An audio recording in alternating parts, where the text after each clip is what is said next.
comes for the part of the stream where I'm usually muted and I say something embarrassing and immediately I'm glad that I was muted in order for you not to hear the embarrassing thing that I opened with. I get another chance at the cold open. Oh wait, except for this time I'm actually not muted for once. We're ready to go. We're ready to roll. We're ready to talk about Adin Ross, which, one in chat, Twitch only view? One in chat if you know who Adin Ross is. I am not sure. Am I Dutch? Ik spreek geen Nederlander.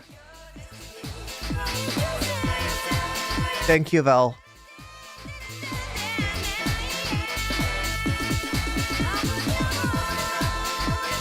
I don't even know my colors in Dutch.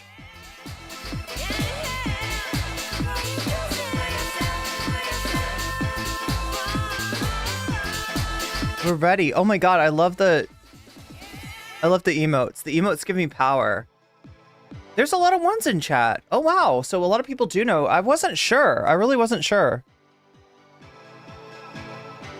Like, it's just like, he feels like, even though he's one of the biggest streamers out there, he feels niche to me. He feels very niche. And by niche, I mean, I don't know, like, ask your 12-year-old cousin. Like, right? You know what I mean? Like, about Adin Ross, and they'll probably tell you. And then you can ask about Skibidi Toilets as well. They will probably tell you about the current arc of Skibidi Toilets and how it turns out toilets are friends. Spoilers. Toilets are friends. Some toilets, not all toilets. All right? Look, there's good toilets and there's bad toilets, okay? You don't want to sit on a bad toilet. You want to sit on a good toilet. That's my advice to you, okay? Just always check the toilet that you sit on. Always check to make sure that there's toilet paper before you sit down, because you never want to end up in that situation where you're in a public bathroom and you look and see there's no toilet paper, right? And you're begging somebody to hand you a couple squares, which they may or may not be amenable to, right? That's kind of weird to try to talk to somebody, you know, when you're in the stall. Talk to a stranger, be like, please, you gotta save me. Rude, orange, geel, groen. Oh my god, I have such trouble with the Dutch G's. Blauw, roos, zwart, wait, no. Wheat, right? The thing about Dutch is it's really hard, and a lot of times when I'm like listening to Dutch, I feel like I might as well be listening to Russian. That's how strange it feels to me. But then once in a while, I'll hear a phrase that is just like, oh wait, what do you know? I'm streaming, actually. That's what I'm doing. That's what I'm doing now. Right? There's certain phrases in Dutch that are just like dead on for English phrases. So yeah, the languages are related. There's a few vowel shifts, I guess, that have kind of gotten in between us, but we're not so different. We're not so different, Dutch.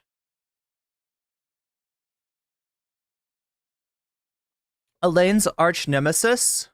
Wait, who's Elaine's arch nemesis? I know that Jerry's arch nemesis is the guy from Jurassic Park, right? That's Jerry's arch nemesis. Who is Elaine's arch nemesis? She dated JFK Jr. Is it QAnon? Is QAnon Elaine's arch nemesis? Do they have a theory that she caused the disappearance of JFK Jr.? Chad, if you don't know, according to QAnon lore, JFK Jr. is still alive, and he just had to hide because the deep state was going to kill him. So he pretended to be dead in a plane crash. Super easy way to fake your death, you know? Jump out of a plane, leave a corpse of somebody else, you know, really, really easy. You'll be declared dead, and you can live your life in hiding away from the CIA and the deep state and all the bad people. The lady who wouldn't oh yeah, she wouldn't share a square. She just wanted a square to share. And the other lady was just too weirded out to being talked to by a stranger in a public bathroom. But it's like, that's not actually weird. I mean, maybe is it weird for guys? I don't think it's that weird to chat somebody up in a public restroom, at least not in the restrooms that I go to. Anyway, chat. We're not talking about the restrooms we're not talking about toilets. Skibbity or otherwise. JK and Tupac are alive. Mind is blown. Yeah, Biggie too. What would we do without Q? I know, is always coming up with such interesting theories. Do you not carry emergency TP in your back? Usually it's asking for a like a pad. You know, usually that's the more likely conversation than asking for a square. But anyway, chat. Wow, I'm just like talking about all kinds of shit today. We're going to be talking about Adin Ross. Speaking of talking about all kinds of shit. So I got a lot of ones in chat. I got some like 0.75s. I got some pi. Did somebody give me the number pi? I'm surprised that nobody gives me pi as a response for like one in chat, you know, and the no response is just like 3.14. How many digits of pi does chat know? If you're in the stalls, it's kind of weird. Outside of it though is normal. Well, yeah, it's a little bit more weird. Well, yeah, because theoretically, if you're in the stall, who knows what you're doing in there? Like, right? And the idea that you might be engaged in some biological act at the moment that you are speaking to somebody is a little bit disconcerting. Just a little bit disconcerting. Oh my god, chat, there's more Mr. Beast stuff. Did you know that Mr. Beast is like suing people?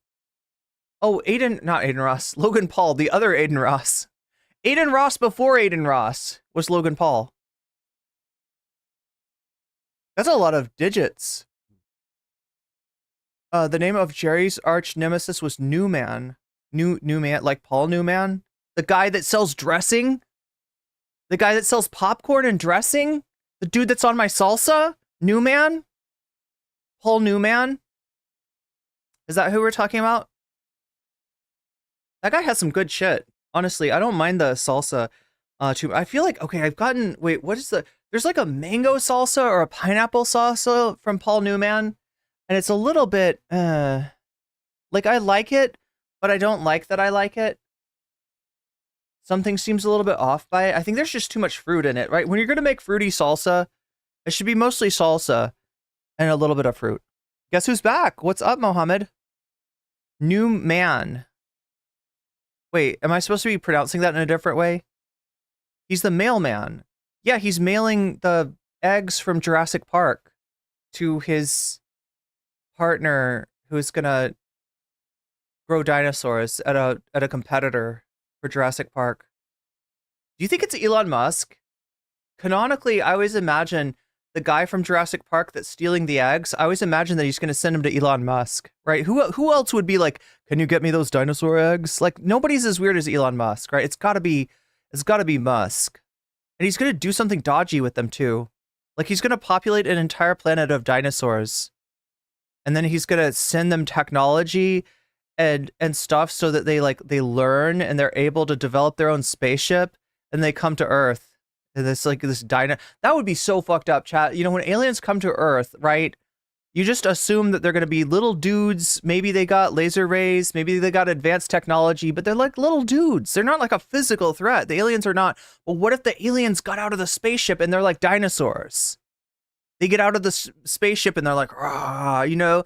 I don't know. I don't know how I would handle that, right? Because I'm expecting a completely different threat. I'm expecting a technological threat, an intellectual challenge, but instead it's just a raw physical, chase through Jurassic Park by some dinosaur with really short arms. That's the only way that you beat them, is they have short arms, so you somehow trick them because their arms aren't as long as they think they are. I don't know. He's going to connect to a neural network to like fossilized eggs. There have been alternate timelines where samples that got buried in the mud and the shaving cream can mean... Wait, you mean there's alternate Jurassic Parks? They would be called Muskians. Yeah, the Musk aliens. They're not really aliens. They're just Elon Musk's practical joke. By practical, he means you're going to get eaten by a dinosaur. But, you know, for him, that's a funny joke.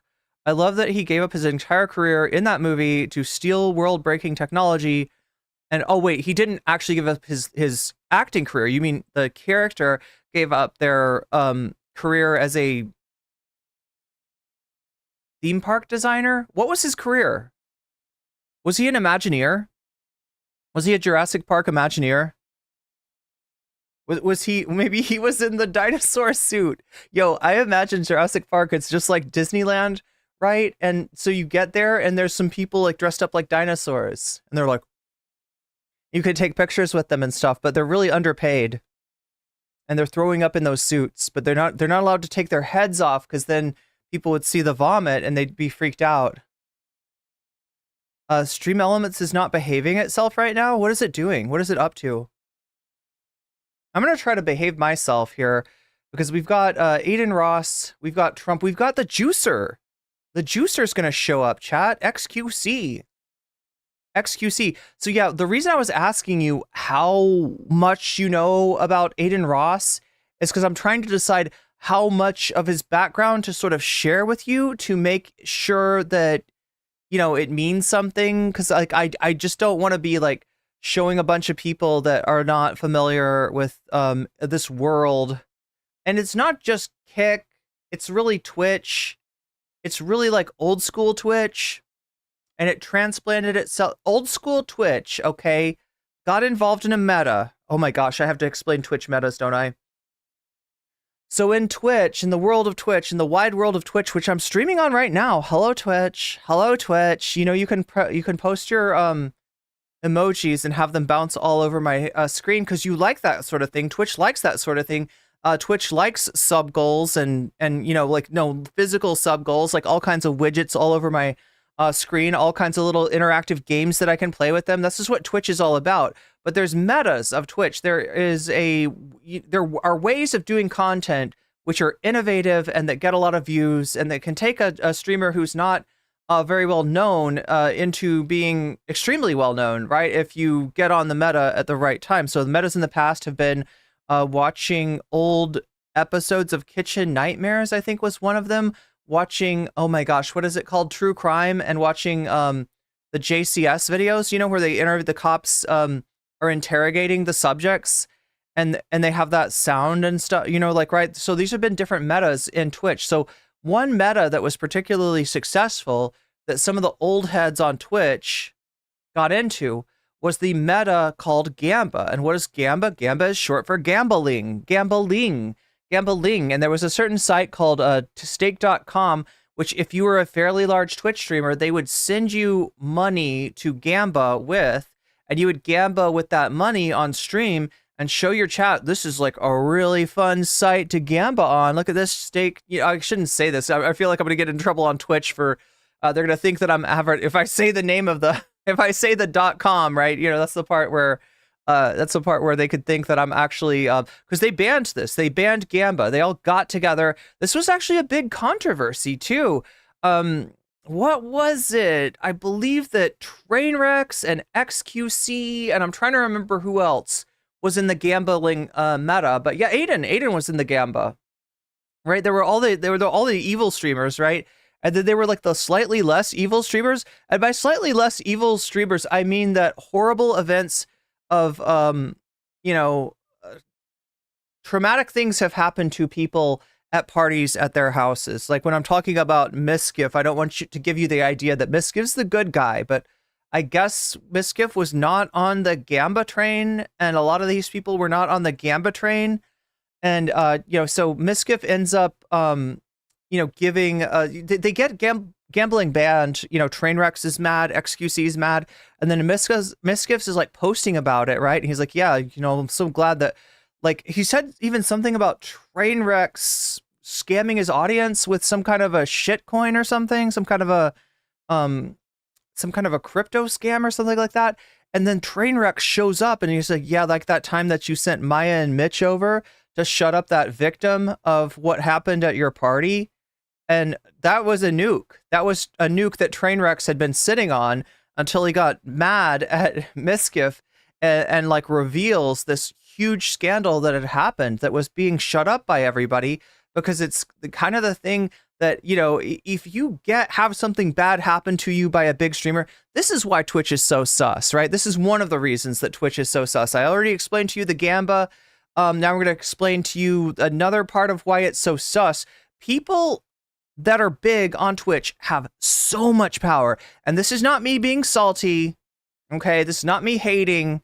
This is not me saying that every big streamer on Twitch is a piece of shit, because that's not true. I don't hate every big streamer on Twitch. You know, they just need to raid me. They just need to raid me more. No, just kidding. But that's the whole thing, right? Twitch is so all about who do you know, who are you plugged in with, right? Who can you go on stream with? Who can you collab with? Who can you get raided by? Who can you raid into? Who can you get the attention of, right? It's all about that. It's a kingmaker system, and the people that were big first and got there, they sort of have the ability to dole out, you know, power. They also have the ability to blacklist, right? And so the idea was that this person who'd been victimized at one of Mischief's party did not feel safe coming forward with the information. And it was actually, I think, only through that, you know, train wreck getting mad at Mischief and revealing the shady stuff that had gone down at that party, that even got revealed in the first place. And I, as far as I know, the streamer that was victimized kind of got blacklisted anyway. Right, so that's what I'm talking about, is even if there is something that, like, you would think, okay, well, you know, this is a big streamer, but they did something really bad to you, reveal that, okay? It'll be a big story, it'll be a lot of news. Maybe people in their community, maybe their diehard stans hate your guts, but most people will be sympathetic, and they will go down, they will be canceled. That's not how it works on Twitch. It is so hierarchical. It is such a power structure. And all of the people that are in power are so interconnected to one another that it really is the kind of thing where you will never work in this town again. Irene isn't salty. She's peppery. I try to be. I try to be spicy. What is a blacklist? Well, in general, a blacklist is it's a euphemistic saying. It's an idiom that means that when people that are powerful talk badly about you behind the scenes, and you are in a business, right? So let's say that you're in a business, this is what you do for a living, and somebody in that business that's really powerful, some big boss of some company, you know, doesn't like you, and they say things behind the scene to other people that are bosses of other companies, and all of a sudden now you're getting fired from your job and you can't get a job somewhere else. There's been discussion of you in private that has limited your possibilities, your opportunities in that field, right? So in streaming, it would be that a lot of big streamers, that a big streamer is mad at you and has told other big streamers not to work with you, maybe even told them that if they do have you on, that they will not get opportunities with them. So it's a way of people with power to, you know, the phrase, you'll never work in this town again, right? The idea, like, you know, if somebody pisses off like a big Hollywood producer or something and they're mad, they'll say, you'll never work in this town again, right? So that's what a blacklist is. I wouldn't be surprised if blacklist had some kind of racist origin either, yeah. Well, there's also blackballed, which is kind of the same idea. I don't know, is there a difference between blacklist and blackball? I don't know if it feels, in my mind, these phrases mean the same thing. Yeah, to be ostracized. Exactly, Lady Badash. Exactly. You got it. So, yeah, we got Adin Ross today. We also got to talk about this bear thing. RFK Jr. RFK Jr. There's something about this guy and exotic meats where he can't stay away. And it feels like he just, like, wants to catch all the parasites in the world. Right? Apparently he was going to eat a bear. And somebody hit a bear. He put the bear in his car. He planned to skin it and eat its meat. And then he had to catch a flight. So, well, there's a story that he told Roseanne Barr, and this is the wildest thing, right? Roseanne Barr is one of the most mainstream figures who is openly into QAnon. I'd say her and Marjorie Taylor Greene are the most mainstream figures that have espoused conspiratorial, you know, kind of QAnon style beliefs.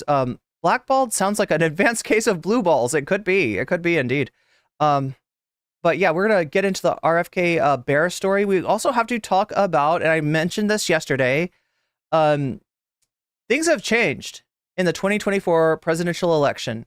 Things have, and you know this, but like, I'm not sure if you realize how drastically things have changed, because it is quite striking the difference between how things were going prior to Biden dropping out and how things are going now for Kamala Harris. They're looking very, very different indeed. And I wanted to take a look at that. I wanted to take a look at the polls and show you exactly what I'm seeing. Now, chat, it's still, I don't know. It's anybody's election, right? Trump could win. Kamala could win. RFK could win. RFK could win. Yeah, people could be like, really respect him for this bear story.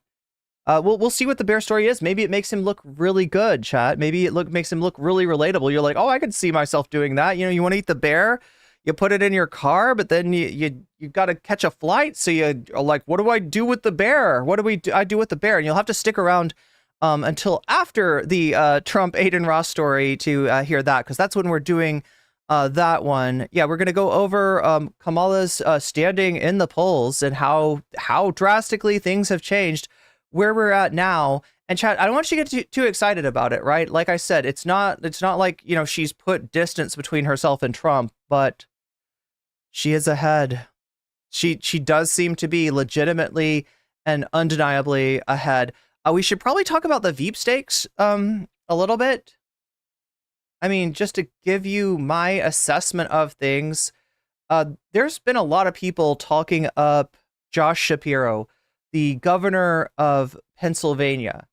And, you know, if you care about what's going on in Gaza, you really don't want to see Kamala pick Josh Shapiro. I think that for that issue alone, given what Shapiro has said about Palestinians in the past, and even his sort of tepid, takes more recently, right? It's something that would legitimately like depress her base and sort of stifle her momentum, which she's got a lot of momentum right now.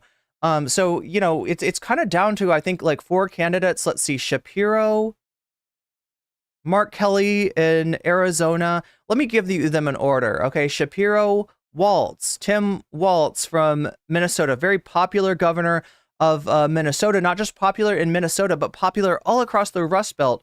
Very relatable. One of the people that first started the tactic of describing Donald Trump and his allies and his fans as being weird, which has been a pretty successful tactic for the Democrats thus far.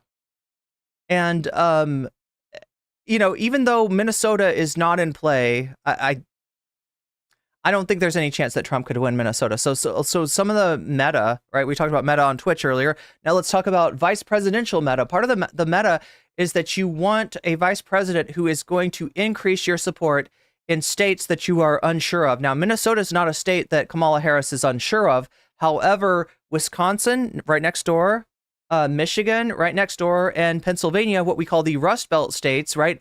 Those are very much in play. And so Tim Walz, although he's not from any of those states, like Shapiro is from Pennsylvania, he could probably help Kamala out a lot. He's also really down to earth and relatable. He's not one of these politicians that's kind of aloof and that feels like a politician. He's apparently was a school teacher in the past, and he's a good communicator, right? That much is clear, right?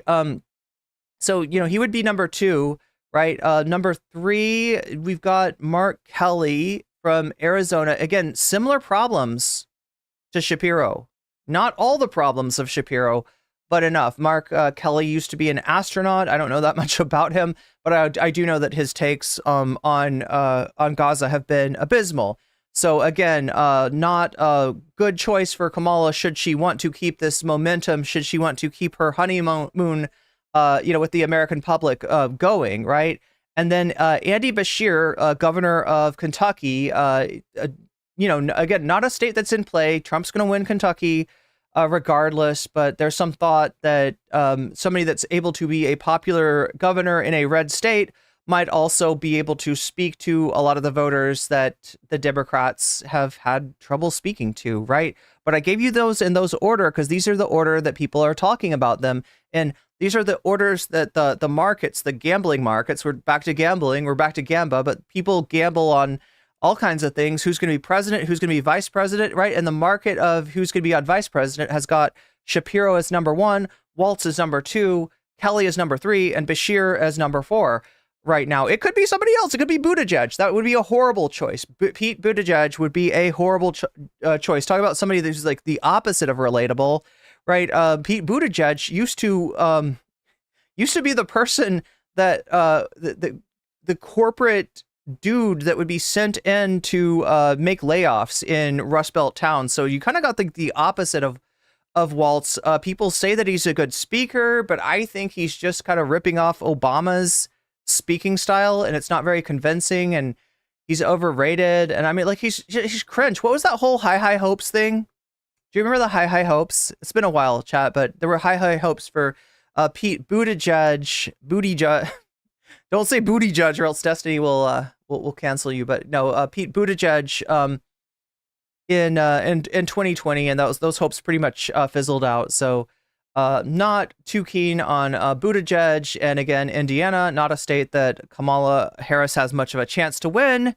You know, it's a bad choice. It's a bad choice. Hopefully not a choice that she will make the mistake of winning. But yeah, it could be somebody else. It could be somebody that nobody's thinking of, right? But these are the 4 top ones. So the other problem with Shapiro that I haven't really talked to you about yet is that this guy has got skeletons with closets that have more skeletons in those closets, right? It's like skeleton on top of skeleton on top of skeleton. And that is an idiomatic expression to describe when somebody has a secret shame that they are hiding that might come up during a political campaign. And because of that kind of risk, because of that kind of exposure, because of the vetting that's gone on, oh my gosh. Super chatted $5. Fallout, the Waltz are closing in. The Waltz are closing in. Here, let me add that to the Fallout. Wait, that Fallout meter is now over 75. We got to do a Fallout stream really soon.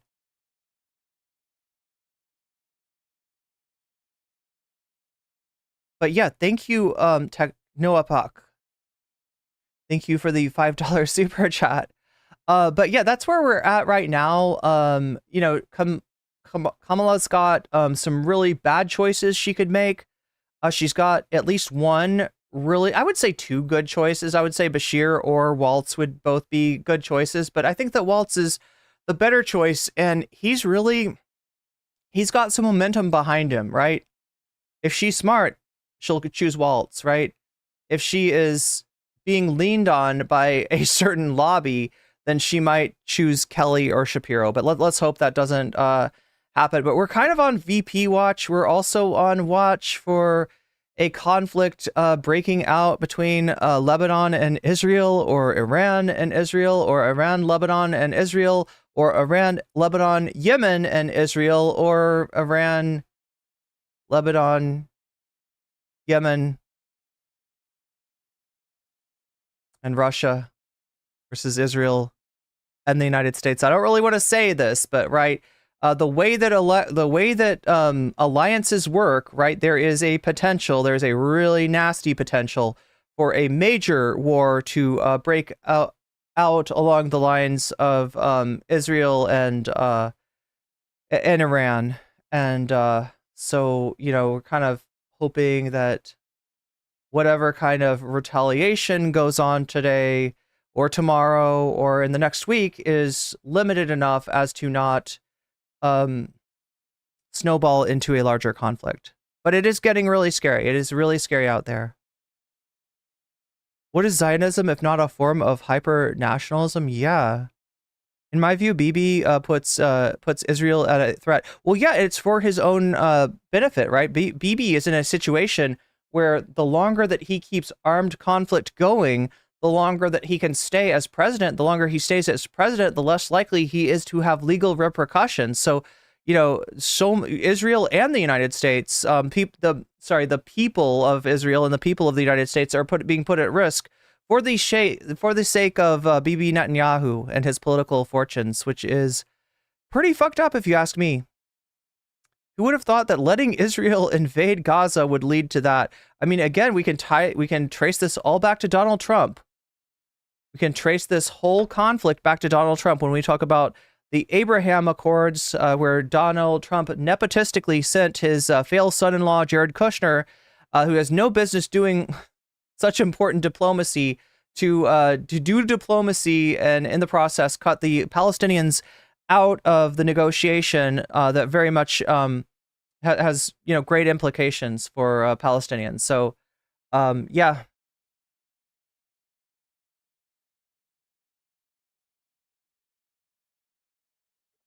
There were 40 weeks of straight protest against Netanyahu, consulting the government. Yeah, Netanyahu was in huge trouble politically. He was in huge trouble legally.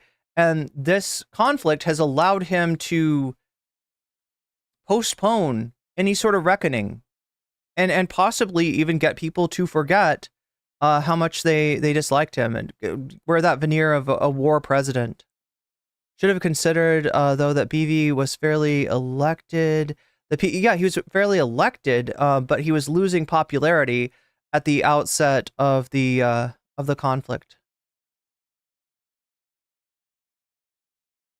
This isn't garden variety corruption. Netanyahu has destroyed the democratic infrastructure of it. Well, to the extent that they have a democratic infrastructure.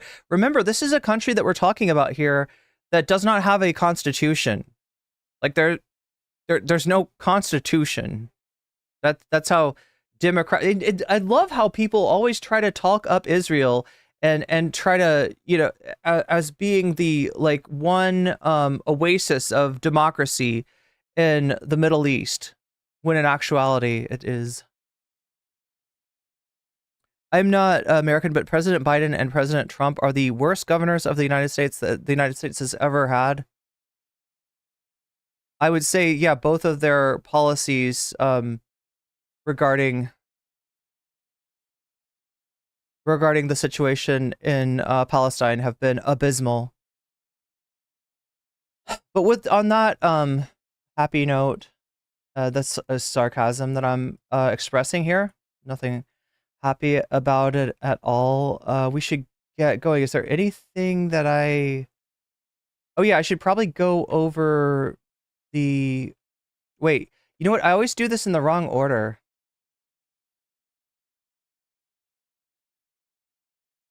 I feel like I'm supposed to.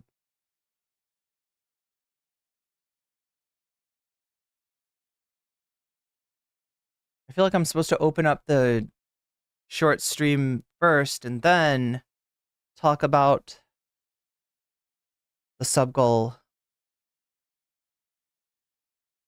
and talk about the. Am I spelling Adin Ross's name right? Is it Adin? I think it is, right? Again, I'm not a fan. I never have been. I've never really watched that much. I mean, I've just seen the clips, right? With Adin Ross sniffing Andrew Tate's seat.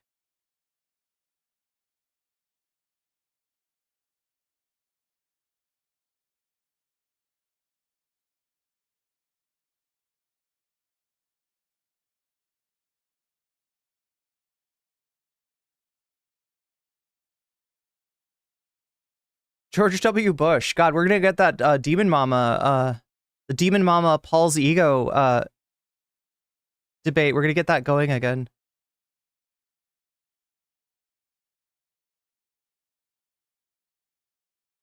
I hate that I know that the answer is yes to that.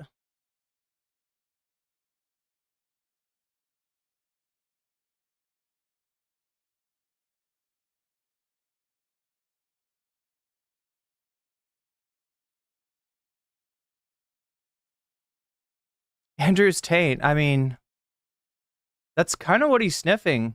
I don't know what else would make that smell unless it's. I don't even want to think. Chat. My mind is going to gross places. What was he smelling? What was he picking up? What scent was Adin Ross picking up?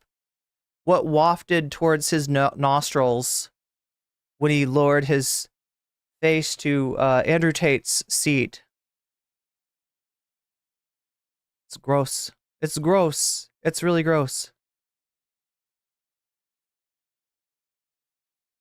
But not as gross as the top of the hour ad break, which is coming at you on Twitch in around 1 minute and 30 seconds, right? That is an unskippable ad break. Just Julie, thank you for the super sticker of $2. Also, as always, when you here, let me switch. You're forcing me to switch over a little early just so I can make this point. But yeah, look at that. Dono goal goes up to 7, and you have the ability to tell me what you are feeling, right? Tech Bro. Oh, we still have the Tech Bros thing. That's been kicking around for a long time, and it still hasn't won. I usually don't keep things around for this long, but that's a possibility. Tech Bros won a Matrix the Poor. We got Squid Tips versus Vosh. We got Mediasan versus Benny Morris. That is a debate on Zateo. And we got Tim Pool Gets Weird featuring Sam Cedar. You don't want to know how weird, okay? You don't want to know how weird Tim Pool is willing to get, right? And yeah, like I said, when you donate, like Just Julie just did, you can let me know which of these topics you are feeling, and I will add the amount of your donation as a percentage to the topic of your choice, and it will actually modify the poll. The poll, what am I talking about, chat? I haven't even started the poll. Let's start the poll. Bonus content. Yes, there we go. Bonus content. That was what Adin Ross was after when he was sniffing Andrew Tate's seat, with some bonus content. That was the bonus content for him. But I don't think hopefully we'll have something better than Andrew Tate's nether regions. Oh, as our bonus content. That would be a Squid Tips versus Vosh. Again, this is about motorcycles. They are arguing about motorcycles, right? Squid Tips races motorcycles, and Vosh hates motorcycles and hates the noise that they make. So that is the debate that's going on there. Mehdi Hassan versus Benny Morris, no doubt arguing about what's going on in Gaza. And Tim Pool Getting Weird, featuring Sam Cedar, talking about Trump. Talking about Donald Trump, and here's his weirdness. No rush on the poll, we're here. Here we go. Well, I got the poll for you right now.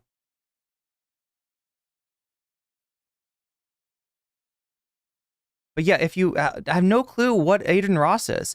Adin, I think you're right. It's A-D-A-N. Jesus, I am such a bad speller. The world's worst speller. I think you're right, isn't it? It's A-D-A-N. Oh my gosh, chat. Now I can't. I'm like tricking myself. I'm tricking myself into...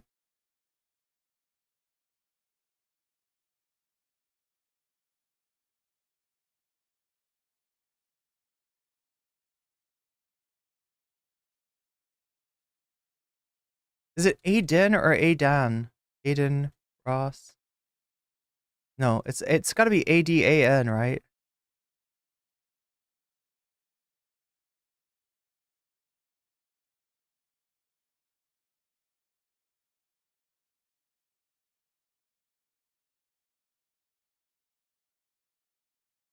Is it A-D-I-N?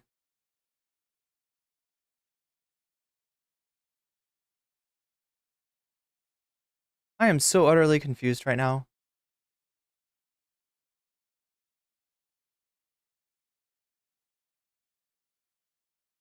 Why don't we start off with a little of the Trumpster talking about the late great Hannibal Lecter. Hannibal Lecter. How good an actor was he? How good of an actor was Hannibal Lecter? Did he play a good role, right? Hannibal Lecter. Anybody ever heard of the legendary Hannibal Lecter? You ever hear of him? Silence of the Lambs. It is Adin.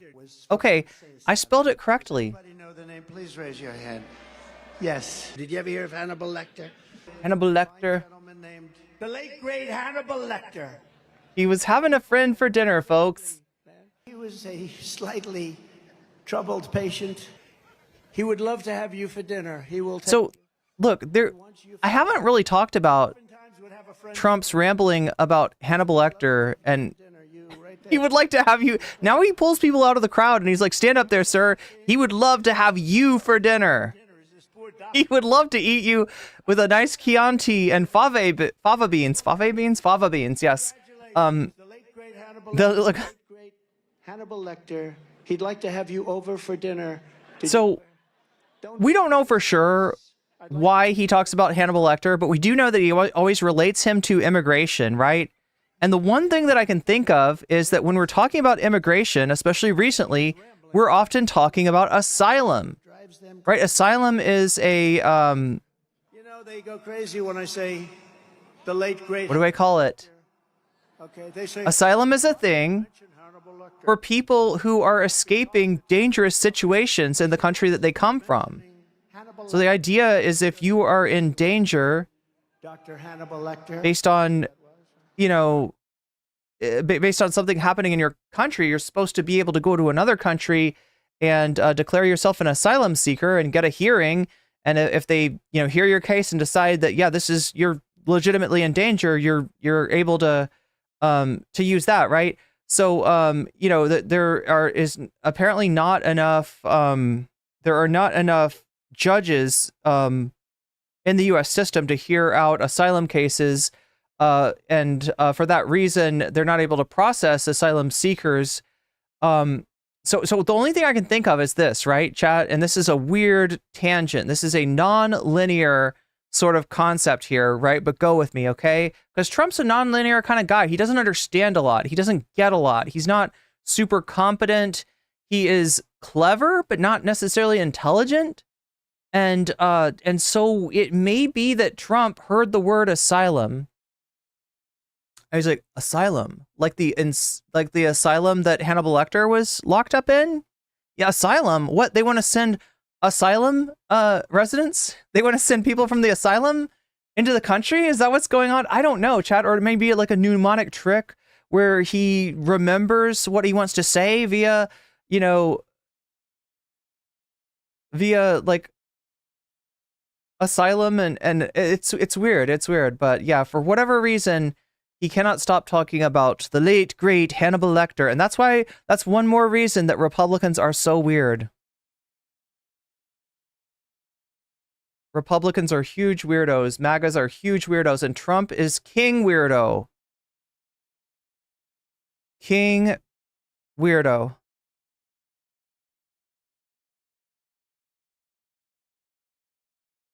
Oh my gosh, chat, I got sidetracked and I didn't even explain that.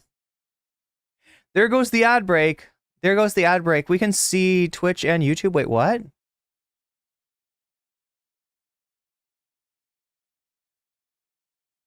Just name a comedy, the late great Hannibal Lecter. Makes me think of Rudy Colludi.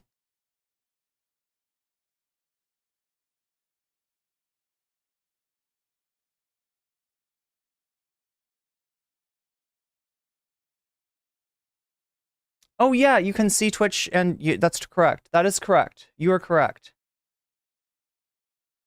Okay, so yeah, we've got the poll going right now. Welcome back, Twitch. Look, I got distracted. Okay. I don't know if you know about this, but yeah, I'm the queen of sidetracking. I've got sidetracks to my sidetracks, okay? Realistically, sometimes literally tangents to my tangents, right? That's how it's rhizomatic, actually. It's very delusion. It's very delusion in the sense of the 1,000 plateaus of my consciousness, so to speak, right? But again, what I was trying to get to when I got interrupted by my own thoughts was the fact that Twitch has an ad break that happens every hour on the hour, and it lasts about 3 minutes at a time. It's a 3-minute long ad break. That's kind of a long ad break, especially when you can't skip it. So, right, so you can't press a button. On YouTube, you can just press the skip ad and you can get right back to the stream. On Twitch, there's no button. There's no button. But what there is an ability to get out of all of the ads for an entire month with a sub. If you buy yourself a sub for $6, if you use a Twitch, if you use Amazon Prime to get yourself a free sub, for free, or if you are lucky enough to be gifted a sub, which sometimes happens, but is more likely to happen to you if you're active in the chat, then you get out of it for a whole month. You get a whole month with no ad breaks. So I should probably say that. I try to say that before the ad break so that people know that it's coming up and that, you know, this is the time to try to get out of it, right? But those are the 3 ways you can get out of the ad break. There we go. That's what I was trying to say. NCC sidetrack side quest? Yeah, basically. I have more sidetracks than a train line. I mean, yeah, those are bars, Lady Badash. Those are bars. When you understand what that idiot Trump is saying, explain it to me. I mean, I'm trying to understand. It's not easy. It's not easy, Mohammed. Understanding Trump, I don't know if he even understands him. I doubt Melania understands him. Yeah, side quests for the win, right? Side quests are great. We got the quest. We're on a quest today. That's scary, Lady Badash. It's always like a loud noise that like scares you. But anyway, so what am I talking about? Okay, I've talked about the ad break. Oh yeah, let me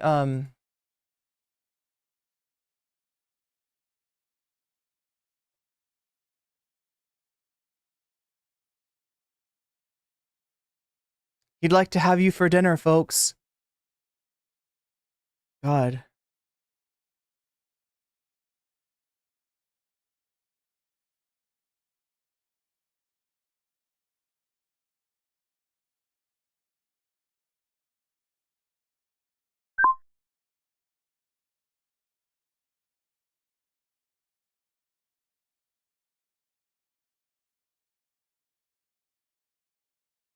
Hannibal Lecter. How good an actor was he? How good an actor was he? Did he play a good role, right? Hannibal Lecter. Anybody ever heard of the legendary Hannibal Lecter? You ever hear of him? Silence of the Lambs. Hannibal Lecter was from an insane asylum. Does anybody know the name? Please raise your hand. Yes. Did you ever hear of Hannibal Lecter? Does anybody know the name? I love how he's like, yeah. Anyway, what I was trying to get to was that the stream comes to you thanks to the support of a great many people, including those who support me on Patreon. And we've got a different tiers of support on Patreon. And for everybody that's on the $5 or above tier of support on Patreon, I like to give them a fancy shout out because they are fancy weasels. So shouts out go to Omega Star, shouts out to Jules K, shouts out to Just Julie, shouts out to Moe No Ape, shouts out to Shaxpier, shouts out to Funky Monkey, and shouts out to Temporal Insanity. Okay, yeah, I get halfway through the stream and I remember that I'm supposed to shout out the Patreons. So shouts out go to the Patreons. Oh yeah, okay, so what else do we need to do? We need to get this party started. Get this thing in gear. I know how to do this. I can make this happen.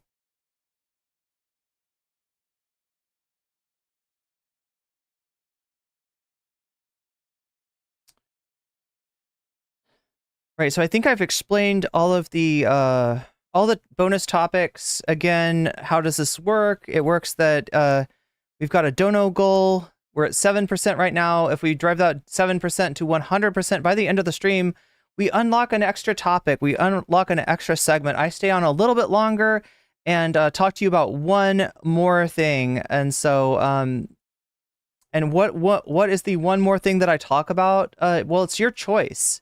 And you're choosing it right now by voting in the poll which of these topics appeals to you, which of these topics is vibe, which of this topic fits your aesthetic.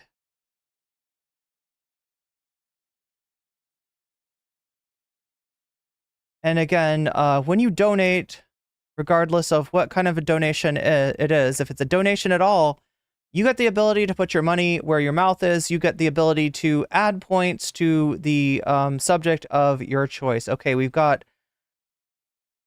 vertical stream going now.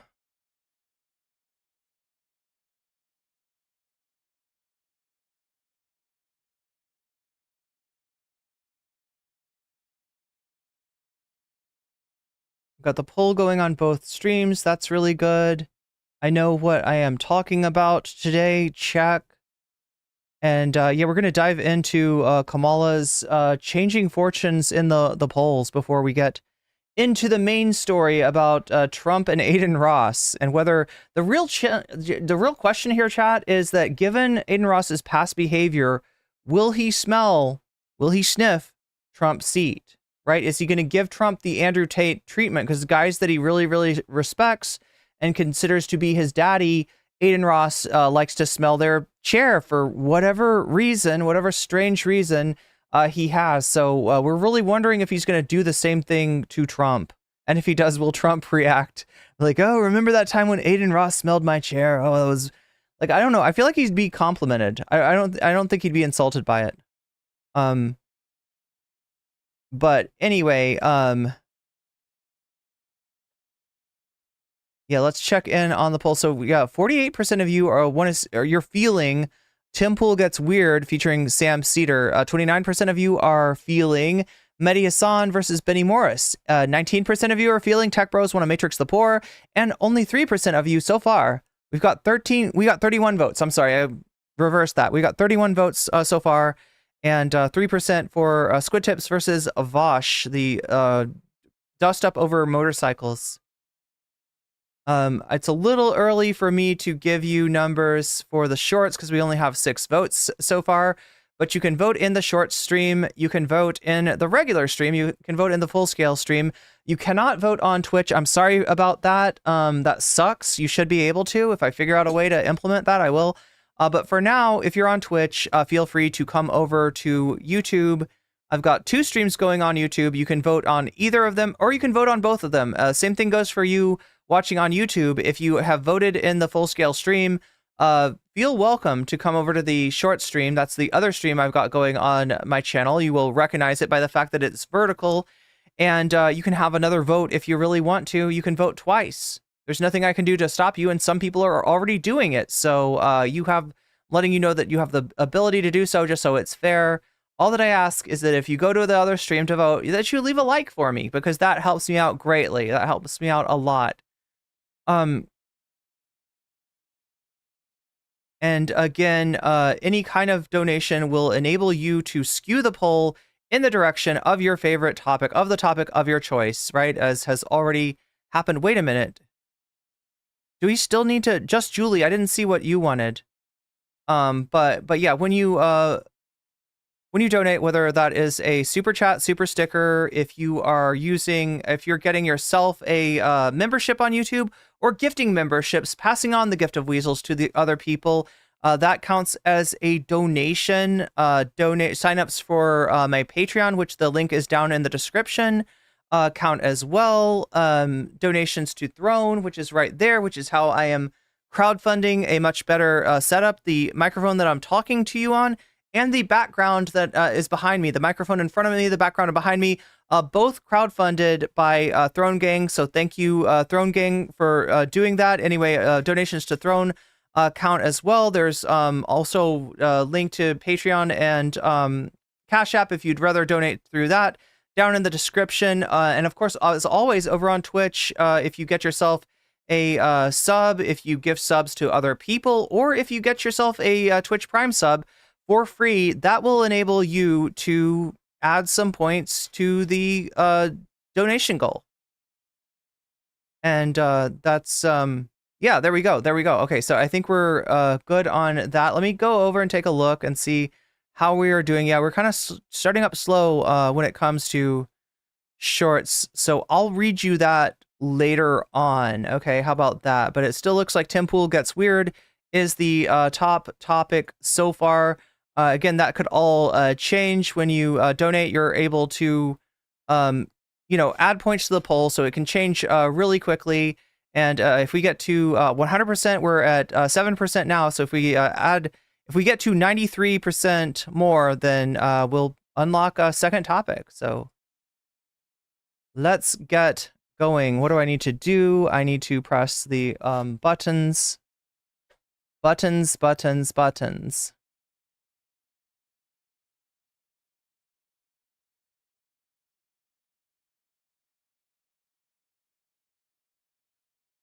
Gotta press this button. And then I gotta press this button. Chat, are we doing okay as far as frames? It looks like we dropped a few frames. We're okay now though, right? Did we drop a few frames? I see some frames that got dropped, but I think we're okay now. Looks like we're okay now. I was kind of, yeah, that's when the screen gets all choppy and stuff like that, but I think we're good now. We're good. I've pressed the buttons. There is one more button that I need to press. And then we can make this happen.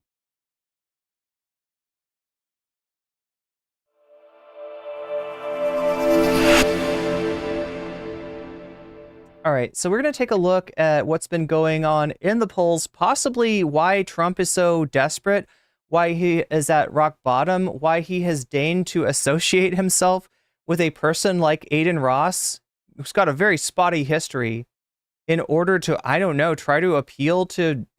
What the weird thing, chat, is that Adin Ross's audience, to my understanding, it's not just young, it's like below voting age. Right, so the average Adin Ross viewer, I would guess, is 14 years old.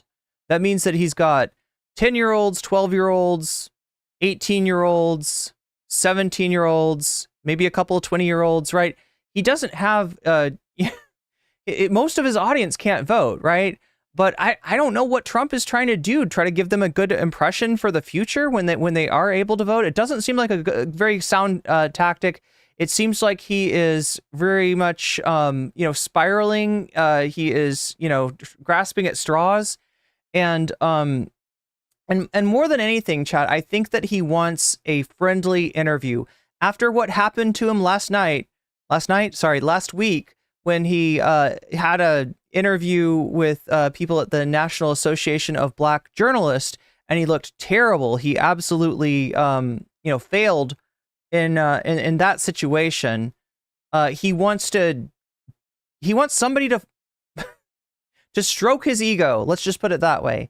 And so that's why he's chosen Adin Ross. Adin Ross is not going to say anything uncritical, or not going to say anything critical of him. He can count on Adin Ross he doesn't even know how to ask a critical question. Adin Ross, as you're going to see, does not know very much about politics at all, but what he does know is that he loves Trump and he hates liberals. And there you go. So let's take a look and see where the polls are at right now. You can see right there, 2024 national general election. Kamala Harris, 48%, up 4% over Donald Trump at 44%. Now that's just one poll, but I trust that we'll be looking at many more than that. Let's get ready and let's go. And it's muted. Just like me when I start the stream, I'm always muted. Okay, chat, we got it fixed now.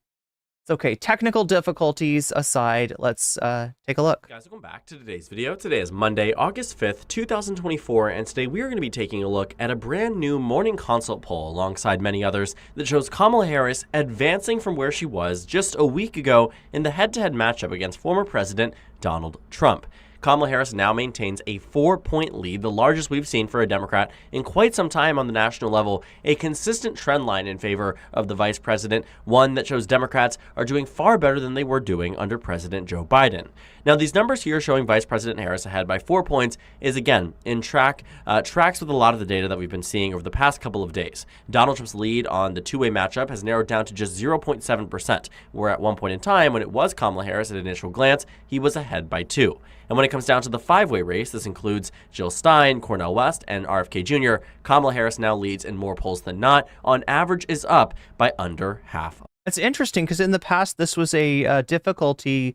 There was a lot of thought that Kennedy, because of his name, was going to take more points from Joe Biden, who was the Democrat at that time, than he would from Donald Trump. Even though if you look at Kennedy's policies and his, his own personal beliefs, they're a lot more in line with Trump's than they are with Biden's or Harris's.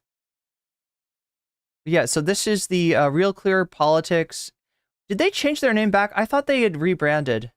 Maybe the rebrand didn't go so well. How far back does this go? It was Trump versus Biden before July 21st. That's what is confusing. So, yeah, as you can see, I think this is like, I think there's, here, let's roll it back just a little bit.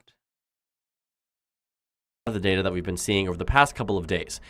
So that's the general election with just Trump and Harris asked.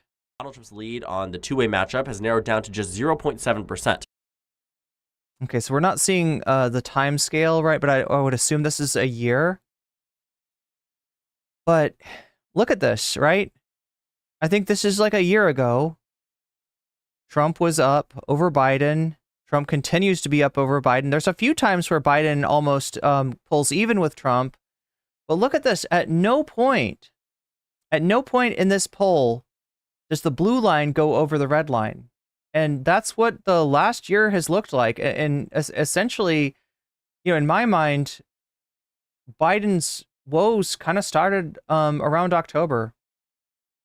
Where at one point in time, when it was Kamala Harris at initial glance, he was ahead by 2.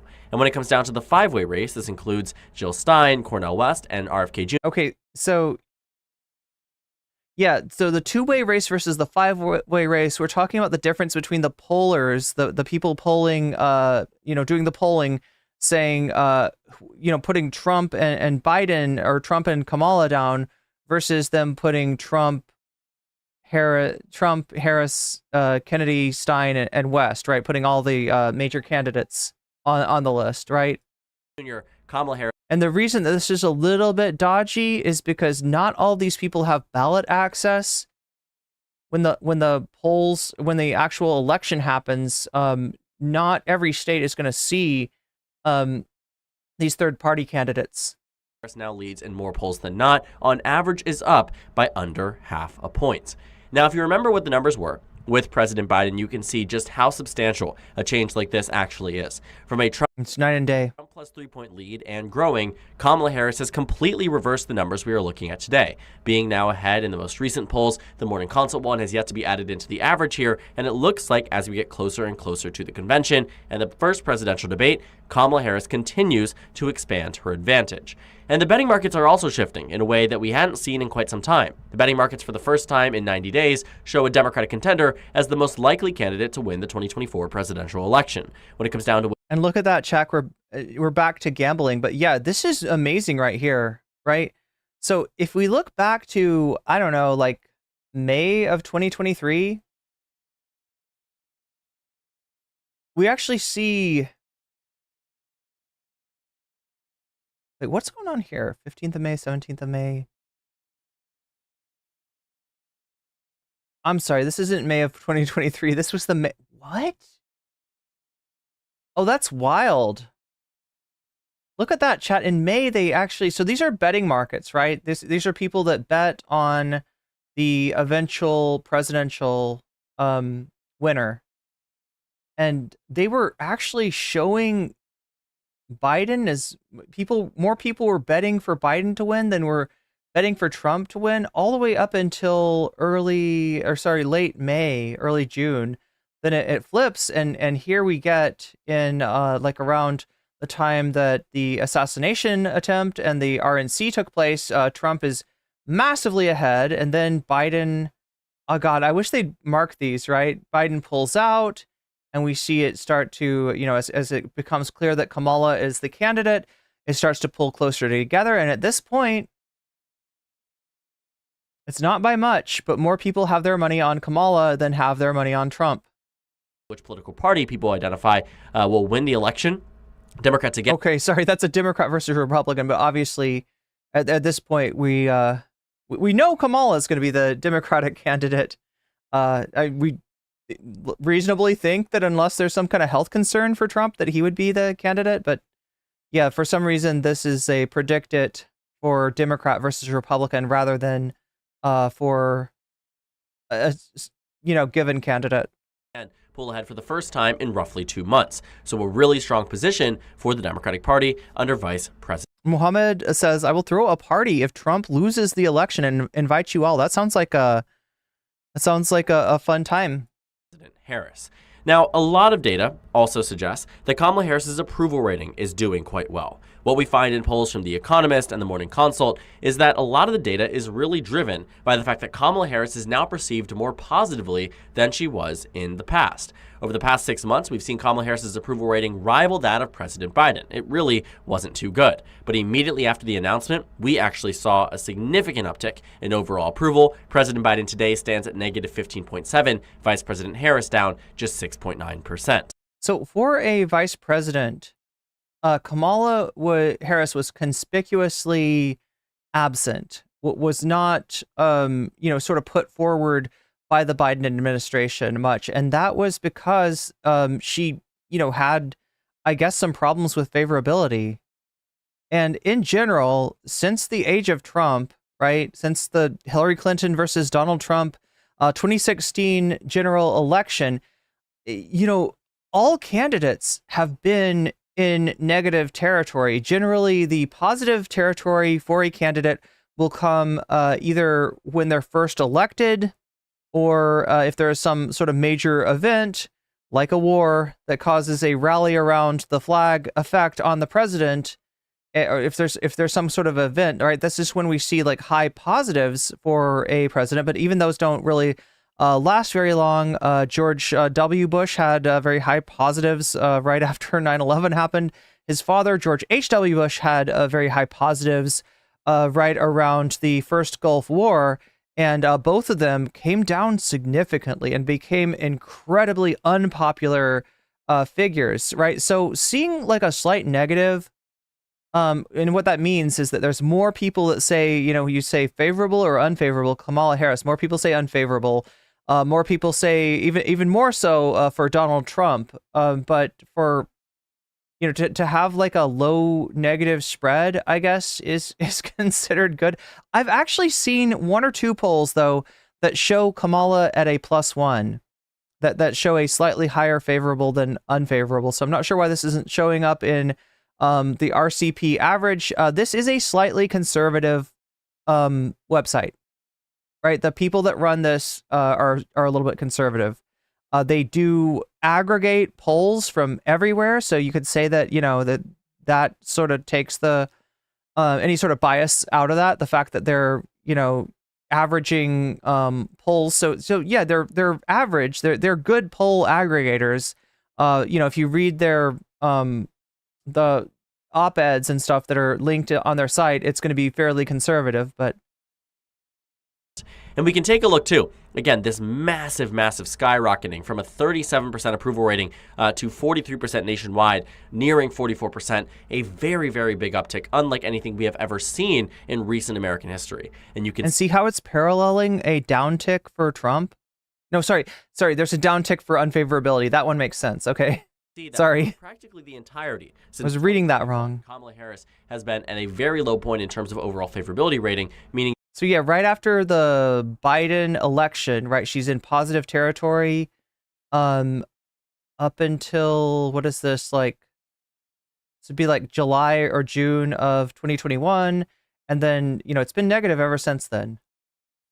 That at this point, Kamala Harris and that's kind of normal for a candidate. Is on track to be at one of the highest points she has been in over 3 years. That's really good news for the Democratic Party. And so Kamala Harris coming into this with a really strong approval, again, drives the reason why she now leads Donald Trump in a way that President Biden simply could not. And it translates not only to the betting markets, but also to the forecasting sites. Ones like Nate Silver that shows that right now Kamala Harris has a pretty strong position to stand. Little background behind this: Nate Silver was with 538, another polling organization, and I feel like he made some mistakes or something like that. I don't remember why they split up, right? But he left. He's doing his own thing. This is the Silver Bulletin. This is his own organization. 538 still exists, but is now separate from Nate Silver. Against Donald Trump. 53% chance of victory, predicted 282 electoral votes, with a 67.7% chance at winning the popular vote. On the day that Joe Biden... Whoa. Now that's not something that I expected to see, and I would this might be high, all right? To say that Kamala Harris has a better than 2/3 chance of winning the election at this point, I feel like it might be a little bit over optimistic, But then again, Nate Silver, as of recently, is not given to an over-optimistic forecast for Democrats. If anything, it's the opposite. So it's kind of wild to see this from Nate Silver's organization. And dropped out of the race. Donald Trump was not only favored to win the Electoral College by a pretty significant amount, it was 70 to 30. But yeah, you could see it like completely flipped here. But also the popular vote probability was also in favor of Donald Trump. And so really, massive gains we have seen for the Democratic Party. Just take a look at this chart here. The trend line over the past 2 weeks alone has been phenomenal for the Democratic Party. And expanding this is only a step in the direction that Democrats have been really hoping this race was going to go. A direction and a step towards what we saw back in 2020. Because if you remember, back in 2020, Donald Trump led Joe Biden led Donald Trump by a very substantial amount. This time, 4 years ago, Joe Biden led by roughly 6 points nationwide. And so Donald Trump leading by roughly a point, at face value would seem as if this election is a very big landslide victory for Donald Trump, a 7-point improvement off of 2020. But what we know from the 2022 midterms and a post-Roe era and a post-Dobbs era is that the high propensity voters now lean more towards the left rather than towards the right, a very big difference from what we saw in every election prior to that one. On top of that, too, the polls in 2022 proved to us that they can far underestimate Democratic support, maybe are, somewhat accurate on the national level, but it doesn't always translate to down ballot victories for the. So what he's saying is that if you had used polls that were taken prior to the 2022 midterm election to predict the outcome of the midterm election, you would have projected the Republicans having a much better year than they had. You would have projected the Republicans definitely taking the Senate. They did not take the Senate. And you would have projected the Republicans winning more House seats, which they did not. They were expecting a red wave. There's usually a wave election, or there's usually an advantage towards the party out of power in the midterms because people tend to get fed up with whoever is in the White House and vote against them. And we still did see a overall popular vote sort of favoring Republicans and Republicans picking up House members, but it wasn't nearly as decisive as the polls would have led. So that what he's saying essentially is that based on the most recent polls being wrong in favor of Republicans, he's saying maybe these polls here are overestimating Republican performance. That's a little bit of you're a little bit of on out on a limb there, but it's not coming from nowhere. The Republican Party. If you remember back in 2022, Republicans won the national popular vote by 3 points nationwide. And yet in states like Pennsylvania and Michigan and Wisconsin, the Democratic Party fared far better than a 3-point Republican victory, even in the cases that Republicans did win. A huge contrast with the 2020 election. And so Morning Consult, again, not only is one that shows Kamala Harris ahead by 4 points, but you also have to look at it from the lens of what we have seen in the past few Morning Consult polls. One's taken a week ago, 2 weeks ago, 3 weeks ago, even under Biden. In the last poll that was taken, a Morning Consult between Trump and Biden, we can see that Trump led by 4 points nationally, according to the Morning Consult. 4 percentage points nationally. For Kamala Harris to be up 8 points today, that was 4 points today, that is an 8-point swing from where we were just roughly 2 weeks ago. Yeah, and that sounds really good, but keep in mind that polling is less reliable than it used to be just because less people answer the, if you get people get a phone call to answer a poll, there's less people that answer now than there were before for various reasons. Putting the finger on the pulse of the American electorate is harder than it used to be, and the polling organizations have not adapted quite yet. So, when you see a wild swing, it could be that there's just a lot more statistical noise to signal than there was in the past. Or, it could be when you see polls consistently favoring someone, then you know that it's more than just noise. And you can see that they also did some polls of Harris versus Trump. And at that point in time, they weren't too strong for Vice President Harris either. Morning Consult had Trump up by 1. And then another poll was taken, had Trump up by 2. But then the announcement happened. Right around this time, we saw a full force of effect of benefit for Kamala Harris. Hassan says polls are the devils. Started moving in her direction. She started raising more money. She started reeling in endorsements. And people became more comfortable with the idea of Vice President Harris as the nominee. Jeffrey Morris says we need Shapiro to push us over the line I'm assuming by us you mean the Democratic Party. Over the line in Pennsylvania, we will win Pennsylvania. We win. Period. I agree with you that winning Pennsylvania is a very that's a very big chess piece that's on the board. I'm a little bit unsure about Shapiro. I know what you're saying, right? So the Jeffrey Morris is, this is conventional wisdom, right? When you've got a candidate that's from a state, especially a popular governor from that state, you tend to increase your chances, increase your take of the vote overall in that state. And, no doubt that would happen with Shapiro. However, Shapiro has got some liabilities that have come up in the past week.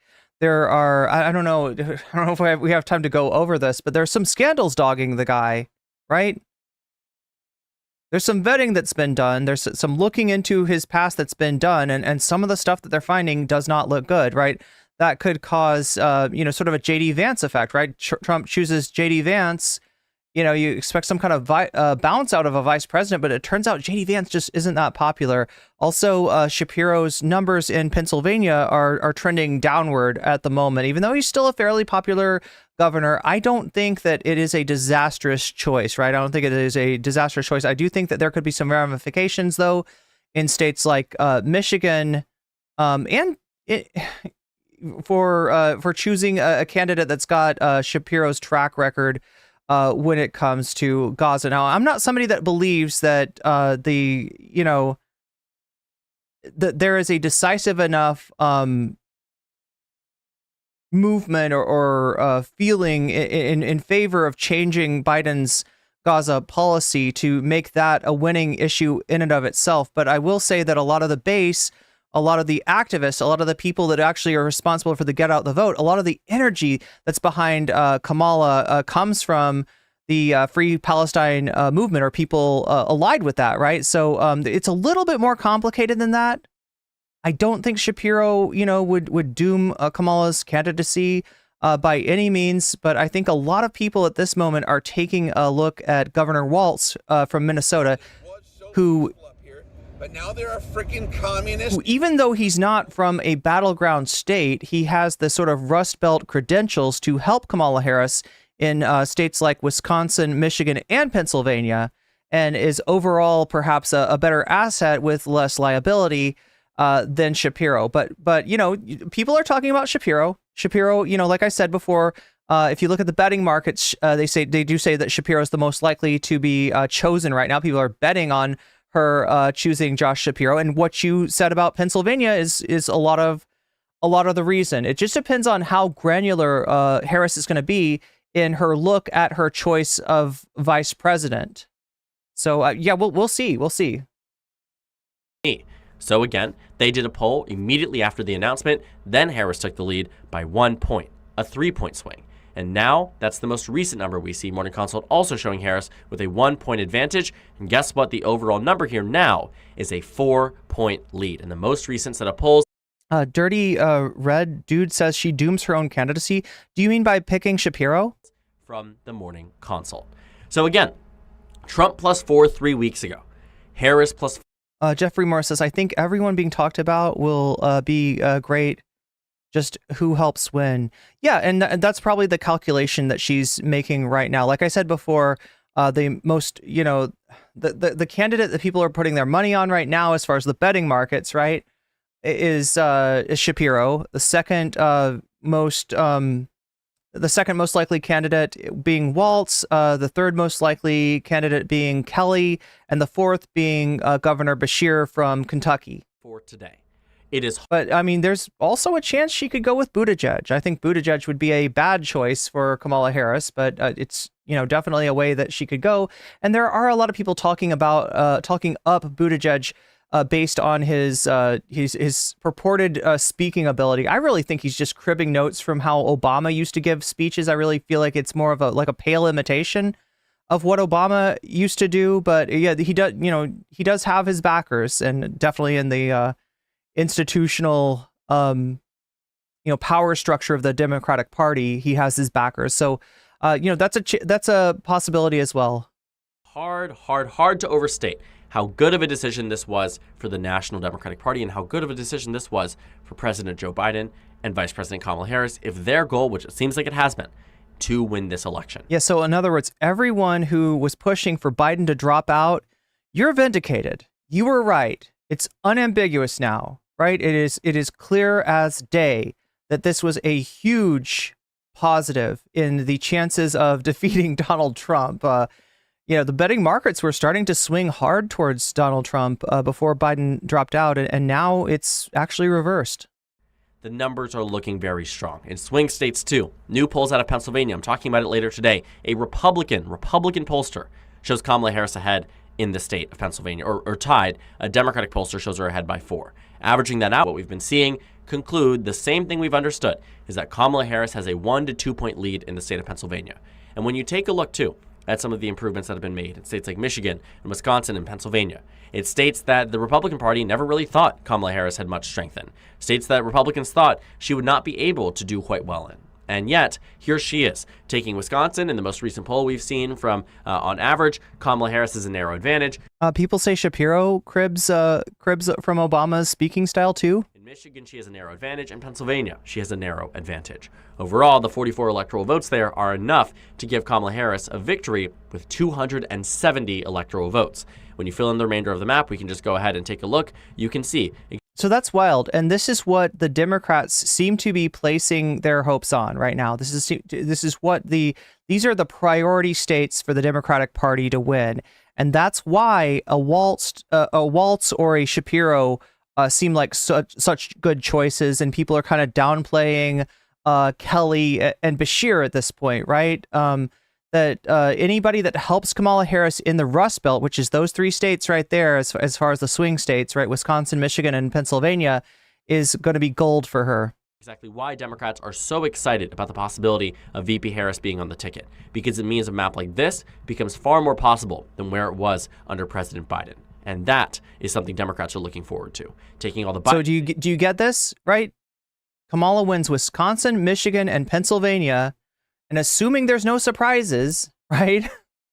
Assuming New Jersey doesn't go red, which, Donald Trump would love, and he's talking it up, but it's realistically not going to happen. Then yeah, the Democrats win regardless of what happens in the Sun Belt states. From 2020. Of which we're talking about Georgia and Arizona, but also slightly North Carolina. North Carolina is less likely to pan out for the Dems. Georgia and Arizona maybe more, and Nevada definitely maybe more likely. Taking away Georgia and Arizona, and honestly speaking, even if you take away Nevada, the numbers are there. And See what I mean? Trump could win Nevada, Arizona, North Carolina, and Georgia, and as long as this Rust Belt blue wall, which is terrible to say, right? Because, I think Hillary had a firewall or something like that. She had states that she thought she could count on, including some of these states, and she didn't even travel to Wisconsin.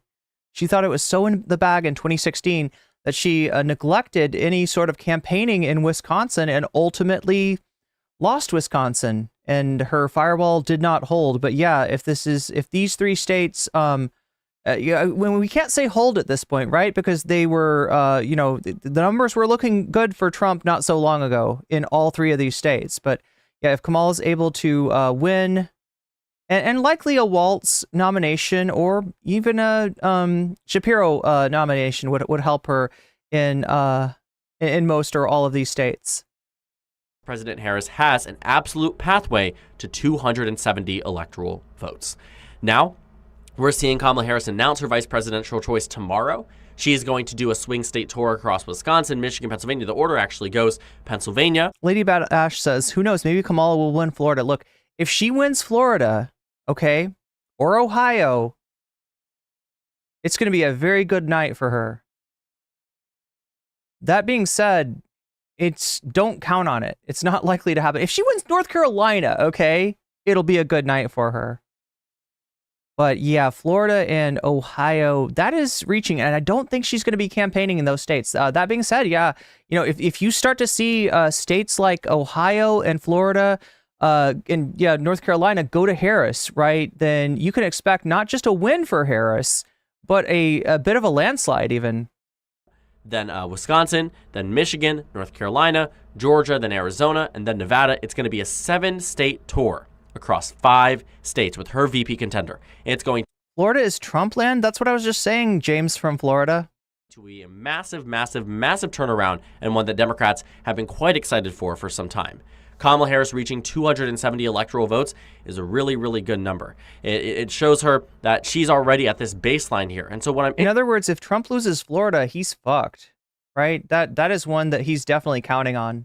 Interested in seeing too is that Kamala Harris not only can expand beyond the 270, but we could see potentially expansion into states like North Carolina, states that typically were not expected to go to the Democratic Party as they were under, for instance, Joe Biden, right? States that weren't really within contention. 270 electoral votes is exactly what Kamala Harris needs to win the presidency, and it very much can go further, especially as numbers like these start to roll out. Kamala Harris being ahead by 4 points, Kamala Harris being ahead in states like Pennsylvania, Kamala Harris being ahead in some of these battleground states. There is genuine reason to believe that this momentum not only has been continued, but will continue from here on out. Because what we have seen over the past 3 weeks is consistency. More money than ever, more interest than ever, more engagement than ever, more, better numbers than in a very, very long time. And arguably, based on some of these polls, better numbers than ever. Democrats really lucked out with this Hail Mary that Joe Biden threw them. Kamala Harris very gracefully accepted. And look, I will say so far, so good. There are, 90, 80 some days left in the until the election. A lot can happen in that time. A lot can change. If she goes with somebody like Shapiro, his scandals might, kind of put this all in jeopardy. I mean, what the discourse shifts to, things that happen with the economy, things that happen in world events, things that happen, to bring certain issues back into the spotlight. Bringing back immigration into the spotlight. Right, a cut of interest rates from the Fed that is likely to happen before the election. There's a lot of things. There's a lot of wild cards, right? And so, at this point, we're very early, and until we see what cards end up being laid on the table later in, and also like things like, there's a Democratic National Convention coming up in Chicago, right? What is that going to be like? In general, a convention is good for the candidate having the convention. Most candidates receive a sort of bounce. You saw a slight bounce for Trump.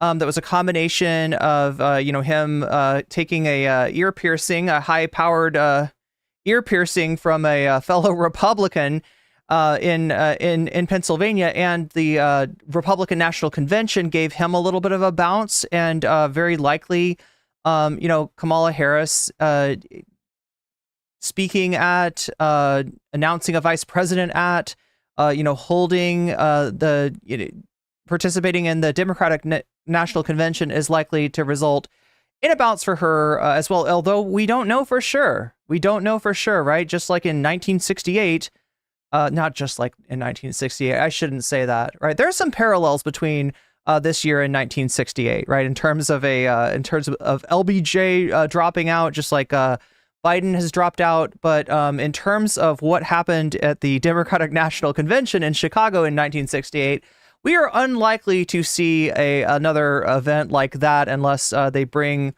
the Chicago 7 back to life. I don't know, right? There was a massive protest that sparked a lot of violence, most of it police beating up protesters at the Chicago convention, and a lot of controversy based on what was decided inside the convention. It's less likely for this Democratic convention to go like that. Although there definitely will be protests, and there's a lot of people that are not happy about the Democrats and their foreign policy. Just like for LBJ, a lot of people are not happy about the Vietnam War. We've got a lot of people not happy about the wholesale slaughter that is going on in Gaza still as we speak. It was very interesting to see how all of this panic has now turned into enthusiasm and energy for the Democratic Party. All of these call-outs against President Biden have turned into complete and total endorsements for Vice President Harris. And this unification and characterization of President Trump and his VP choice, J.D. Vance, has actually seemed to be very beneficial. Wait, what if they pick RFK Jr.? Are you talking about for Vice President, Robal? You're talking about the Kamala Harris nominating RFK Jr. as a Vice President. He is if you say so, he's a Democrat. I'm not sure what RFK Jr. is. His family doesn't know what he is. His whole family's kind of against him at this point. He is an influential figure. I'll give it that. Look, the last I checked, Donald Trump was courting RFK Jr., right? There was a phone call between them in which maybe RFK Jr. might have been offered a position in the White House. Trump very much wants RFK Jr. to drop out. I told you earlier that RFK Jr. was thought to be maybe pulling a few more votes from Biden than he was from Harris. That's mainly because of his family name and, people wanting another Democrat to vote for that's not Biden, right? So he did have that going for him earlier. Now it's the perception that actually he's taking more from Donald Trump than he is from Kamala Harris. And that's why Trump wants him to drop out. So yeah, I mean, look, anything can happen. Anything at all. Anything in the world could happen, right? But Kamala picking RFK is not likely to happen, and RFK is very much out of step with some pretty important policies of the future Harris administration. So again, like I said, anything could happen. That's one of the least likely outcomes. RFK, we are going to talk about RFK later today. Okay, so chat, we've got, and also thank you for the gifted memberships. Moe Noeb with the 5 gifted memberships. I should shout those out right now. Peter Hopkins, you've just been weaseled, and that's a good thing. YS Project, you've just been weaseled, and that's a good thing. Adria Staley, you've just been weaseled, and that's a good thing. Matthew Gross, you've just been weaseled, and that's a good thing. And Chris Perez, you've just been weaseled, and that's a good thing. Yeah, thank you for the 5 gifted memberships. I'm sure those 5 people will be very thankful again. And you vote for Sam Cedar. I got you, Moinoip. Adding, what does that get us to? 23% of the dono goal. And Sam Cedar getting some support right here. Getting some support and also doing really well in the poll. So yeah, let me finish this out. Like I said, we're gonna finish this segment. Then we're going to watch Adin Ross and Donald Trump have their conversation with the juicer, with XQC in tow. I don't know why XQC is there, but he's there. And then we're going to take a look at a nice story, a bedtime story from RFK Jr. A little visit that he had with one Roseanne Barr, where he shares a story about an incident that happened involving a bear and his taste for exotic meat. Official for the Democratic the guy loves exotic meat. Party. Because when you take a look at how people perceive people like Donald Trump in some of these metrics, you start to understand why Kamala Harris is winning the presidency in a way that President Biden could not. Because on levels of popularity, she's still more approved than she is disapproved. In terms of what's up, Markavius? Because she is doing this with a different lens and a different take than Joe Biden, there's not as much negative press. There isn't one good news, one piece of good news about something the administration does, coupled with 3 bad pieces about how Democrats want Joe Biden to step down. Now it's practically all good news for Kamala Harris, more money raised, et cetera, et cetera, et cetera. And that favorable coverage makes voters more likely to vote for her. On top of that, the news cycle has now turned away from being entirely negative of Biden to more negative of Trump. And I know a lot of Republicans think that the media has been entirely against Trump this entire. So this is what we were talking about before, right? Right before the shooting and Biden dropping out. I was covering a story about the connection, but the emerging connection between Donald Trump and Jeffrey Epstein, right? there were really negative stories about Trump out there. There were even negative stories about Trump's, cognitive decline, right? In fact, you're going to see when he walks out to shake Adin Ross's hand, you're going to watch how he walks. And I want you to compare that to kind of a lot of the commentary about how Biden would walk. It might seem, what's the word? Like, shallow, right? But actually, gait, or the way that somebody walks, is something that people evaluating cognitive decline in the elderly analyze. And you're going to see how Trump walks out. So a lot of that stuff, a lot of the weirdness of Trump could not be covered, was not getting headlines, because you know what the most interesting thing in the world is when Biden says, we finally beat Medicare, and now it's time to spread COVID. When Biden introduces mentions his vice president as being Vice President Trump, when Biden introduces Volodymyr Zelensky as Vladimir Putin, right? That shit's really interesting, and it's really hard to take away from that. So there's a certain amount of oxygen in the room, as we say, when it comes to political campaigns, right? And when something happens that is as egregious as Biden's performance in that debate, it sucks all the oxygen out of the room. And any potential stories that could take place about weird shit happening with Trump do not get covered, right? Kamala, as compelling as her sort of momentum is at the moment, as compelling of the turn from some of the things that the Republicans were trying to make fun of her for, like falling out of a coconut tree, or you exist within the context of everything that came before you, all that kind of stuff has actually turned to her advantage, and that that's an interesting story. But what's a more interesting story is the weird shit that Trump and JD, and more so like JD Vance, are getting into, like Project 2025, right? There's a lot of stories, a lot of negative stories involving Trump and Vance that are now getting coverage because Harris is just slightly less interested and interesting than Trump right now. So that's getting some play, and that's caused a huge turn. Entire cycle. Just take a look at the way they covered the Joe Biden dropout and the way and the lead up to it. It's not beneficial or at all favorable for President Joe Biden. And so you see there that the news cycle turning on Trump is reality, right? You started to see a lot of beneficial coverage after the assassination attempt, after choosing his nominee for VP, after the Republican National Convention. It was a perfect storm of everything that could have been good for Donald Trump in terms of press coverage, in terms of media coverage, in terms of changing the dynamics of the race. And yet 2 weeks later, 3 weeks later, none of it seems to matter. And this news cycle is again turning back on Trump. And on that ever-owed... Yeah, that's right. The meme war has gone very sour for the Republicans as of late. We'll see that maybe in the Sam Cedar... the Tim Pool bonus content if we get there. Ever-old age concern that Democrats have been running away from, it seems, and Republicans have been running towards. Now they're backpedaling, and Democrats are reversing.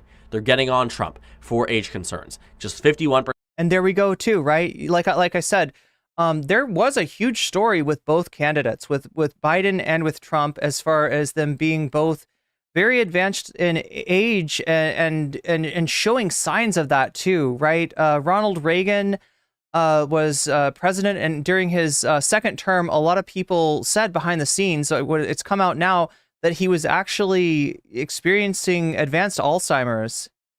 And, that was sort of hidden from the public, and nobody really talked about that while he was president. But, you're seeing two very elderly candidates who are showing signs of their age.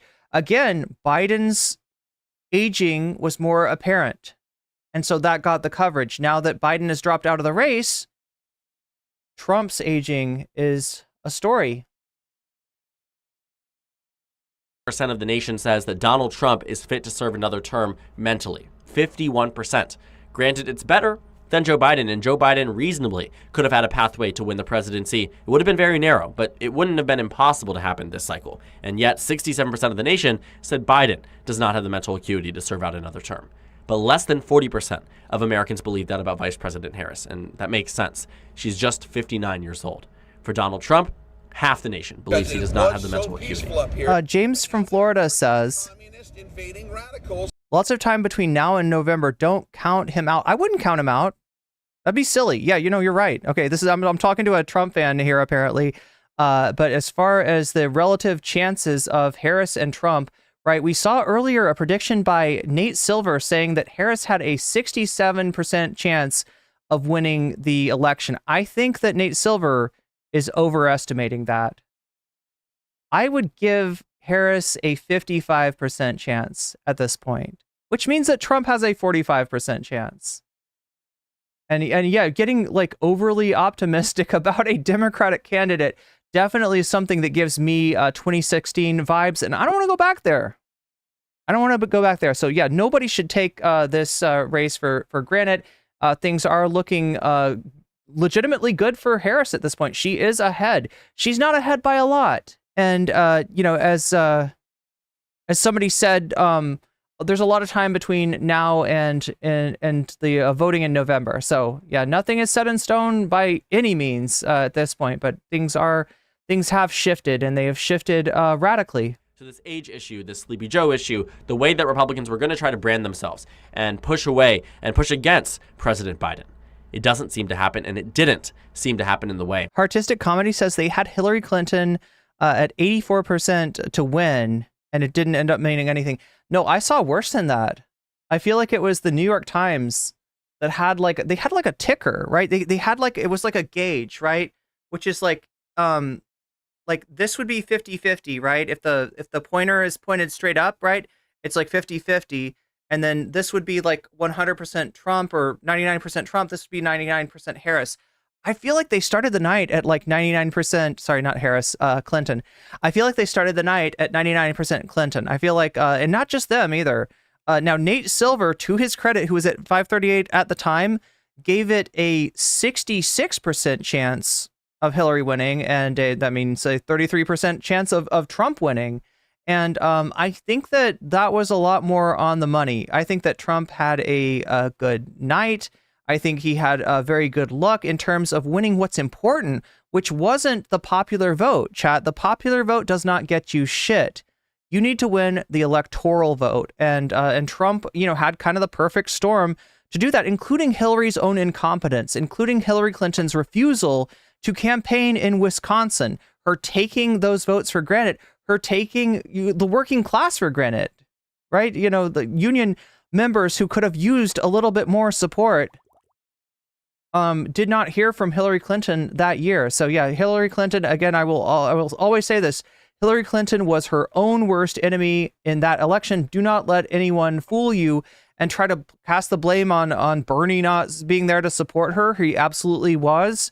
Or anyone else that they want to cast as a scapegoat, right? That was 100% Hillary's loss, right? And in fact, I think that 2016 was a phenomenal year in terms of the weakness of the candidates on both sides. Contrary to what people seem to think about Trump, him being some sort of an electoral populist juggernaut, I think he's a profoundly weak candidate. And I think that Hillary is a weaker candidate. The Democrats nominated the one person who had the greatest chance of losing to Trump, which is a feat in and of itself. So congratulations, Hillary. Congratulations, Hillbot. You got us 4 years of Trump. And hopefully that's not a mistake that anybody will be repeating. And part of that is not taking anything for granted. Hopefully Kamala Harris will not make the same mistakes that Hillary Clinton made. Can no longer seem to happen in the way that Republicans were hoping for. The entirety of the Republican convention, it was always the Biden administration. They tried to tie in Biden and Harris. For the most part, they said Joe Biden. For the most part, they talked about Biden's, negatives. They talked about qualities that they didn't like to see in President Biden. So many different things. They said, Joe Biden, you're fired. That was the branding of an entire day of the Republican convention. And yet, just that weekend after, Joe Biden dropped one of the biggest changes that we have seen in a presidential election in United States history and moved up as vice president, and voters are positively responding to that. And so I would not only continue to track this head-to-head in this 5-way race where Kamala Harris now leads for the first time in a very long time. You can see that the numbers early on in the race, Trump +5, Trump +4, Trump +2, Trump +3, and I think a lot of that too, and we'll talk about this in a future video, is that third-party voters were at an all-time high because a lot of those were disaffected Democrats. People who believe... Yeah, again, Biden versus... And that was the spooky thing about Biden versus Trump, right? You've got a repeat of like two extremely weak candidates that nobody wants to vote. Nobody wanted a rerun of 2020, right? People want something new. People want a new race. And the Democrats were receptive enough to that feedback to actually, pull their candidate and replace him. I think the Republicans would probably benefit from doing the same, but that's not going to happen because Trump's got the Republican Party by the balls, all right? They're not going anywhere on him. He is staying in this race unless he has... some sort of health problems or... Joe Biden should not be running for another term and wanted another option, whereas Trump's base has arguably been very loyal. We can see that in the earlier stages, Trump took massive... And again, chat, we're getting to the we're gonna get to the Adin Ross stuff after this. So we're gonna watch the Adin Ross interview with Donald Trump. Leads when the third-party candidates were in the race. Joe Biden wouldn't even clear 40%. But in the most recent poll that has been taken, Kamala Harris is at 49% nationwide. And the overall... Oh, Medi. Okay, I gotcha. Vote share for some of these Democratic or, left-leaning third-party candidates don't even seem to be impacting Kamala Harris in a way that is super substantive because she is, in fact, doing better here than she is in the direct head-to-head. But overall, Kamala Harris has made major improvements since the last time we saw this amount of polling data done, and that showed President Biden in a very poor position for this election cycle. So Democrats definitely have a lot to look forward to, with the VP announcement coming likely tonight or tomorrow, with the Democratic convention, with potentially a first Democratic debate. Okay, let's get this down. So people are saying that they might make this election tonight. I don't know where they're getting this from. Democratic National Convention 2024 dates. Yes. It starts next. No, it does not start next Monday. It starts the Monday after next Monday. Why would they make the announcement? So anyway, they chat. If people might be hearing, this might be real, right? People might be hearing stuff. I don't know. I haven't seen it attributed to a source, right? That's what I'd like to see. If I wanted to have great confidence in this information coming out, suggesting that the vice presidential pick is going to be made tonight or tomorrow, I would like to see some sourcing on that. I haven't seen that. That doesn't mean that it's not there. That doesn't mean that it won't happen. But I guess I would expect the selection to be made closer to the convention, which is, again, 2 weeks from today. There are reasons to believe that the numbers could continue to grow. The question is, when does this momentum end? When does this honeymoon period end? When does it get to a point where Kamala Harris starts to see dips in polls, negative numbers in swing states? Because a lot of this has been optimism for the Democratic Party. A lot of this has been moving forward in the right direction, but not there yet. The morning consult poll, though, does show that this expansion on the national level is not halted. This trend line on the national level is continuing. And Democrats could build up and build up and build up to a point where instead of being down 3 points like they were under Biden 3 weeks ago, they could be up 4 points under Kamala Harris today, according to the morning consult. There are many different pathways forward, and these new data points suggest that Kamala Harris and the Democratic Party at large are in a far better position than they were just 3 weeks ago. And so we'll be watching. So again, chat, this is a national general election poll we're looking at, right? This is a popular vote. Popular vote is not what wins the election. It's the electoral college, right? But as far as I keep on saying Camilla for some reason, Kamala's chances in the, as far as the electoral college goes, right? The most secure path to victory for her is to secure the Rust Belt states.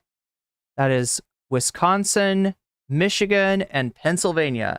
And she can do that with Waltz. She could probably do that with Shapiro. I do think that Shapiro subjects her to a little bit more of a, there's a little bit more of a downside with some of the scandals that are coming out about Shapiro. But again, I don't think it would doom her candidacy by any means, right? Obviously, a choice of Mark Kelly would be her taking another tack, another path, her looking at the Sun Belt states of Nevada, Arizona, and I guess I don't really think of Georgia like this, but I guess Georgia as a pathway to victory. But again, not as likely as a choice of Shapiro or Walt. So that's what we're looking at, and that's where we're at right now. Let us again take a look at where we're at for bonus content. So Tim Pool is cleaning up on the poll in terms of the full scale stream, right? 48% of you are voting for Tim Pool Gets Weird, featuring Sam Cedar. That is Tim Pool talking about Donald Trump in a really weird and awkward, and I would say cringe sort of way. Second place is Mehdi Hassan debating against Benny Morris on Zateo. It's an interesting debate. We'll probably end up watching that at some point, regardless, right? Third place is Tech Bros Wanna Matrix the Poor, and fourth place is the beef between Vosh and Squid Tips over motorcycles. If I take a look at the shorts stream, Tech Bros Wanna Matrix the Poor in first place, Tim Pool Getting Weird About Trump featuring Sam Cedar in second place, and Squid Tips and Mehdi Hassan tied for third place. So that's what's going on. That's what you're voting for right now. We also have, how does this work, right? So we're at 30% of our way towards the dono goal right now. That's almost a third of the way. If we get to 100% of the way there, then we'll open up a bonus topic, right? And how do we choose that? Well, you're choosing it right now through your vote. So keep voting. Remember, you can switch over to the other stream if you want to, and you can have another vote on that stream. I'm just telling you this because I know some people are doing that. Some enterprising weasels out there have figured this out already. So just so you know, we're on two streams on YouTube. We're on Shorts and we're on full scale stream, the full screen stream, right? If you want to click on my avatar, you can go to my channel page and you can find the other stream and you can vote on that as well. If you want to, all I ask is that you leave a like when you do that because it helps me out greatly. So again, it's a combination of me averaging the polls from both streams and then adding your donations. And right now, there is 15% extra for Tim Pool Gets Weird featuring Sam Cedar. There is 6% extra for Mehdi Hassan versus Benny Morris. Remember, when you donate, let me know which of these topics you are feeling, and I will put your money where your mouth is and add that to the overall score from the polls. So again, we have Tech Bros Wanna Matrix the Poor. We have Squid Tips versus Vosh, argument about motorcycles. We have Mehdi Hassan arguing with Benny Morris, I'm assuming over issues surrounding Gaza. And Tim Pool getting weird about Donald Trump featuring Sam Cedar as our options.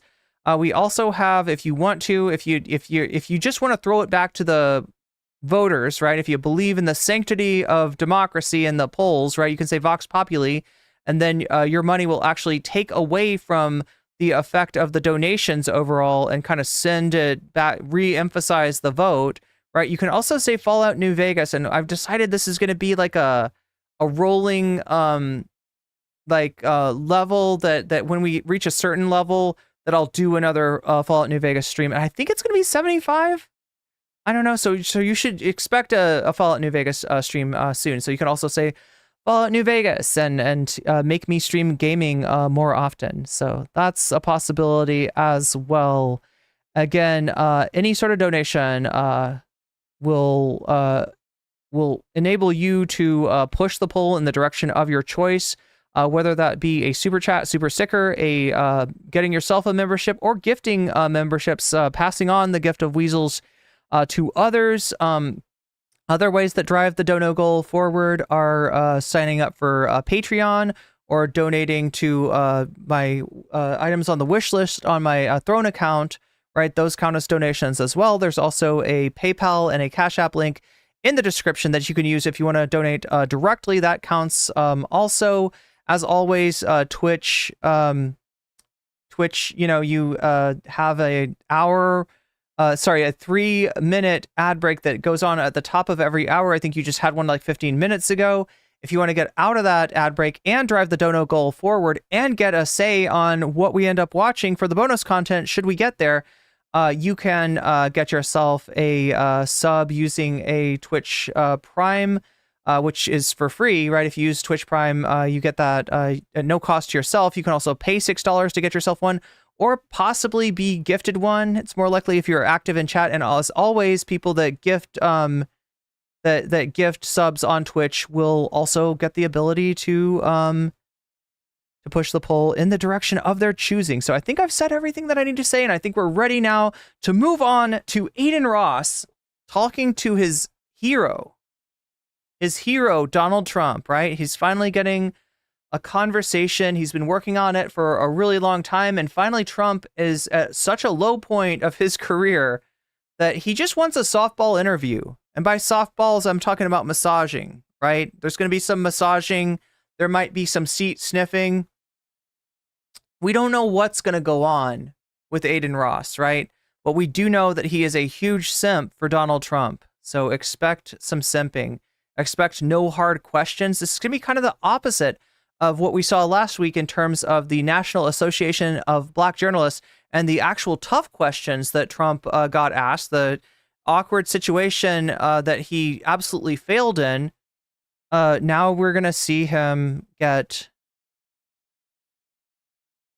the softball treatment, the true massage.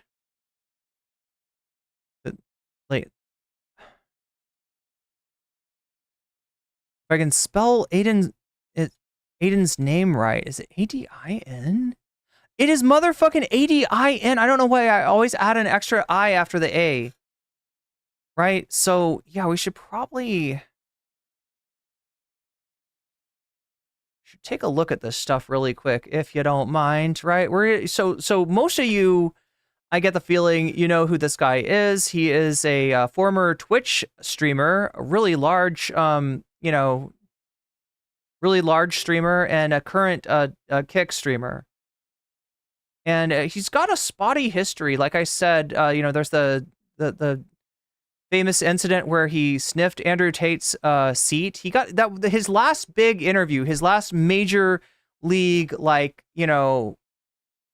celebrity interview was an interview that he did with, God, how am I forgetting?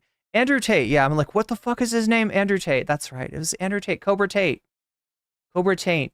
And when Cobra Tate got up from his seat, Adin Ross took the opportunity to just give that a little smell. Here is Adin Ross showing us, and I want to show you this so that we understand, like, what kind of level of expertise Adin Ross has as a political analysis, right? He is looking up what fascist means. What does that word mean? What are we talking about here? So let's take a look, see what a big brain political analyst we have here in Adin Ross. What does a fascist mean? A fascist. What does a fascist? What does a fascist mean? It means you are a far-right authorization on a far-right authorization. Ultranalytic. Oh my God! Ultranatalist? Ultranalytist. Natural. What did he say? What did bro say? Oh my God, this is too good. Oh my God! Ultranalytist. Ultra-analytist? Okay. Analyst. Political ideology movement characterized by dictator leadership, centralized autocracy, autocracy, yeah. militarism, forcible suppression of opposition. Suppression. So I don't know what that means, bro. I swear to God, I don't know what the fuck a fascism is. I don't know. He's like, what the fuck did I just read? What the fuck that is?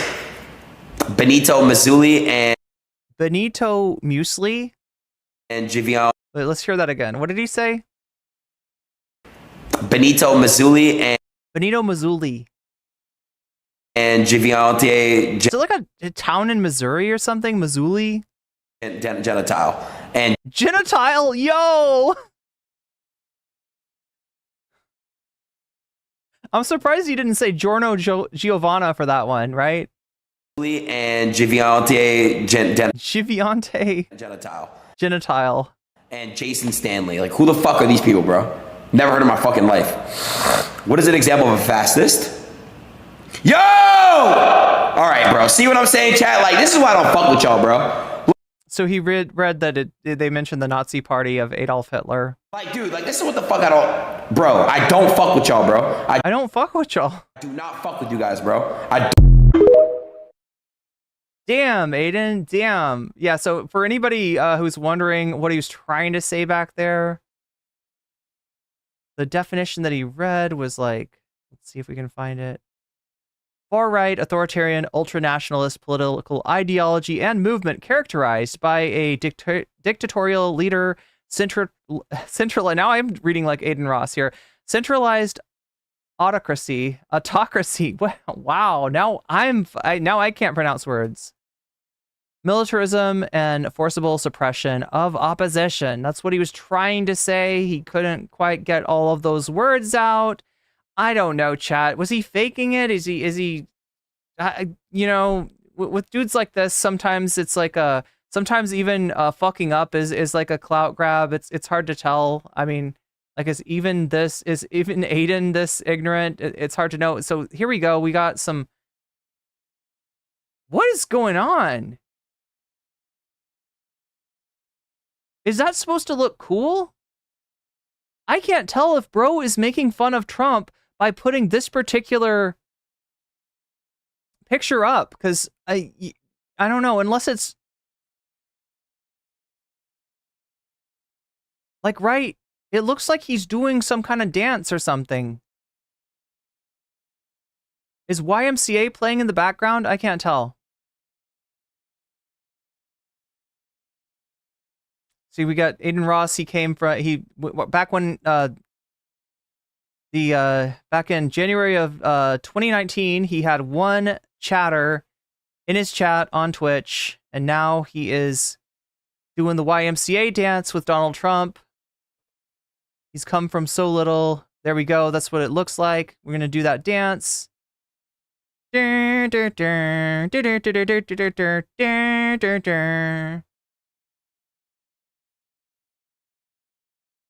So there's one more clip. I'm so, like, it's dangerous to scroll Twitter like this, honestly. There's the and we're gonna be watching this, right? There's the interview itself. See what he says here, maybe.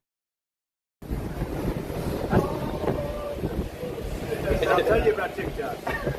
Trump is going to keep TikTok going. I'll tell you about TikTok. Oh yeah, so he's saying, yeah, TikTok. Zoomers out there, like, vote for me. Whereas Biden, Harris, they have no idea what it means. And all it's going to do is be good for China the other way. Trump knows all about TikTok. He keeps them in his pocket, right? It's great for when you want to forcibly kiss somebody, and they let you do it. They let you. So here's another, right? So that right there is a gift for Trump. That is a cybertruck with a wrap. See the wrap on it? That's a wrap of Trump doing the fist pump. It's got a "Make America Great" on the front of it.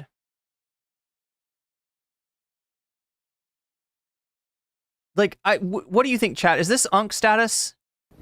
Is this Unk status right here? Have we got Unk status confirmed? China the other way. It's no good. We're going to save TikTok. Some Unk energy. Destroy TikTok. So all of the people on TikTok, vote for Trump. Vote for Trump. Actually, I feel like it's a reverse Unk. I don't know. He's Zaddy status. I don't know. Anyway, let's see. Oh, there we go. We got the juicer. We got the juicer. You see him? You see the juicer? There he is. There's XQC. There's XQC. And he's got a shirt with Trump that's he's got grills on his mouth, right? Oh, no, they're talking now about the gift. So this isn't the only gift that you're going to see Adin Ross give to Trump, the Cybertruck. Is this legal, right? There's a limit of, I don't know, what, $3,300 in terms of your, like, in-kind contribution to a political candidate. You know, unless you somehow have a PAC or something like that you can funnel it through. Right, there's this campaign finance law. Did he violate it? Can Trump receive these gifts, right? Hasanami facing backlash for snitching on Adin Ross over his gift to Trump. Seriously? Fucking wait, no, you can't do that. That's illegal. You like Rolex? That's illegal. That's illegal. You can't do that, dumbass. The golf guys and all the other That's guys. illegal. Flag on the play. That literally is not legal. You cannot give gifts to a fucking president who's. I love the idea that I don't know how serious Keemstar. By the way, this is Keemstar, right? This is Drama Alert. That's giving us this information. I don't know if Keemstar's kind of like kidding about this, but yeah, obviously, if he gives Trump expensive gifts in front of like 400,000 people, the FEC is gonna find out. Come on. Wait, what? Somebody's coming in here with the fucking bro take here, right? It's not illegal to give the president a gift. Also, Trump isn't even president. Bro wants to be a part of it so bad. Yeah, this is Hassan being jealous. That's what this person's saying. It's Keemstar follower. Keemstar reply guy. No. Yeah, they can see it. Are you kidding me? Oh, I didn't know this. Now I know it. There ain't no way. Now I know it's worth. He's got your whole house on his arm. Bro, you can't do that. The boys said, well, that's such a big show. I don't know what you're doing, but you really are respected. Amazing. I go into other shows. Nobody. Show the camera. That's a There ain't great. no. He's like, nobody gives me gifts like that. I wonder why. Yeah, it's illegal. It's illegal to give a candidate. He says this person doesn't even get that it's about being a candidate. It's not being about president. And yeah, it is illegal to give an in-kind contribution over a certain amount to a presidential candidate. Those are the campaign finance laws. But yeah, I don't know what Keemstar's trying to do here. Like, he's got to be kidding. He's got to be kidding. So the one thing I'm looking for here, there we go. There's the promotional material right there with the fist pump and Adin standing by the White House. Wait, Kamala headquarters? What's going on in Venezuela, the whole situation out there. Well, I know it very well, and Venezuela is right now being run by a dictator. We were enemies with Venezuela. Venezuela was going to collapse, and people could have gone back to Venezuela. They're in our country now. They've released tremendous numbers of criminals into our country. If you look at Caracas, it was known for being a very dangerous city, and now it's very safe. In fact, the next interview we'll do it in Caracas, Venezuela, because it's... So this is like one of his unsubstantiated claims about immigration. He will claim that it's selectively criminals, maybe even criminals like that are freed from jail in order to be sent to the United States that are immigrating. Again, what's going on with Venezuela?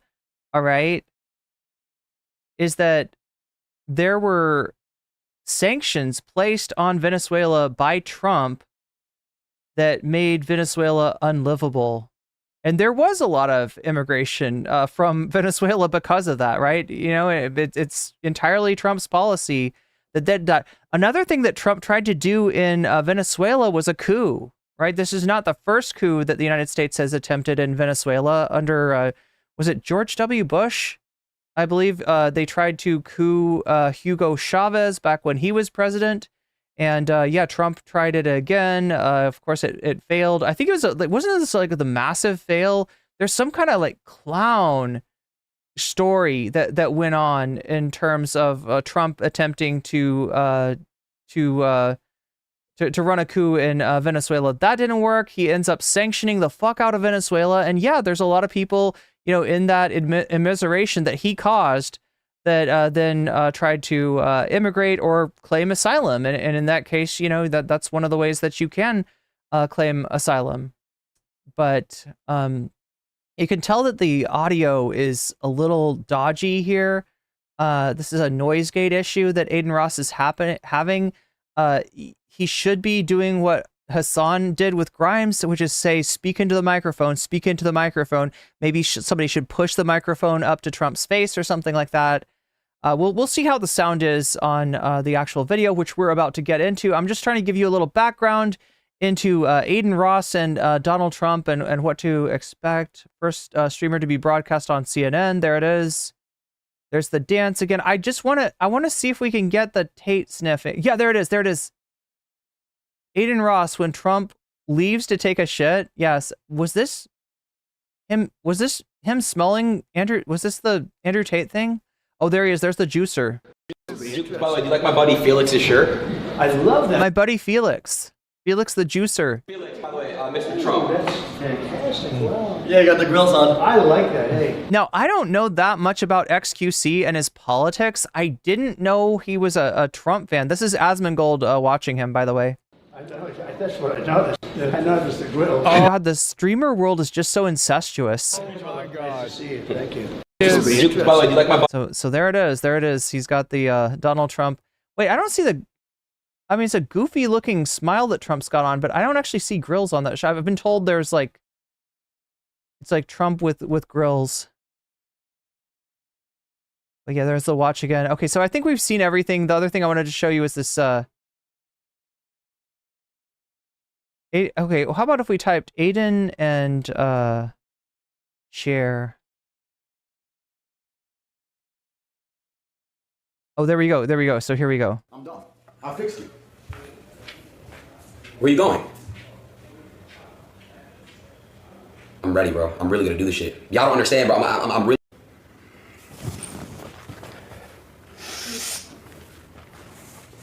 And I just want to say, bro, you know this. And I worked. So there we have it. There we have it. And with that, we can get going. We can get started. All right. I got the full interview for you. I don't know how much of this we will watch. Again, let's see. We are, what, 29% of the way towards the dono goal. That's about a third of the way there. We get to 100% before the stream is over. Then we will unlock extra content. Make sure to stick around for after this because I'm going to be covering RFK and his exotic meat interest, right? This guy, he's been known to eat a goat. He's been known to maybe, depending on who you believe, eat a dog. And now this is a story about RFK Jr. trying to eat a bear. And so we're going to be covering that after the we'll be covering that after the Trump Adin interview. And like I said, if we get this dono goal to 100% by the time that we're done with the RFK story, then we'll get to watch one of these bits of bonus content. Right now, y'all are voting for Tech Bros Wanna Matrix the Poor over in Shorts Chat. Tim Pool Gets Weird with Trump featuring Sam Cedar. In second place, Squid Tips versus Vosh. In third place, Mehdi Hassan versus Benny Morris. In last place, on the other poll, we got Tim Pool Getting Weird with Sam Cedar just killing it with 47%. Mehdi Hassan versus Benny Morris in second place with 23%. Tech Bros Wanna Matrix the Poor with 18%. And Squid Tips versus Vosh arguing about motorcycles, of all things, in fourth place. So let us proceed, if we may. If I can find my... Oh, wait, it's right here, isn't it? It's right here. We got it. We got it right here, chat. So here we go. What's going on here? What's going on? Well, God damn it, I fucked it up again. Israel will fight. No, we got BB. What's going on? well, today's. Okay, so here we go. This is Adin Ross. This is Donald Trump. If you don't recognize these people, who the fuck did he get to come in here for this studio audience, right? Like, I was expecting to see this is not his demographic, right? This is not the age group that tends to watch Adin Ross. Adin Ross is like average viewer, I would estimate to be about 14 years old, right? He has younger viewership than that. He has slightly older viewership than that, but the average Adin Ross enjoyer is like a 14-year-old boy, right? So we see a very different crowd. I don't know if this is like Adin's friends and family or what, who these people are, but yeah, they got their Trump Vance posters. They got their Never Surrender Donald Trump mugshots. They got their MAGA hats on, and we're ready to go. Adin Ross is dressed up, right? Apparently, I don't know if Donald Jr. Told him to do this, that you gotta dress up if you want to interview my dad, or if he just decided to do this on his own, kind of emulate Trump in every way, from the flag, USA flag lapel pin to the red tie. Oh no, he fucked it up. Look at this, chat. So look, I notice things. All right, I notice things. Let's get into this, chat. We gotta press the buttons. Ready to go. Press that button and press this button, and then last but not least, the also important intro button. And I'm thinking, chat, what do you think? I'm thinking we're gonna go old school. We're gonna do the streamer style. There we go. That's better. This is a Hassan style.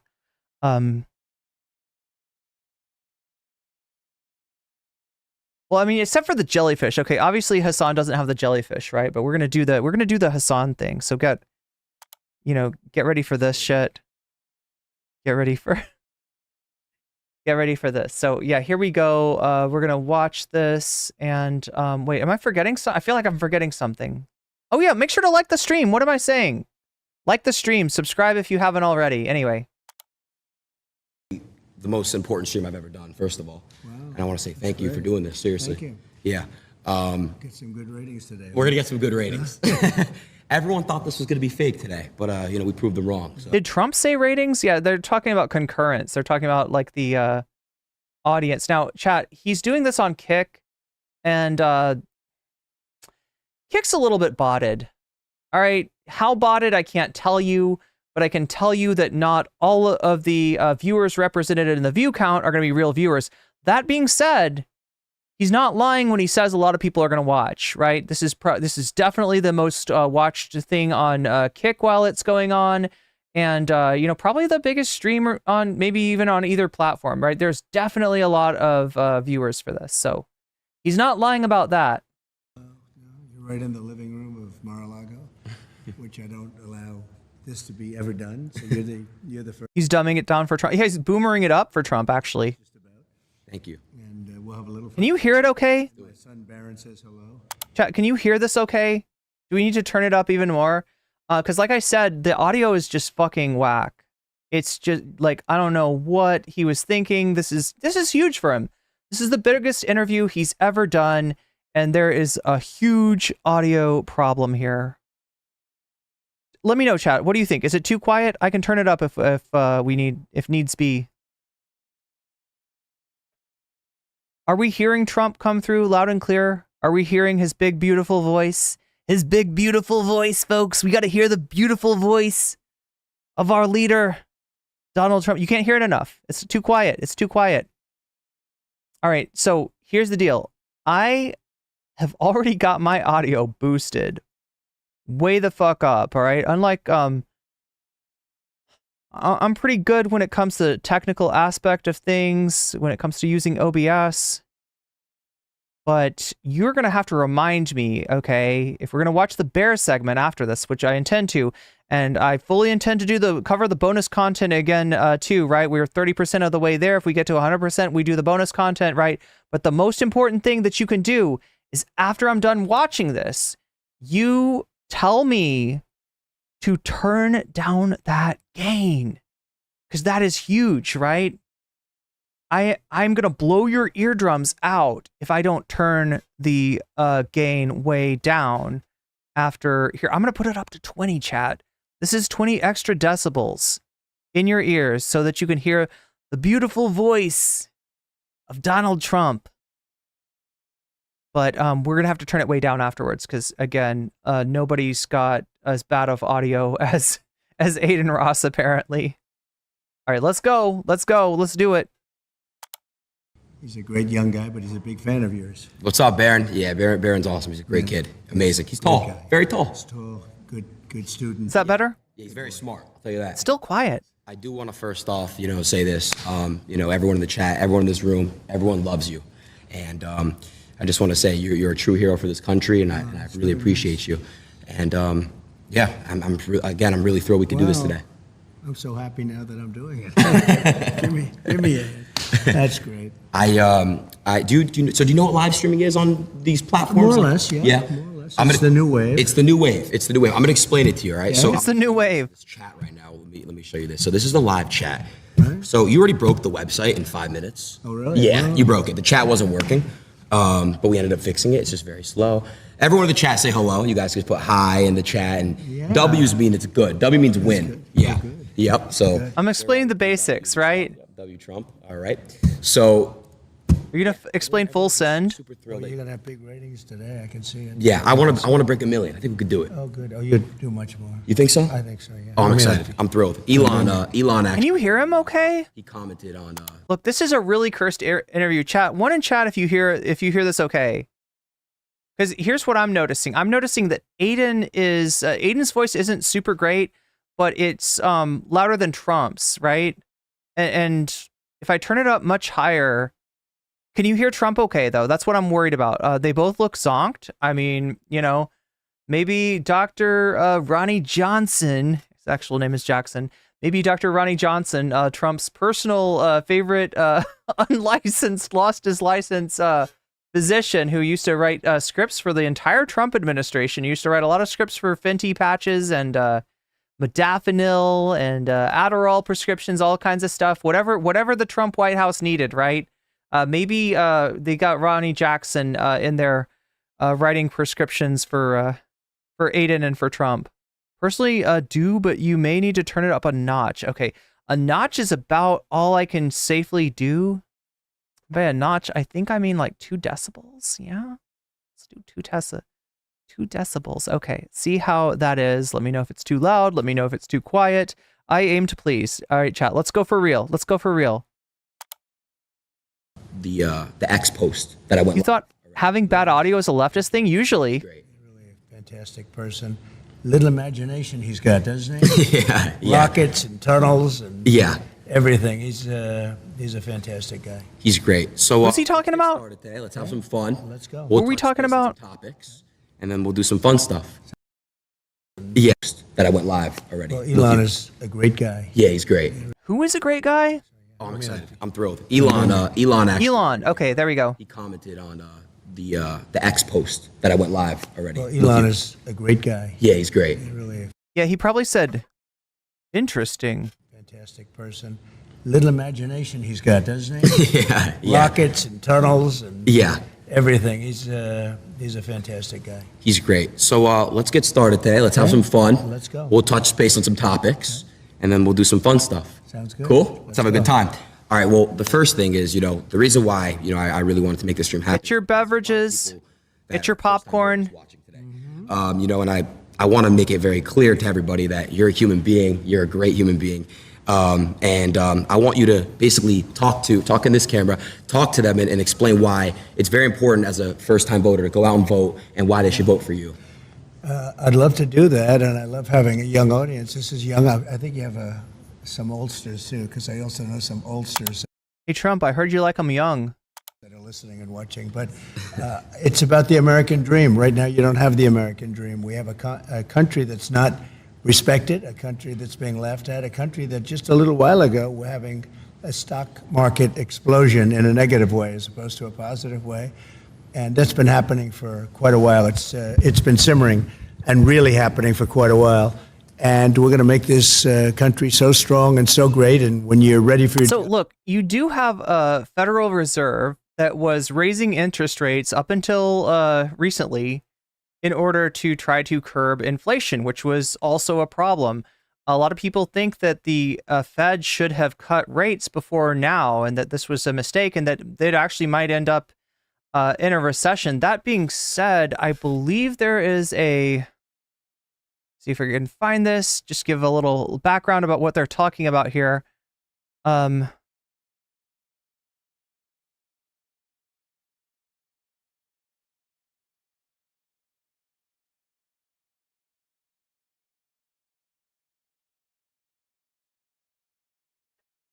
There's a hashtag on Twitter right now. Of course, there was a hashtag.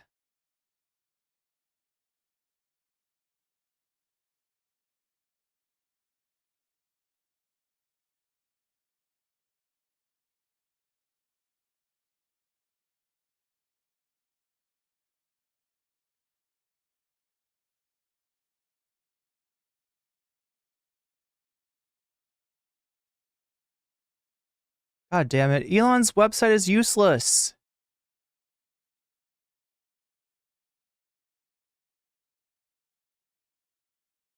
Oh wait, here's the account that posted this. Let me see if I can find it here.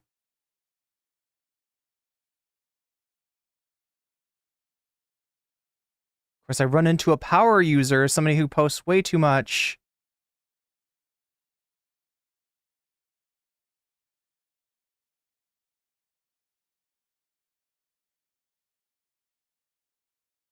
Okay, I'm gonna keep this going. You're going to get a great job, so you can make the kind of money this guy's making, maybe even more if that's possible. Right? I'm trying to get like you, boss. But you'll love your life and you'll be successful. And at a young age, it's really wonderful to think about the American dream. And with Kamala and Joe, I took him out. He was we had a debate, and the debate didn't go so well for him. And all right, so speaking of bad days for the market, right? This is the Dow Jones Industrial. Now, I don't know if this is entirely accurate because I think I've seen that there were bigger drops than this for, I don't know, was it Reagan? They're not showing all of the largest daily point drops, and I think there was one bigger, at least maybe daily point, maybe point wise. Trump is the this is a record, and this is a bad record to have, right? This is amount of the Dow Jones Industrial. So in other words, the largest point drops. Now, I will give Trump some credit here to say that he did not have the largest percentage drop in the Dow Jones Industrial. That I think happened under Ronald Reagan. You've also got, a lot of this stuff happening under Herbert Hoover and Roosevelt during the Great Recession. Those are some pretty bad market drops percentage wise. But yeah, when you're counting daily points dropped from the Dow Jones Industrial, Trump's got the record, right? 316 2020, 312 2020, 309. He's got a lot of these records, right? Anyway, just to put it in perspective. What they did, it was really a coup of somebody. He has 14 million votes. He had it. And all of a sudden. So he's talking about Biden dropping out. He said he knocked out Biden, but then he said it was a coup. That the party there was something illegitimate about Biden stepping down as the presidential nominee for the Democratic Party, even though what he did was he just, agreed to stop running. They said, we don't want you running anymore. And it's sort of like a prize fight from my standpoint. Here, you're focused on this one man, right, and all of a sudden you're fighting somebody else, but she's actually worse than he is. And you're starting to see that. I think people are going to see that very Trump, I'm sorry, it's not really like a prize fight. You may not understand this reference, but it's more like a Pokemon match, right? When one of the Pokemon gets knocked out, you throw out the Pokeball and you say, Pikachu, I choose you. And Pikachu is Kamala. Very evident. So now you're fighting Kamala. Deal with it. We want the American dream. We're going to give you the American dream, and you're going to be real happy. Thank you. I have another question. And again, Mr. President, I'm not really fully into politics, but, I'm getting there. And I do want to make this very clear as well, now it's on my mind. Back when I was I went to high school in California, okay? Right. And, a lot of the teachers were basically at the time, this is your first term. They were telling me how horrible of a person you are and all these things. And the teachers, you're not supposed to do that. It's inappropriate to have teachers, discuss. One in chat if you had your teacher discuss politics with you, right? One in chat if you ever had maybe even like after an election, if you had a discussion where your teacher talked to the class and maybe even divulged their particular political outlook, because I did a lot. And it was like 50-50. Right, I had a lot of. I remember a history teacher that was like a libertarian that really liked Republicans. I had a social studies teacher that was a liberal. Right, I don't think this is that.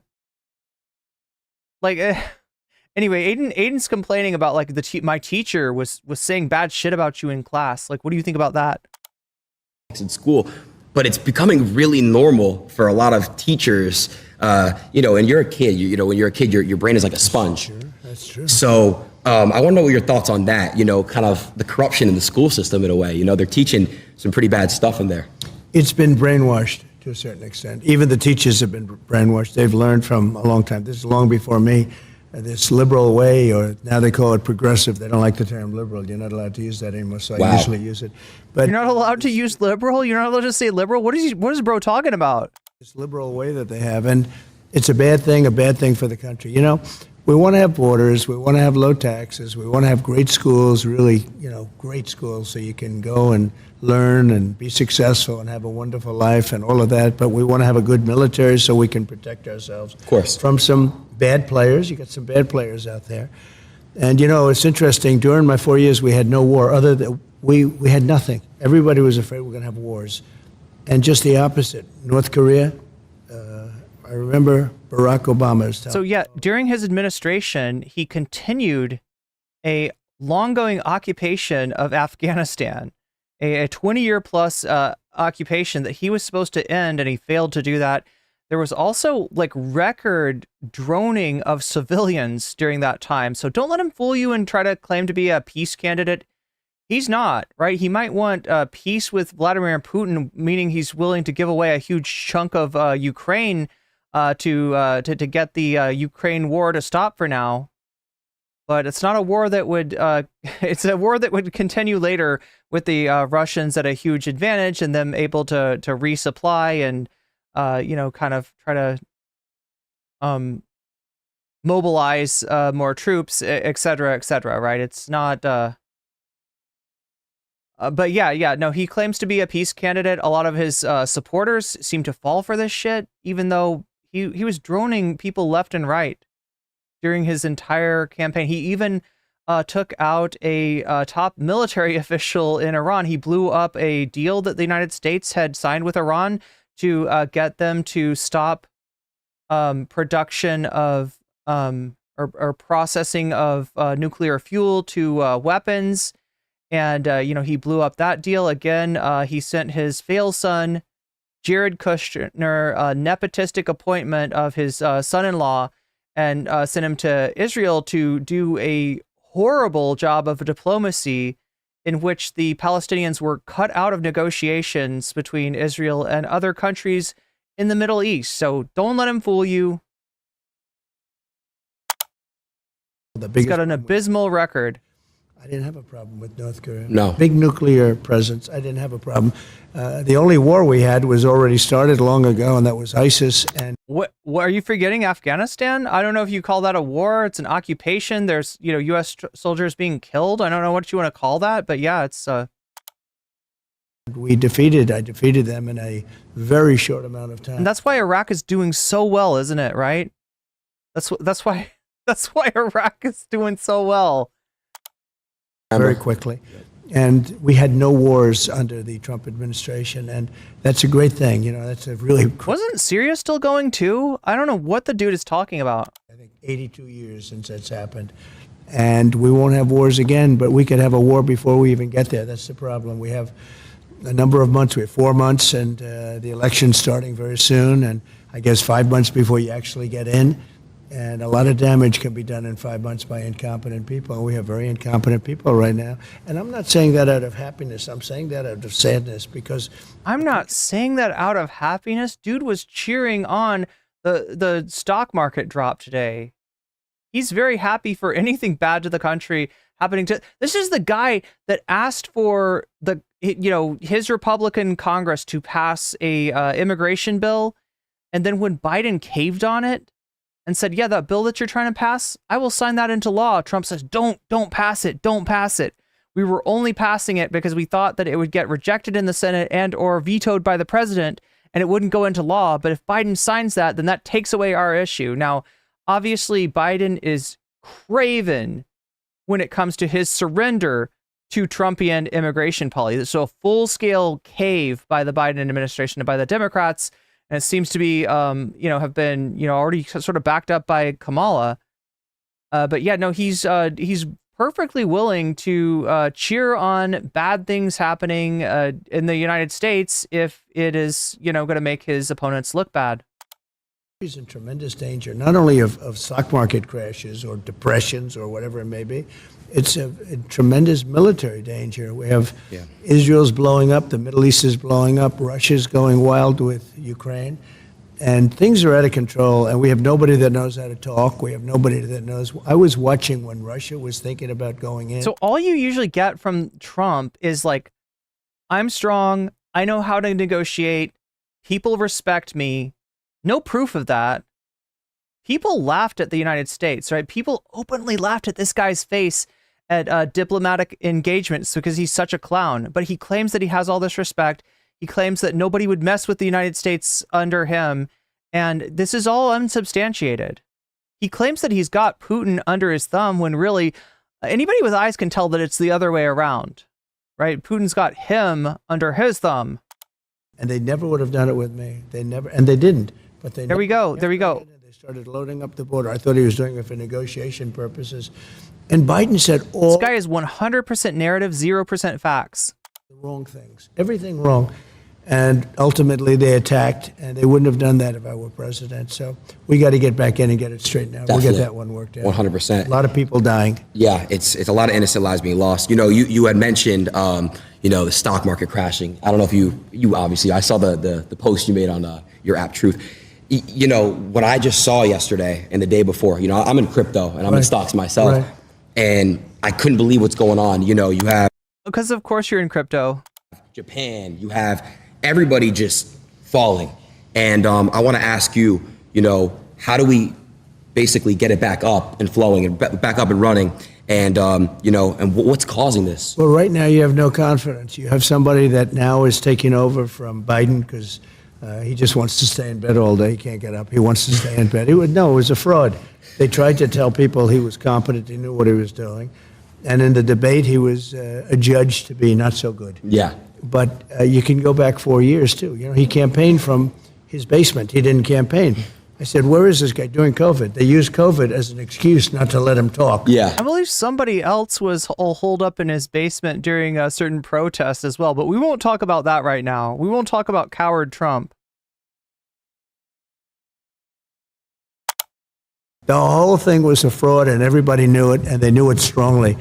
And strongly, bigly. They knew it strongly, and they knew it bigly. They put us in a very bad position. The worst thing is we have probably, I think, Adin, 20 million people came into our country with open borders, and many come from. Now, here we go. Nobody, look, he loves to lie. He lies all the time. He generally gets away with it. The media just accepts that he's going to lie, and they sort of let it go. I think in the beginning they tried to fact check him, but to no avail. And so now he just lies especially about immigration, though, right? He lies about crime. He lies about immigration. And, he's been lying. I think he's been lying about boxing recently, too, right? Even J.K. Rowling, when pressed on the point, admitted that Khalif is not trans. Algeria is a country where transitioning, being trans is illegal, right? There's no shot. But now there are We're talking about the Algerian boxer from the Olympics, right? There's no shot that she was trans, but he literally repeated it, calls her he, and implies that she had a boxing career as a male. There are pictures of her as a little girl. Right? She lived no part of her life as a guy at any time, right? But he just fucking lies about it. And again, people are sick of fact checking him.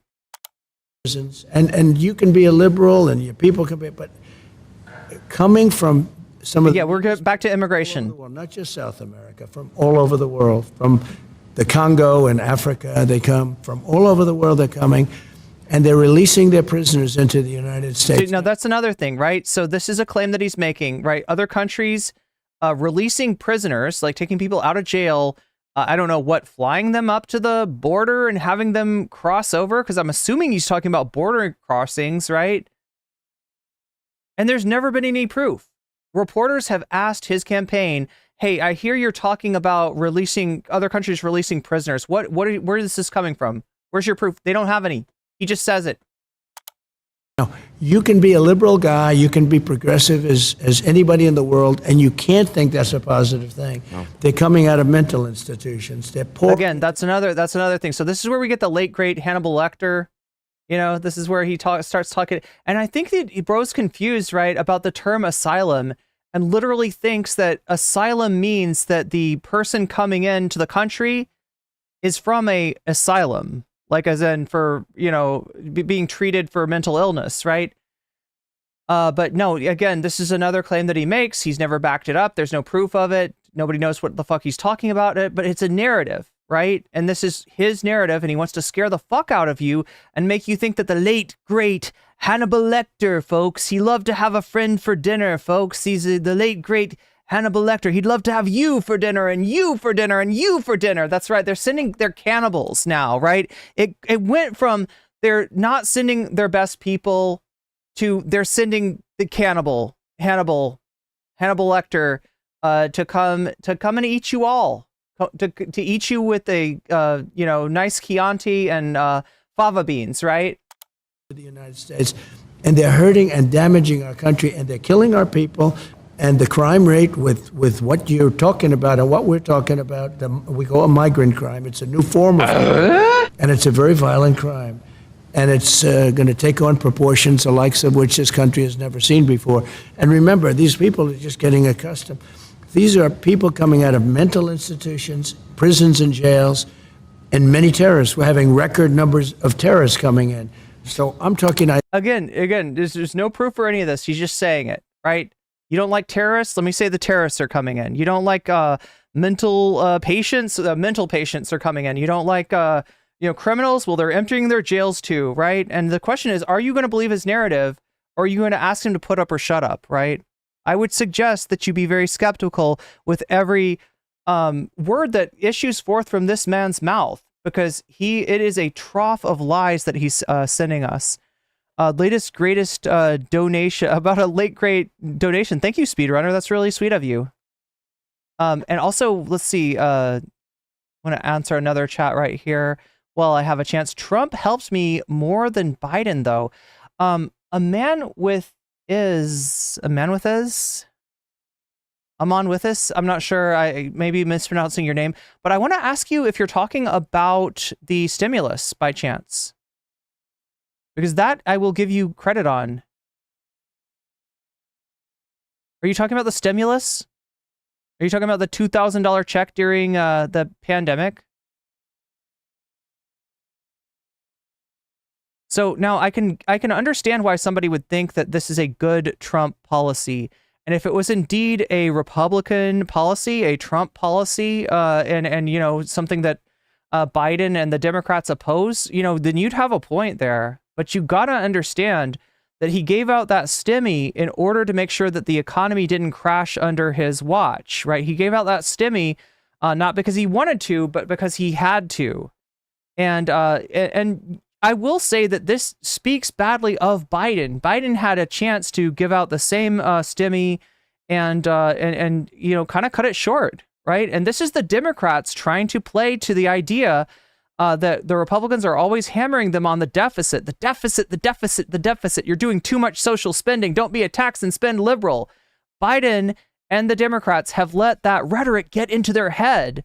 And because they're always getting hit on this, they see it as a liability. And he withheld $600 that should have been part of another stimulus.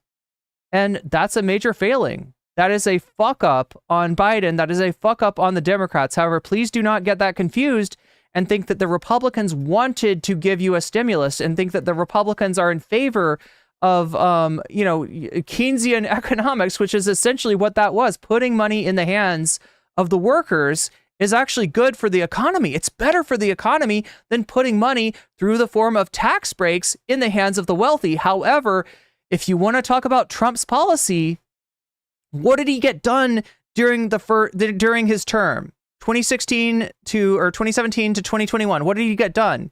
A tax cut for the wealthy. That's what he achieved. Very little else. And he's talking about doing another one and actually raising taxes on the working class to pay for it this time, right? So please don't get it twisted, but you are sort of onto something. And this is, I think, a failing and a weakness of the Democratic Party, that if they want to, not only stop being, craven, stop failing the working class like they're doing. The Democratic Party is supposed to be the party of the working class. the coalition that they had post New Deal, called the New Deal Coalition, is was based on them being in favor of a social safety net, right? And they've really gone back on that. They've really become afraid of their own shadow. So you're onto something. You're onto a major weakness of the Democratic Party. However, if I told you it was a strength of the Republican Party, if I told you that this was an actual good, feather in Trump's policy cap, I'd be lying to you there too, right?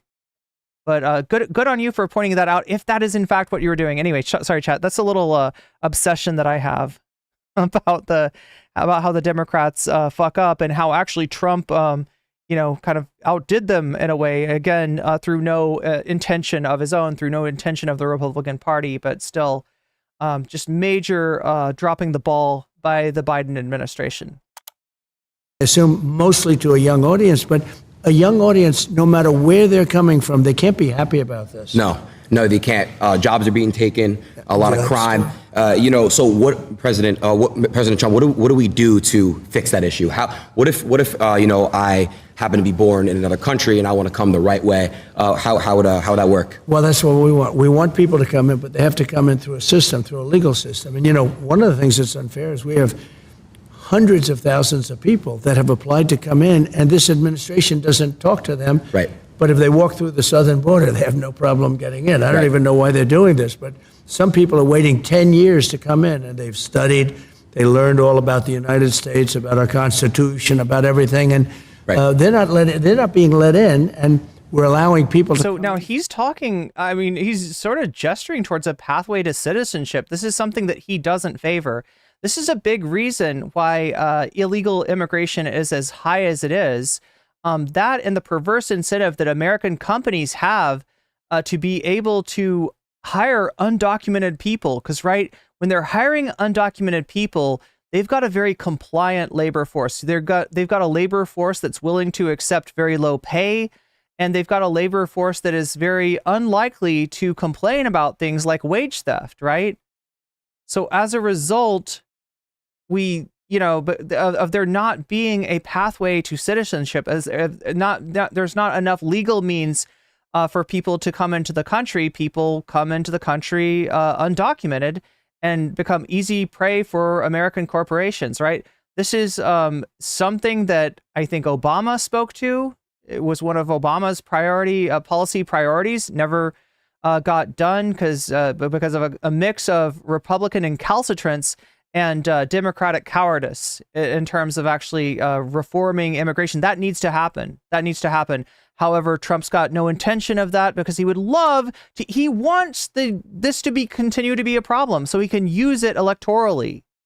He needs for immigration to be at least perceived as this huge problem in order to benefit from it. He's got no interest in solving the immigration policy, which starts with a pathway of citizenship. He's got no intention of doing that. From really rough places, really bad places, and they come in through caravans, and these caravans have 10, 20. Yeah, you remember the caravans, chat? Do you remember the caravans? There's always a caravan when there's about to be an election, right? That's when you see the caravan. That's what they notice. That they're like, there's a caravan. It's like 1,000,000 miles long. It's all the immigrants, and they're coming into the country on a caravan. They're like, we got a great big caravan. Ain't she a beautiful sight? And then it disappears after the election. Vanishes. Vaporizes into thin air, and it's gone. It's gone because it was only there to help these assholes win. Anyway. 1,000 people. And they're pouring through Mexico. That's crazy. And Mexico was great when I was there. They were helping us. I had stay in Mexico. You can imagine what that is. That means you have to stay in Mexico. You can't come into this country until we approve you. They gave it Yeah. Pandemic era policies. up. Now they just walk right in. Wow. They had catch and release. We had catch and release. That's you catch a criminal and you release them into our country. I said, no. We catch a criminal and we release him into Mexico. I think you feel better about that. Yeah, so definitely. It's one of those things. There's so many things. They are so bad. It's like amateur night. It's either amateur. Oh God, Aman, you're really good at this, right? There's another policy failure by the Democrats. Obama was called deporter in chief. Again, the fact that the Democrats aren't great on immigration should not be a fig leaf over Trump's you know, absolute abysmal policy and demagogic, right? Trump loves illegal immigration because it's a political issue for him. And in fact, you know, billionaires, well, fake billionaire in Trump's case, but rich people, rich capitalists like Donald Trump benefit greatly from having, like I said, that compliant labor force of undocumented workers, right?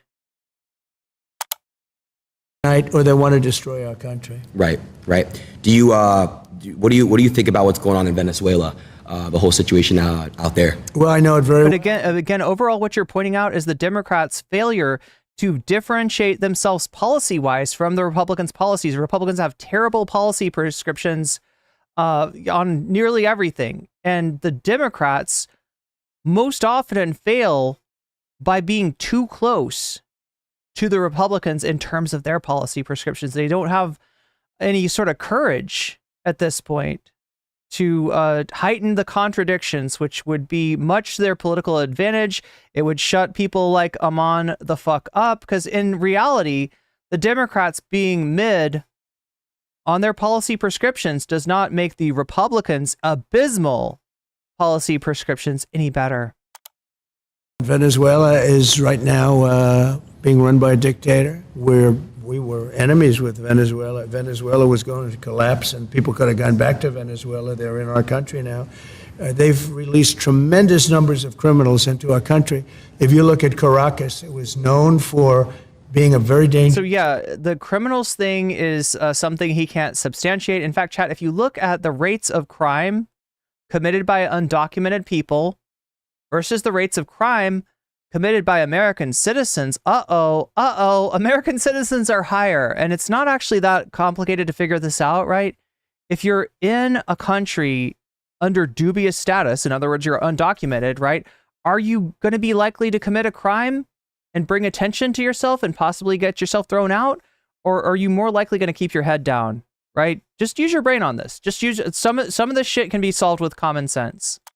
And now it's very safe. In fact, the next interview we'll do it in Caracas, Venezuela, because it's safer than many of our cities after they've released. He's saying that Venezuela is extremely safe. He's saying, again, like I said, the idea of violent criminals being exported. Now, here's what is true, though, right?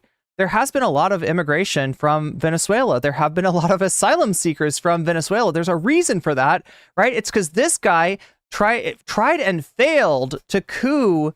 To run a coup in Venezuela, tried and failed to overthrow the government, and then put punitive sanctions on them. So Venezuela became economically eviscerated, and people from Venezuela tried to immigrate.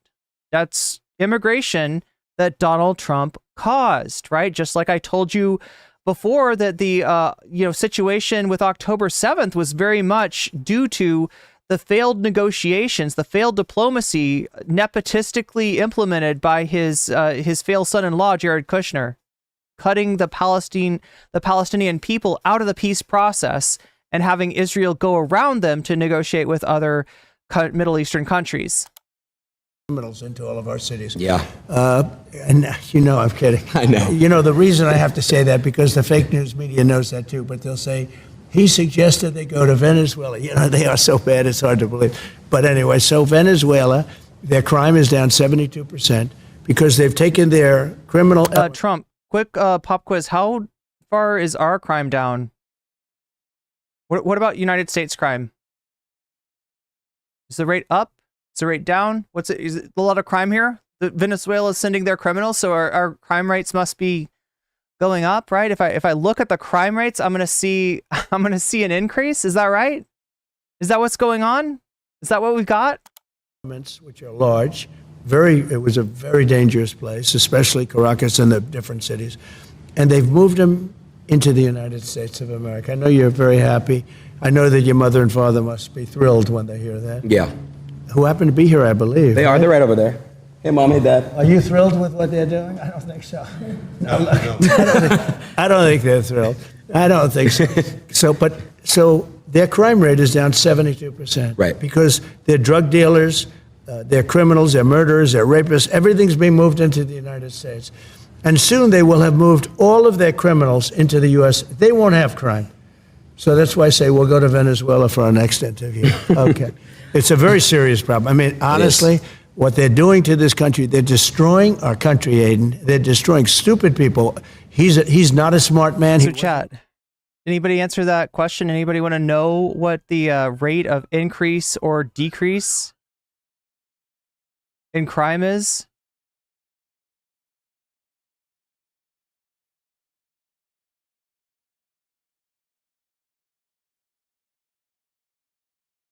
Crime is actually going down, and it has been for a couple of years now.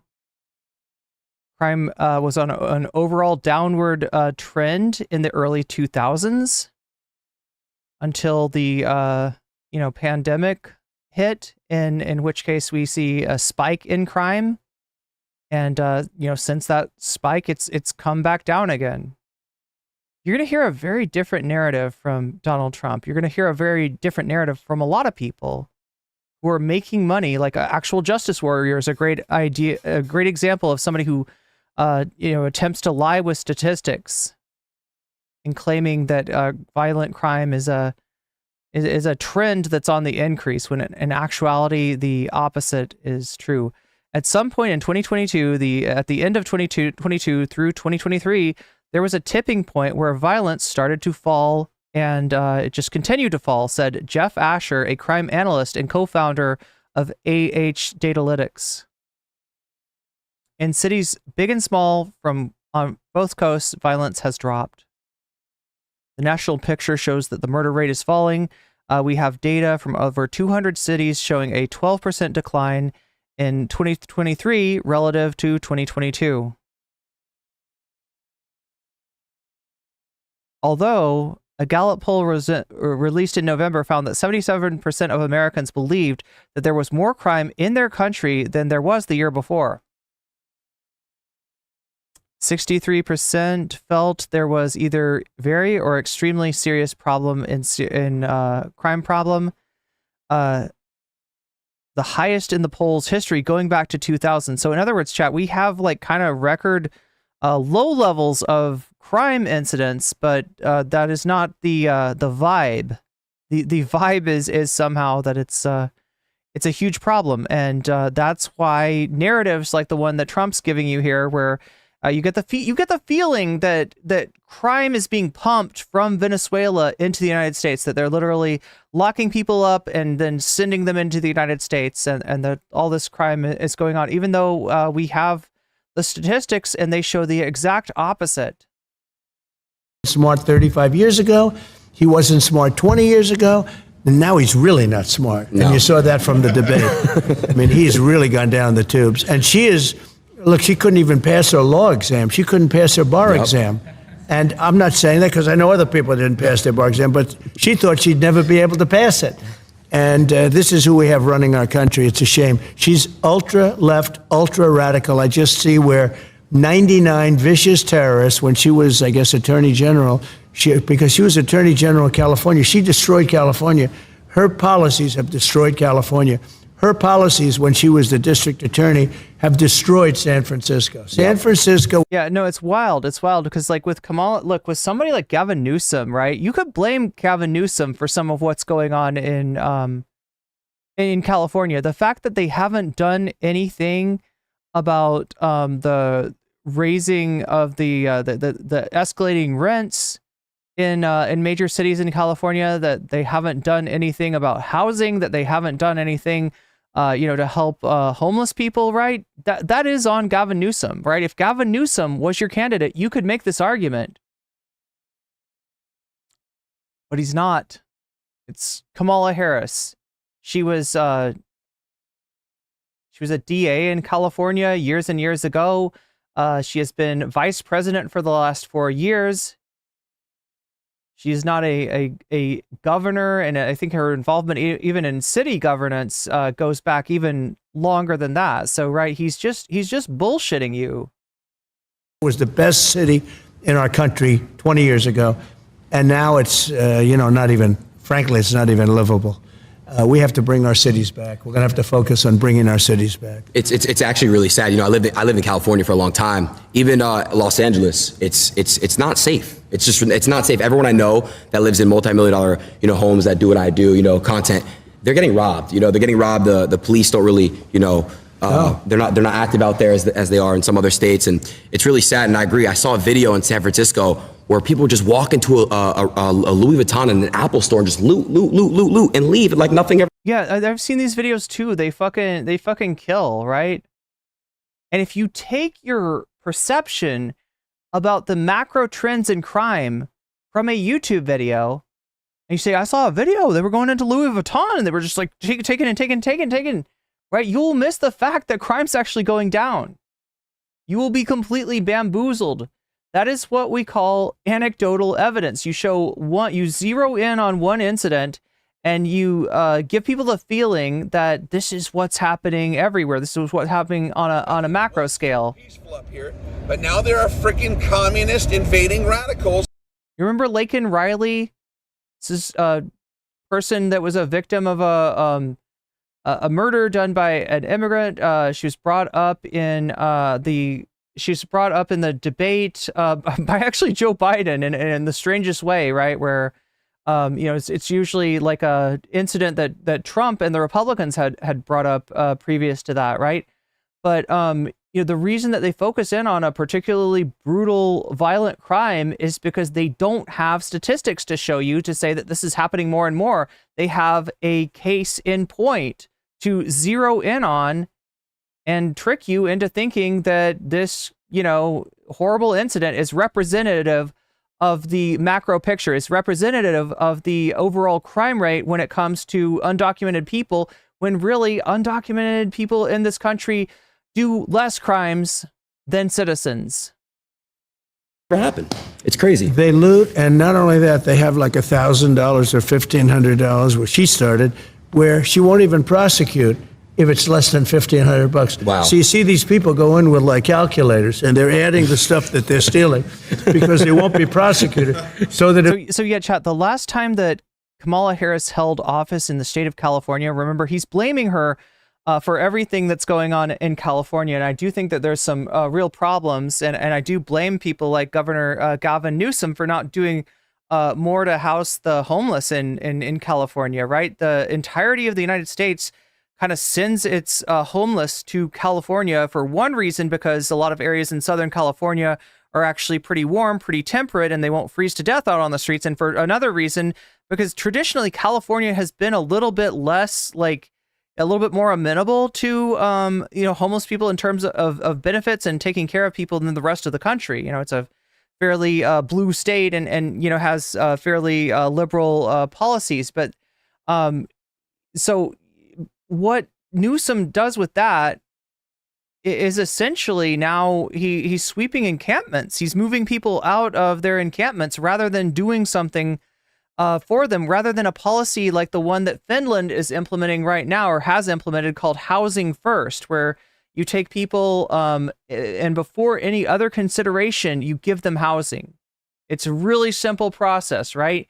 You got more houses than people, you got more apartments, you got more homes, you got more living space than people, you got people without a living space, you put them in a freaking apartment, you put them in a hotel, you give them some shelter, and even if they've got issues going on, even if they've got, addiction issues or whatever, you get them sheltered first, and then you work on their problems from there. This is what other countries do. Instead, in the United States, we have a limited amount of shelter space in some really tough places to stay that have ridiculous and punitive rules about when you're supposed to be back at the facility and what you are, if there's any sign of using of substances, you're out of there immediately, right? And that's why our policies are failing. That's why California's policies are failing. You can blame that on Gavin Newsom, but when we're talking about Kamala Harris, you're talking about somebody who is Attorney General in California from 2021 to 2017, right? That's a law enforcement job. That is not a, that's not like a governance of a city, or a governance of the state, or a governance of the county, right? So you can't really hold her responsible. Even back then in 2017, and then was in the U.S. Senate from 2017 to 2021. Again, a U.S. senator votes in the Senate over federal legislation. A U.S. senator does not preside over decisions made in the state government. So blaming Kamala Harris for Gavin Newsom's problems is bullshit. Is straight up bullshit. They get dabbed. They say, no, it's less than whatever it is, $1,000. Right. And she started the concept of that, and it's now spreading. Our country, we need strong leadership. We didn't have stuff like this. You know, when you look at what's happened to this country, and you look at other countries, crime rates all over the world are down. You know why? Because they're all dumping their bad people, their prisoners, and all of. I mean, he's dumping his bad information into the open ears of Adin Ross's naive audience. Now, like I said, the silver lining on all of this is most of Adin's audience is not eligible to vote and will not be eligible to vote for this election, right? Ostensibly, if Trump is defeated, it may be very well the last time that he runs for president. He is pretty fucking old at this point. I guess he could run again in 2028, but it's not bloody likely, right? So, but you know, like, again, he's just pouring out disinformation into the most naive political, you know, subjects you could imagine, that being Adin's audience. The people that are bad, they're not only the people on the streets, the people that are in jails. You know what they save by doing that? But they're dumping their prisoners and their criminal elements. They're dumping them into the United States of America. Yeah, put up or shut up, Trump. Somebody needs to make him just challenge him on this, right? Now, there was a challenge that he accepted from Biden to do a second debate, right? That was going to happen in December. And Kamala assumed that promise was still going to be good for her. However, Trump has of recent backed out and said he will not do the debate. So apparently she is not going to get a chance to call him on this to his face. However, it'd be nice if somebody would, because he's just straight up lying and he's never had to show proof. And you know why? There is no proof. There's nothing he could show. He's lying 100%.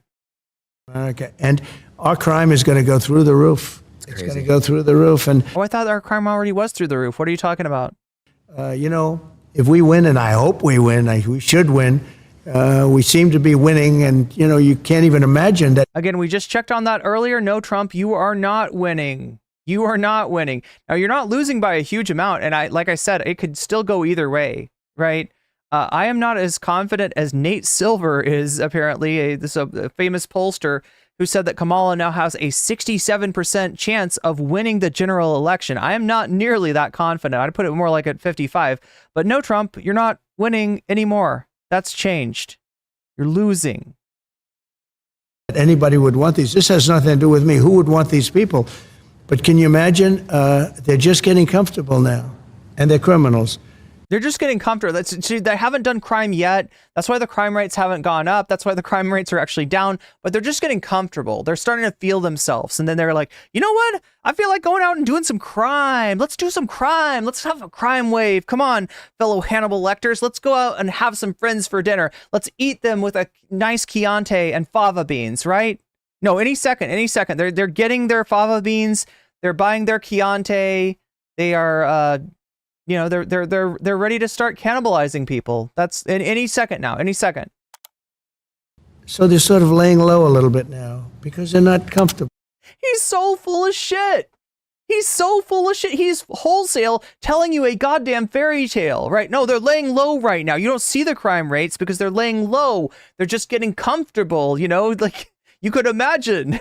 Hannibal Lecter, you know, just like, getting it. It's in his new place. You know, he's decorating. Maybe he's buying furniture. That's why he hasn't done crime yet.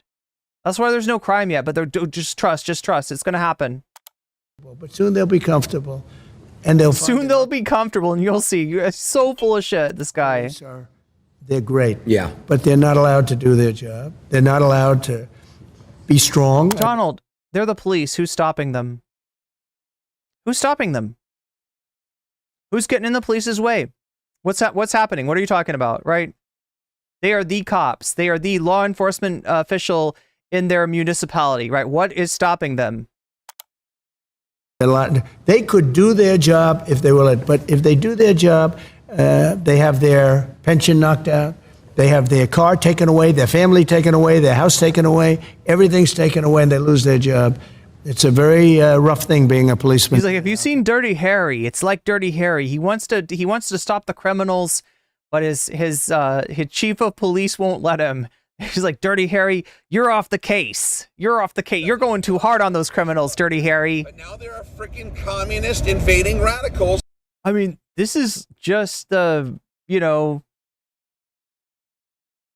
beautiful mind of Donald Trump making up stories. But they could do the job. We're going to have to let them do their job. We have a crime-infested nation. We're a drug-addicted nation, and we're a crime-infested nation. Other than that, we're doing quite well. Yeah. Drug-addicted nation, coming from the guy that ran the White House with his Dr. Ronnie Jackson, writing prescription for Fenty patches, writing prescriptions for modafinil, writing prescriptions for Adderall at record levels, right? This guy, his doctor in the White House was known as the Candyman. He wants to talk about drug addiction problems. And again, there was the implications that Biden was going to be on some kind of secret sauce. Remember before the debate, Trump was scared that, like, I don't know, what if the Biden from the State of the Union comes out and bites my head off? Well, let's start this narrative ahead of time and say that Biden is on just the sauce, some kind of special sauce, some kind of concoction that takes a elderly senile man and turns him into a vicious debater, right? Biden's secret Mountain Dew Red with the adulterated Mountain Dew Red, and it just obviously never materialized. There's not a drug that turns a fucking Joe Biden into, like a top debater. That just doesn't exist. But there is a lot of sauce. There was a lot of sauce flowing in his White House. So, and there's a lot of evidence that that this guy has abused things like Sudafed, particularly the kind of Sudafed that they sell in other countries that's no longer illegal in this country, that is a stimulant. People have said Adderall. It's not really clear what kind of sauce he's on, but yeah, if there's any fucking addiction problem, Donald, the call is coming from inside the house. I want to move topics a little bit here. I saw, I'm unfamiliar with exactly what it was called. You were speaking on stage with three other women, and you just got ambushed. They were late, and not a hi, hello, how are you? Three other women. Trump being what, the fourth woman? What are we saying, Adin? Are you calling him a woman? Are we transvestigating the president at this point? Just straight trying to rip you apart, and I think you handled it pretty well. But I wanted to ask you a question. I think you got cooked. I think you got destroyed. I think that you came up against actual live opposition and you couldn't fucking handle it. I think people have been treating this guy with kid gloves, and he finally ran into at least one. Now, that situation, right? There's three reporters on stage. One of those reporters was pretty oppositional to Trump. One of them was, a straight up just glazing him the fuck up, right? And I don't know about the other. The other one was somewhere in the middle, right? So he had one reporter that was asking him real questions, and he could not fucking handle it. He could not handle. This is where he said, like, he doesn't think Kamala is black. He implied that, she can't be, both black and Indian. He said all kinds of shit. He said all kinds of shit in that in that interview. This interview is kind of a Waterloo event for Donald Trump. This is where everything really started to turn. I mean, obviously, with Kamala as his opponent instead of Biden, things had already started to turn. But in terms of his own fortunes going down, in terms of him looking like the loser that he is, that interview was a huge event in that narrative. Like, why do you think they just straight up do that for you, but then they're going to ask the other side, what's your favorite flavor of ice cream? That's right. Well, actually, the other side was not at that event. Trump was at that event. He thinks he can make some inroads into black voters There is some polling suggesting that he's pulling slightly higher than he used to, but I mean, like, look, his numbers were abysmal in 2016 and 2020. He might be doing slightly better, but that did not help him. That did not help him. Well, he said that Kamala had turned black. Yeah, that's right. The room had maybe 2,000. They said 2,000. It looked more like 1,000 to me, but whatever it was packed. Yeah. And I did it because I thought it was a good thing to do. And they had a journalist, I didn't know who she was, but she was nasty. She was a terrible person. And I walk in, and instead of saying, hello, thank you very much for doing this, they also said, Kamala's going to do it. But then Kamala said, she wants to do it because she can't talk to people. She can't answer questions. She hasn't done one interview. She's not doing any interviews. Yeah. Because if she did one interview where you did one interview and you got fucking cooked, bro. What are you talking about? That's why you're here on Adin Ross to cope and seethe.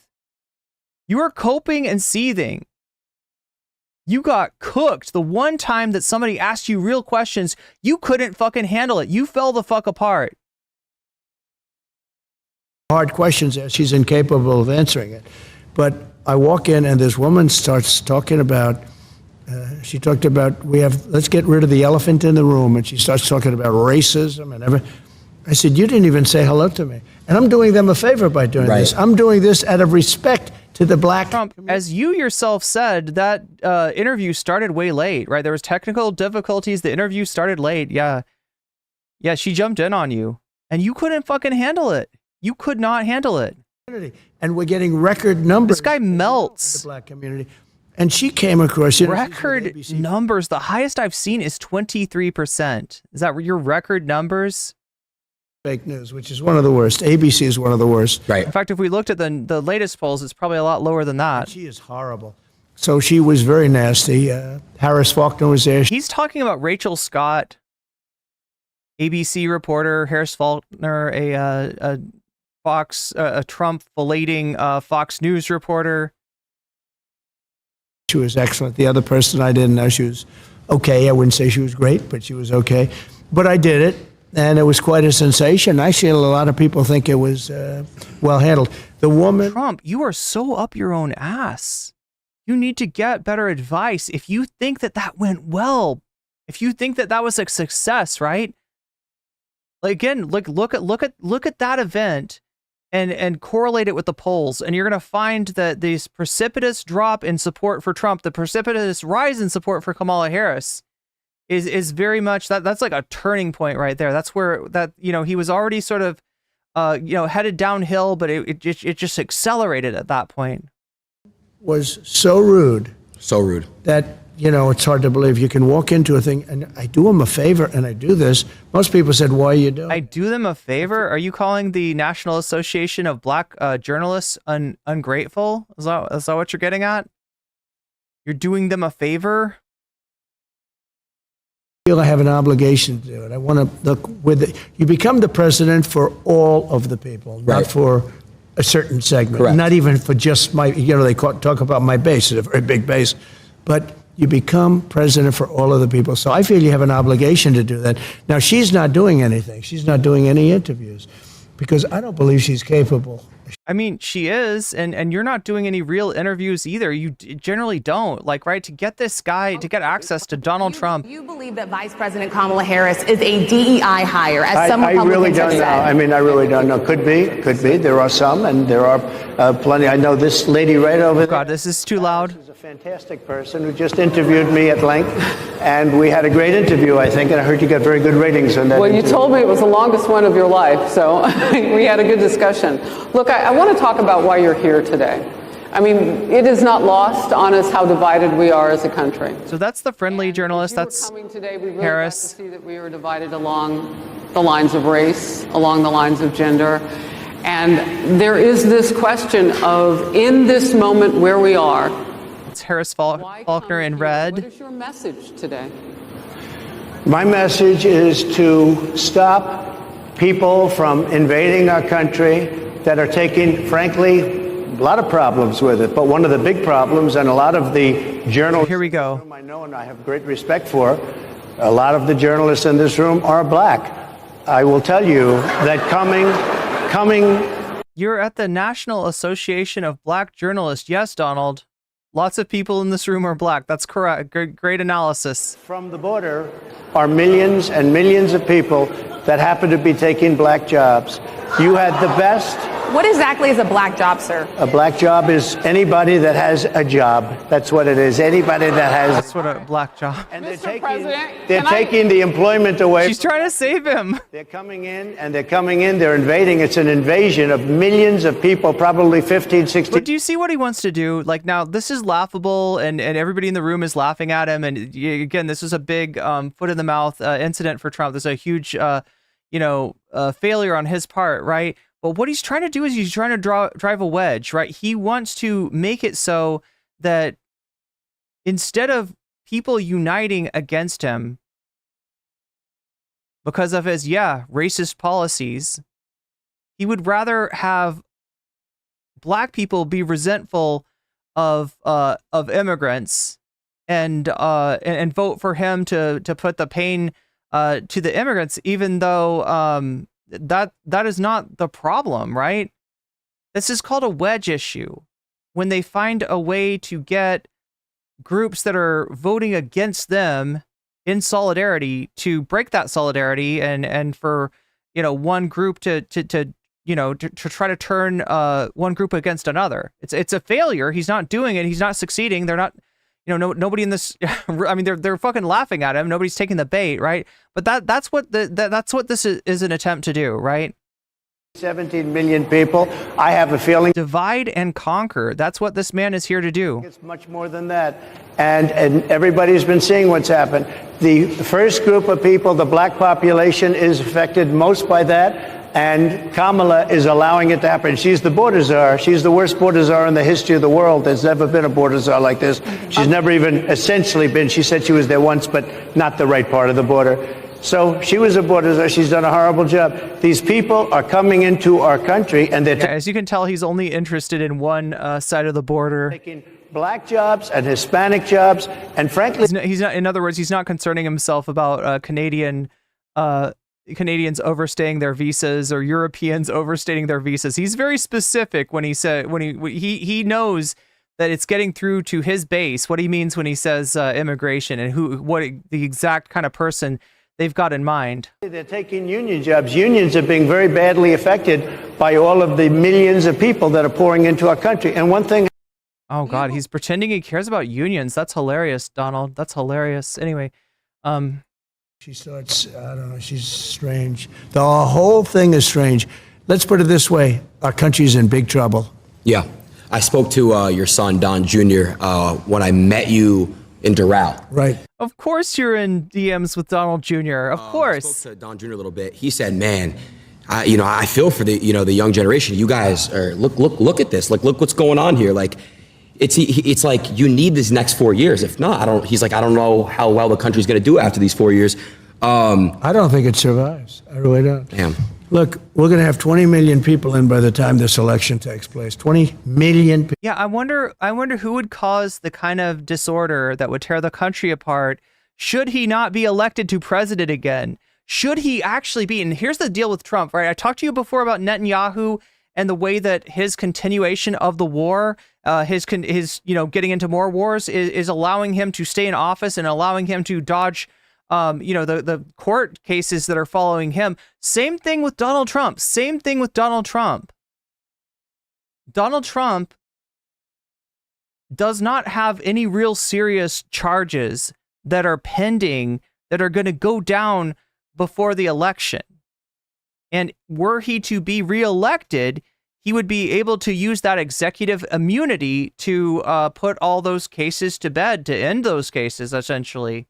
Right? I mean, look at what happened with Bill Barr in terms of the case against, of election impropriety involving Sisi of Egypt giving, possibly $10 million to him, right? That case disappeared because of Bill Barr, and, you'd have more of the same, right? So if he is not elected, on the other hand, right, one or more of these cases is going to bite him. and he's going to be held accountable for something, right? There might be a lot of it that gets dismissed due to the interference of the illegitimate Supreme Court in their ridiculous decision expanding executive immunity to quote unquote any official act. But there's something out there that is actually going to catch him, and he will face justice for the first time in his silver spoon up the ass, spoiled rich life. For once, right? A rich guy will face justice. But that's only if he loses this election. So get out there and vote. People. That's bigger than New York State. Many of those people are people that you should not have, and we're all for everything, all men are created equal, as the expression goes, right? Of course. And now today they say all men and women are Yeah. created equal. When Yeah. they wrote that, it was a slightly different time. Today it's that'll. And look, Trump, JD Vance, and Project 2025 would like to take us back to that time by ending no-fault divorce. That is one of the policy priorities listed in the 900-page tome from Project 2025 of what they intend to do if they can get Trump in office again, right? One of the things is end no-fault divorce, make women essentially prisoners in their marriages. Alone is a politically incorrect statement. Yeah, it is. So all men and It women is. are created equal, everything. But the fact is, when you're dumping all of these criminals and all of these drug dealers, all of these people into our country, you're really hurting our country badly. And it has to be, we have to take very strong measures. We definitely do. We definitely do. Moving to the next. Oh. Okay, so there's the studio audience. There we go. It's the first we've heard from them so far. Again, I don't know who these people are. Maybe I could do a little research behind the scenes and try to let you know. I don't know. Maybe are they relatives of Adin? Are they like friends of Adin? I don't know. Like I said, this is not his viewership. This is not his demographic, right? There's no like there's probably very few old ladies in wheelchairs, watching him at home. But yeah, I want to figure out who these people are. I'm curious where he got them. Oh, I didn't know they were allowed to applaud. Yeah, they're allowed to applaud. You guys can keep applauding. All right, that's common sense, right? It is about common sense. I mentioned that too. Okay, so we got the conservative, liberal. It's all about common sense. It is. So we're maybe, according to Shakespeare, we are looking maybe to tomorrow for the vice presidential announcement from Kamala Harris. Again, the likely prospects are first Shapiro, most likely, second, most likely Walz. That's the one that I would suggest that Kamala pick. Third likely is Mark Kelly from Arizona, and fourth most likely is Governor Beshear from Kentucky. You want to have good education. You want to have borders. You want to have low interest rates, be able to buy a house. You want to, so many different things. But you got to have common sense. And we're run by people. And, just a little thing. When I started campaigning, we're run by people? Is that what he said?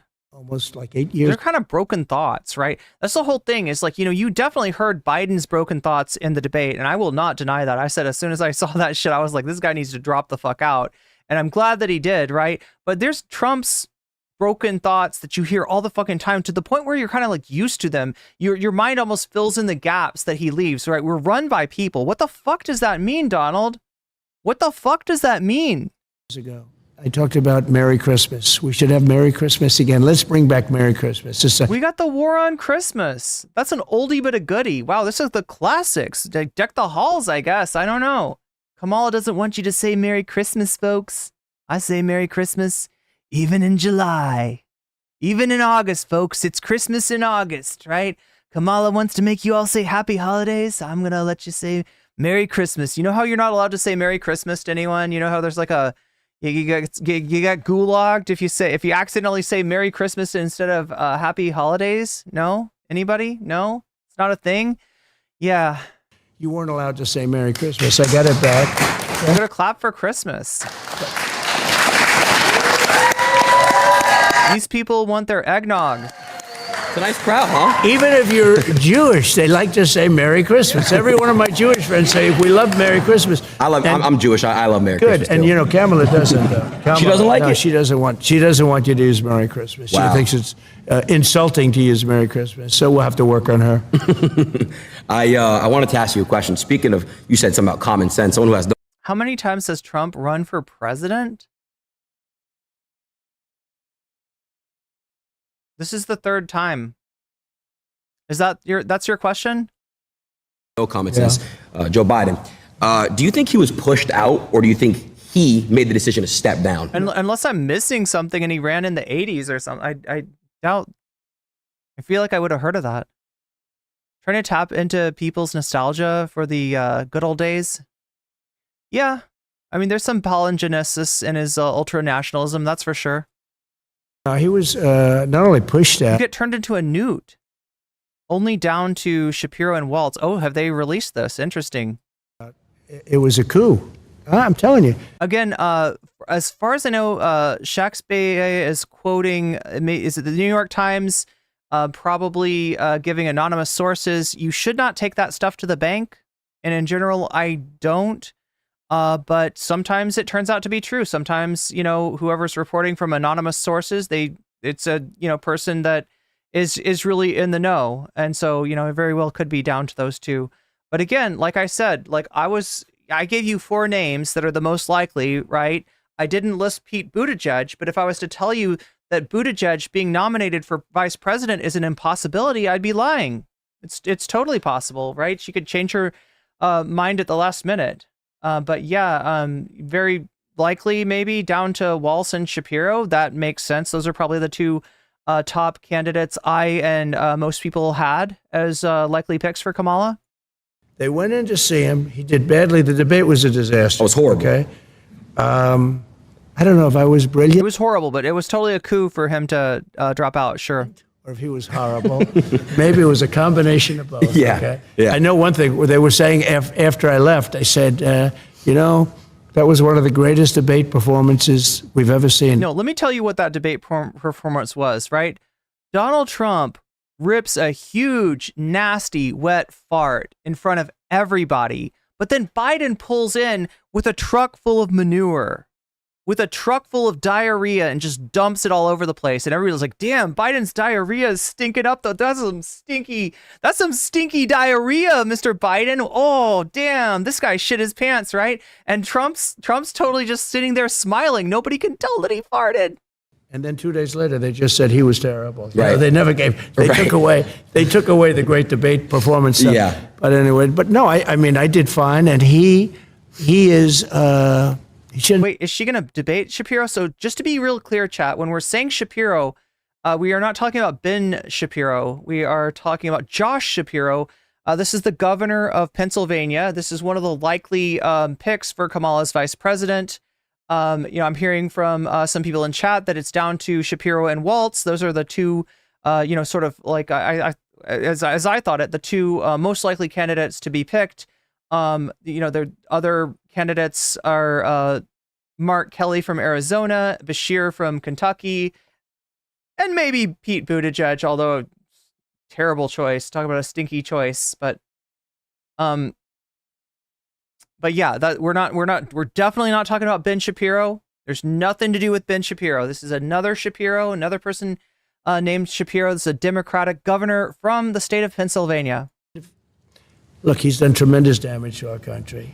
He was a terrible president. He was the worst president we've ever had. She's, by the way, considered the most unpopular vice president we've ever had. But she's worse than he is. Broffelsaurus Rex says he dropped out because people saw that Biden is an old man with dementia and he can't run the country. I liked my explanation better. I like the diarrhea truck, okay? I'm going to stick with that. I'm going to stick with the diarrhea truck. I hope you don't mind. I actually think he's smarter than her, and I think he's a really not smart person. But I think he's smarter than she is. But she was convenient. She was there. They have better people. I mean, they have much better. In fact, all of the people that she's looking at are considered much better than her. These were people that were thinking about running. Donald were considered much better than her. Remember, her fortunes have changed. Her numbers have changed, right? She didn't have a great approval rate. She was tied to the Biden administration, right?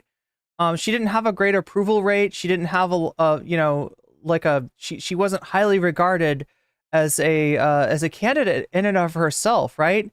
And then she starts to tie up the nomination and everything changes.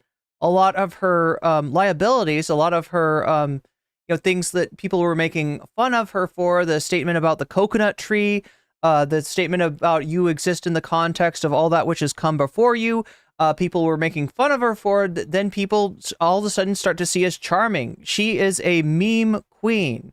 She is being TikTokified as we speak, and it's, the mood has changed, the vibe has changed on her, and probably because you're putting her up against an even less popular person. I don't think that Kamala Harris is a particularly apt politician. She showed that in her own run for president in 2000.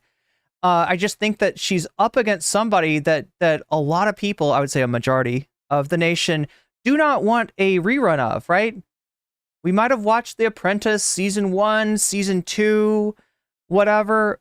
We don't want a rerun. We don't want a reboot. We're done with this guy. We're moving on, all right? And Kamala is the candidate that lets us do that, and that's why she's a lot more popular than she was, and she's a lot more popular than you, Donnie. They would have run, except that they didn't want to go through this roadblock with her, and because you're the vice president. So they wanted to go pick them, and I think virtually every one of them is considered better, smarter, would be a better president than her. But we can't allow her to be president. She's going to destroy our country. She'll ruin it. I mean, already, it's ridiculous what she's saying. And by the way, the youth is so important because youth tends to be Democrat, and as they get older, they become Republican. It's what's happened. We can't wait 50 years. We can't. Again, boomer take, right? This was true in the 1900s. Does he realize that was 24 years ago? This was true in the 1900s. This is true of the boomers. The boomers became more conservative. Gen X, you could say, became slightly more conservative. It is not showing up in younger generations.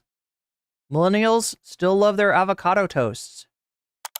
Still need their student loans. Still need their student loans forgiven. All of you young people, and he's got a lot of them. All I know is my kids say, Dad, you have no idea how big this interview is. I said, don't tell me that. But make the move now. Don't wait 50 years. Our country doesn't have 50 years. Damn. That's crazy to think about. I want to ask you a question. She did a rally recently. She had a rapper speak, and then she had a rapper twerk at a. Okay, so what he's leaving out is that she did a rally in the venue that Trump had just done a rally in, right? If you look at the Trump event, you're going to see a lot of empty seats. If you look at the Kamala Harris event, you're going to see a packed stadium. Now, this is Adin's cope, because we're coping and we're seething here, right? That's what he came to do. This is a cope stream. Is this the first political cope stream? I believe this is the first this is a cope stream, chat. If you follow streamers, you follow streamer drama, you may be familiar with the term cope stream. This is when a streamer, gets cooked, gets rinsed, takes a fat L, and then goes on stream to cope about it. Sometimes with another person that's like friendly to them, and they're like, "Oh no, it's not so bad. You did great. You're really awesome." No, like don't listen to that. Right? This is a fucking cope stream. We got a cope stream here. You know what that means, chat? Trump is the tipster. Oh shit! Of presidential candidates. Cheers, my dude. Love ya. No homo. That's right. Rally. Yeah. A rapper was twerking at a rally. Yeah. I want to know your thoughts on that. It's crazy to me. Yeah, can you twerk? To think that there could be twerking I know. at a rally. Well, what Hillary... We really want to see the Donnie Boy Dumper twerking, right? We really want to see the Trussy shaken. She would go out and get Bruce Springsteen. He'd get much smaller crowds than I got, to be honest. And he had a guitar, right? I don't have a guitar. But he would fill up a place, and then he'd finish, and they'd all leave, and she'd be speaking. So now Kamala's doing the same thing because nobody wants to go watch her. Nobody. No. I mean, she So this is, for the record, this is cope. speaks for like a short. Nobody's going to This want is to watch fucking her. And cope. Nobody does want to watch. Now, it's at least there's a little bit of curiosity, but there's no value really in going and watching her. So what she did is she's gotten a couple of rappers, and they fill up the place. But what she does is a little bit different. She has them go last. That's smart. So in other words, they want her to finish it. Each get the hell off the stage, and then they can listen to the rap. Performance starts. No, it's pretty. It's kind of smart. Hillary did. No, I give her credit. Yeah, give it to her.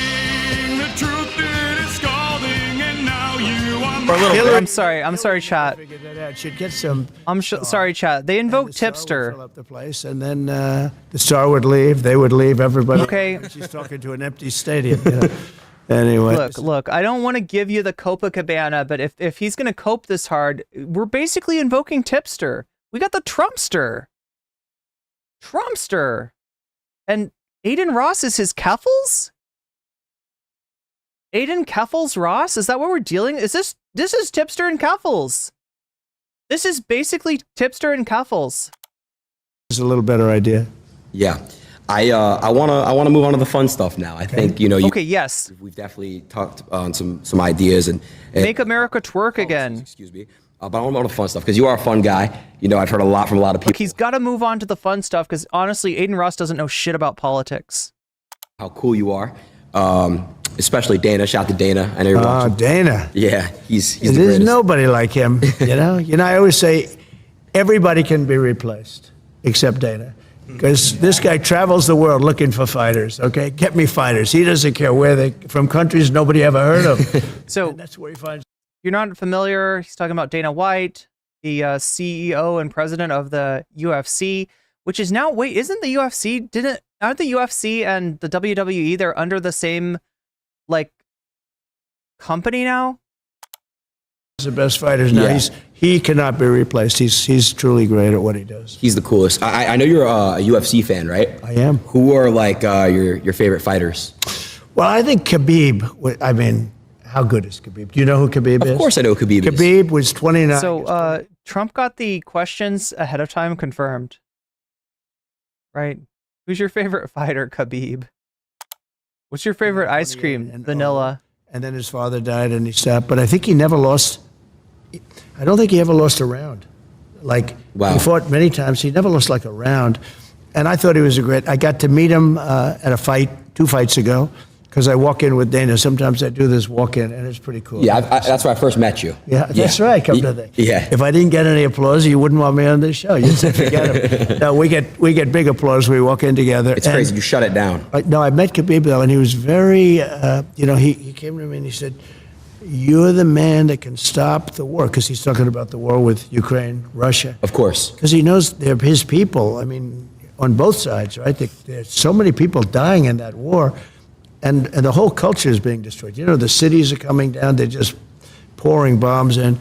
And all you got to do is give Russia a nice little chunk of Ukraine, and we can end the. Just give Putin what he wants, right?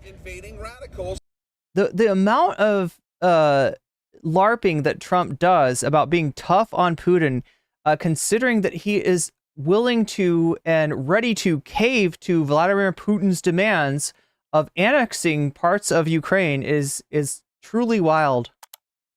Really, it was amazing. We weren't talking about fighting. We were talking about a different kind of fighting, a much worse kind of fighting.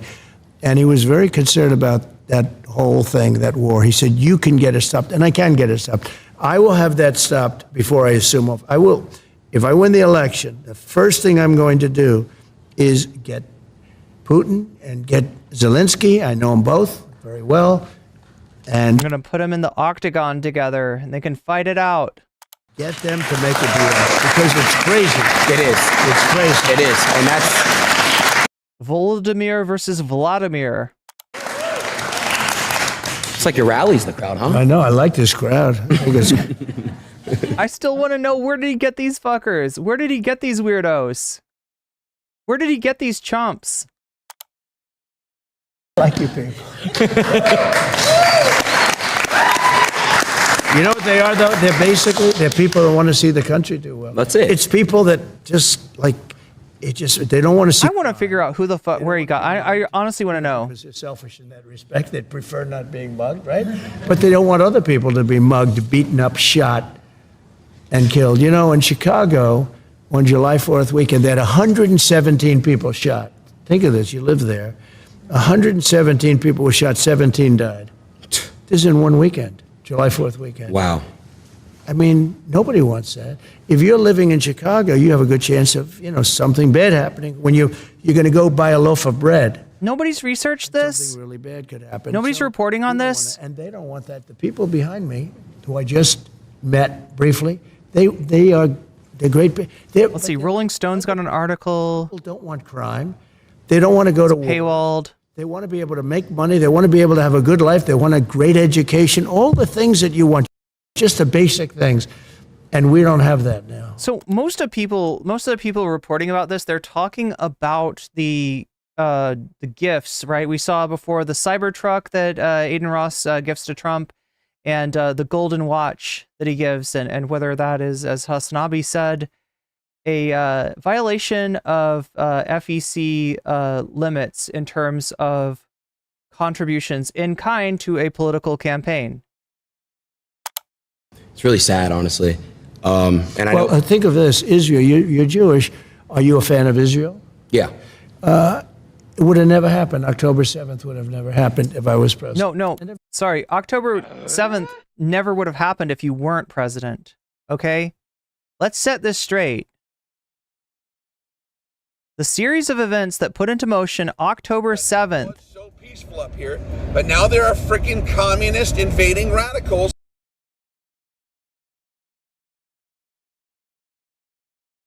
Was in many ways put into motion by the nepotistic diplomacy enacted by his failed son-in-law, Jared Kushner. In other words, he took somebody who wasn't qualified to be a diplomat, made him a diplomat because he's in the family, sent him to negotiate between Israel and other states in the Middle East, cutting Palestine out of the negotiations that very much involved them, right?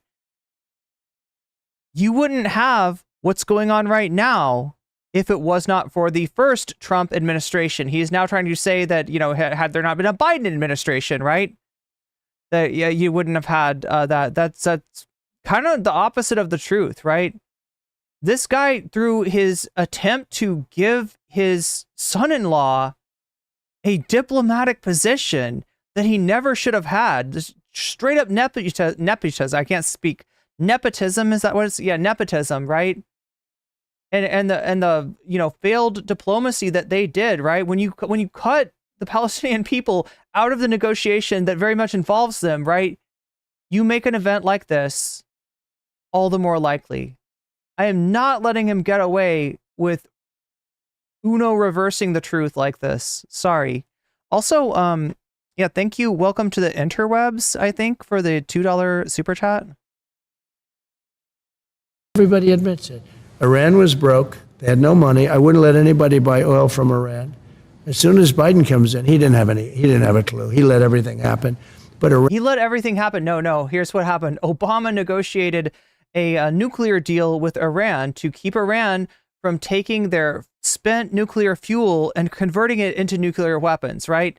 Thus destabilizing the region even further. Now, the United States doesn't really have a lot of room to talk when it comes to nuclear arms. We are the only country to have used nuclear arms against another nation offensively, right? Or offensively or defensively. So, but yeah, Obama did negotiate a nuclear deal, and Trump blew it the fuck up.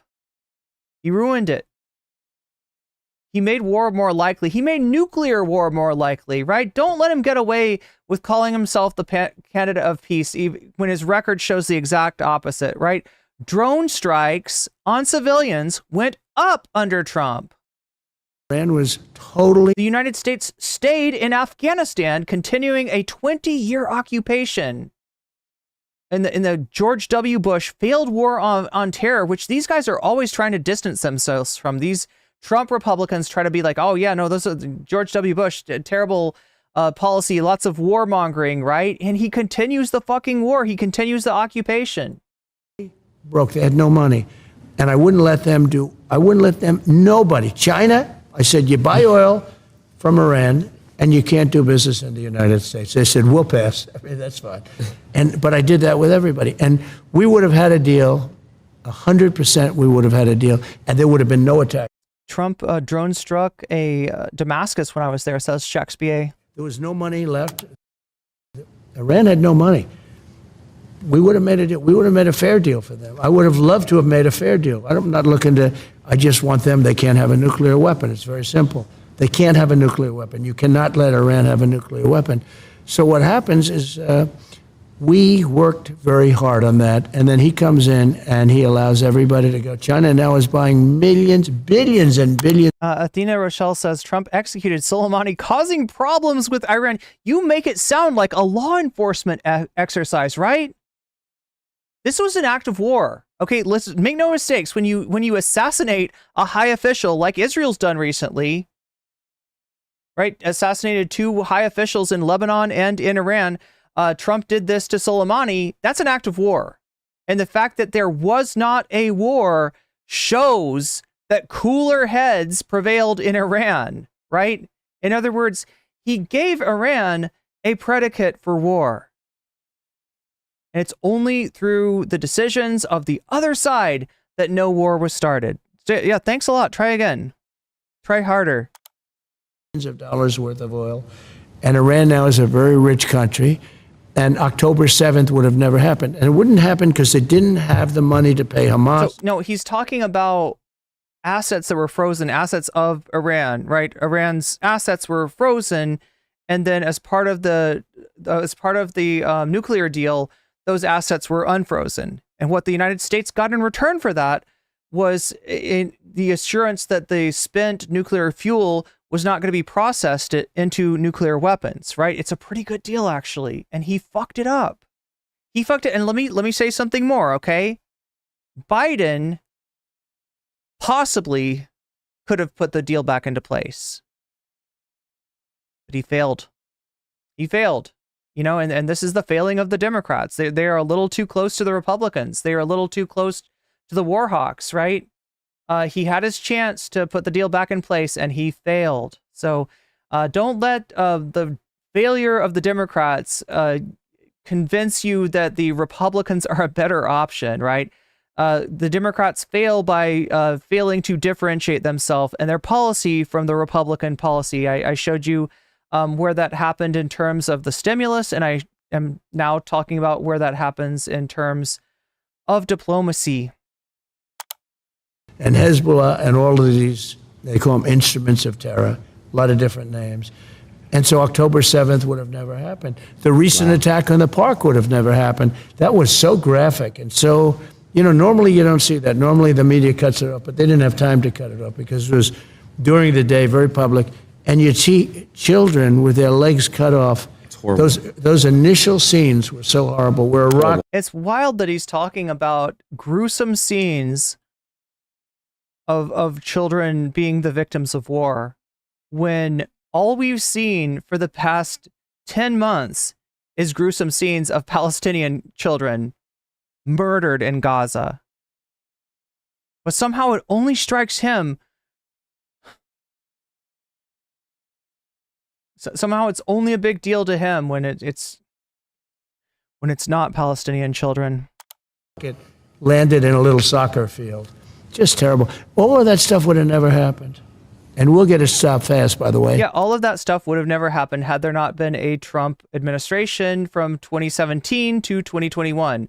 Right? This is all a direct result of the Abraham Accords, diplomacy signed by his fail son-in-law, Jared Kushner, who he nepotistically appointed as some kind of diplomat, right? Somebody that's not in any way. In fact, it's actually kind of like, I don't know what fucking reason he had for sending Jared Kushner, right? Other than maybe a racist reason. I don't know, Chad. I'm just saying. We'll get it stopped fast. There's no games.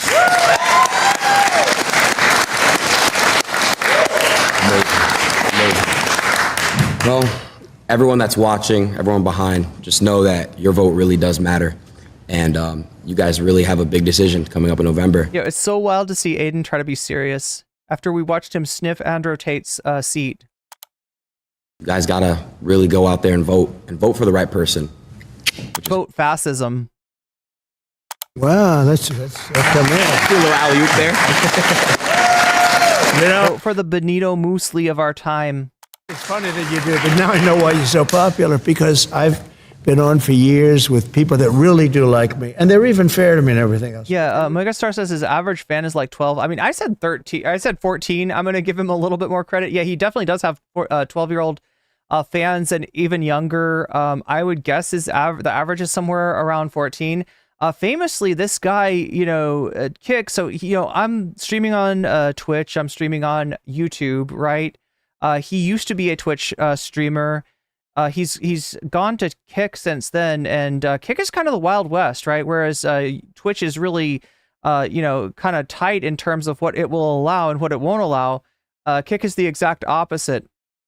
And this guy actually looked at corn, and I'm not talking about the yellow stuff that grows in the field. I'm talking about the other kind of corn. I am talking about cornography on stream, and then started to ask, like, how old is everybody? And they're answering like 14, 13, 12, right? Yeah, I mean, this is his audience. And that's why I said it was weird that, you know, the people sitting in the background obviously do not represent his average viewer. Again, I don't know where he got them from. I don't know where these people came from, but maybe they can crawl back under that rock someday. Do what you just, they wouldn't say, you vote for him, you know. They do, they're short of that. They wouldn't do it. They do. What is Adin trying to achieve by doing this? Why is he acting like he is somebody in the world of politics? Look, I don't know for sure. I know that he said some fucked up shit.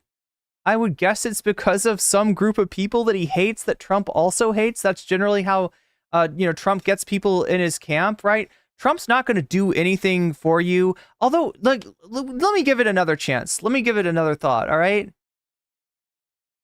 Adin's a pretty rich guy. Adin makes a lot of money.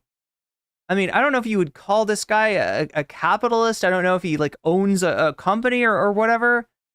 But the wealthy are likely to do well, as they did in the first Trump administration. Under a second Trump administration, he's promised even more tax cuts for the wealthy, and he's going to offset that by raising the taxes on working people. Right? That's Trump's America. That's Trump's America. Fuck over the workers, lower taxes for the rich. It could be the tax policy. I don't know. But I'm guessing, knowing what I know about Adin Ross, that it's because Trump hates trans people or some shit like that. They vote for me, but they wouldn't say it. I think it's great that you can say something like that. I think it's ethical, it's fair, it's smart. And if you felt that way about somebody else, that's okay. Shakespeare says they're from the Moldy Walls retirement community, it seems. Isn't that where J.K. Rowling lives? Okay, too. But you he know, paid them today, like that one that intercepted me, literally. That was like a booby trap. I walk in and she's... That was the first real moment that you've had. That was the closest thing to a real interview that you fucking had. Right? This guy doesn't do real interviews. That's why he's talking to Adin Ross, a seat sniffer, right? And no doubt, after Trump leaves this room to go take a shit, he's going to sniff Trump's seat. Starts saying, we got to start a meeting. She didn't say, oh, thank you very much for being here. No. Just like the worst.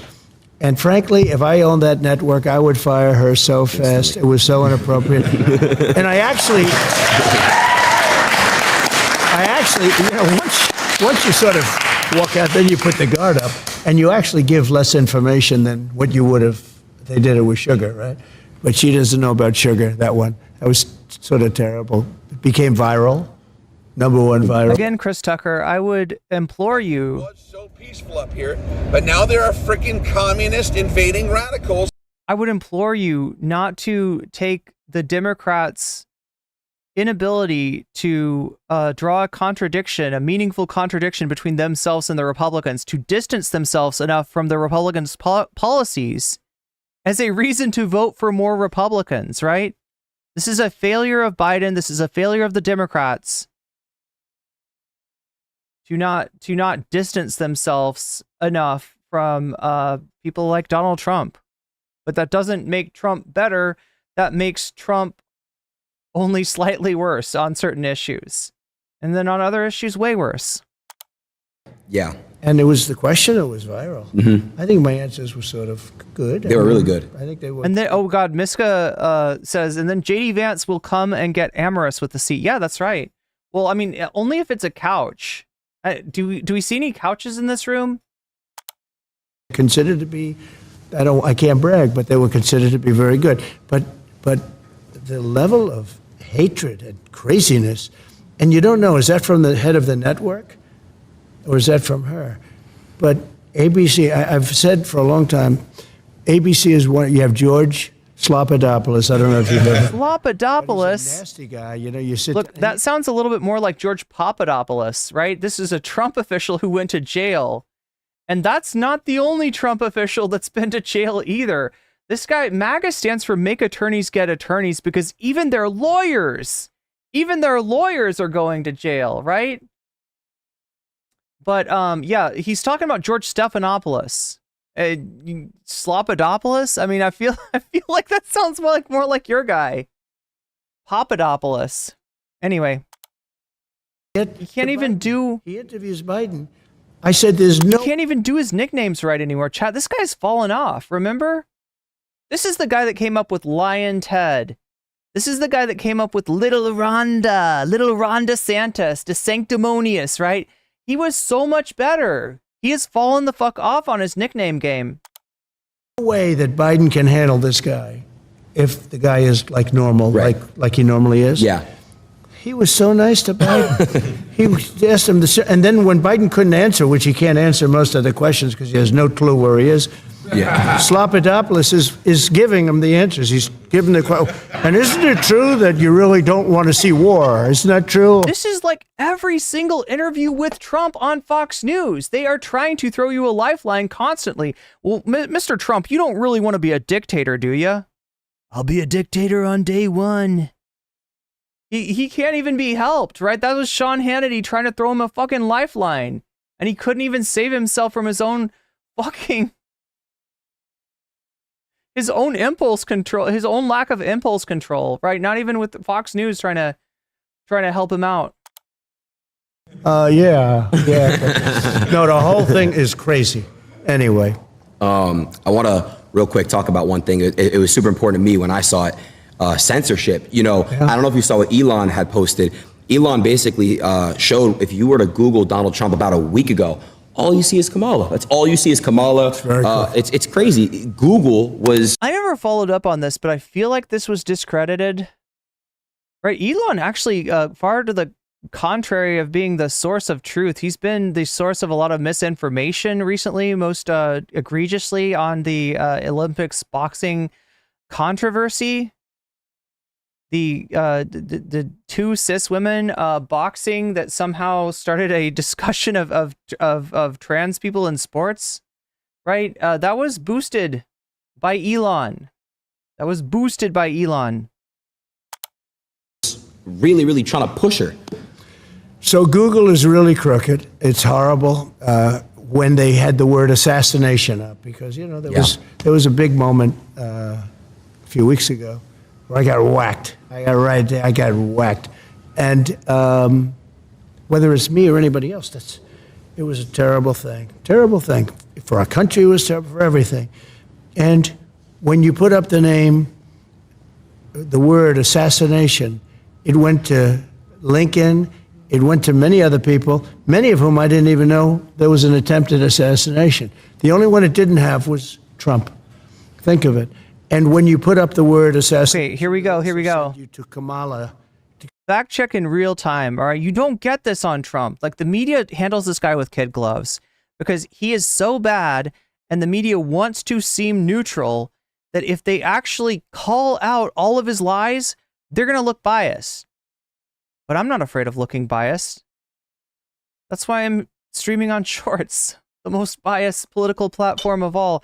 Anyway, we got a fact check here. Elon claimed a screenshot shows Google had implemented a search ban on former U.S. President Donald Trump. Now, this shouldn't pass the smell test in the beginning, right?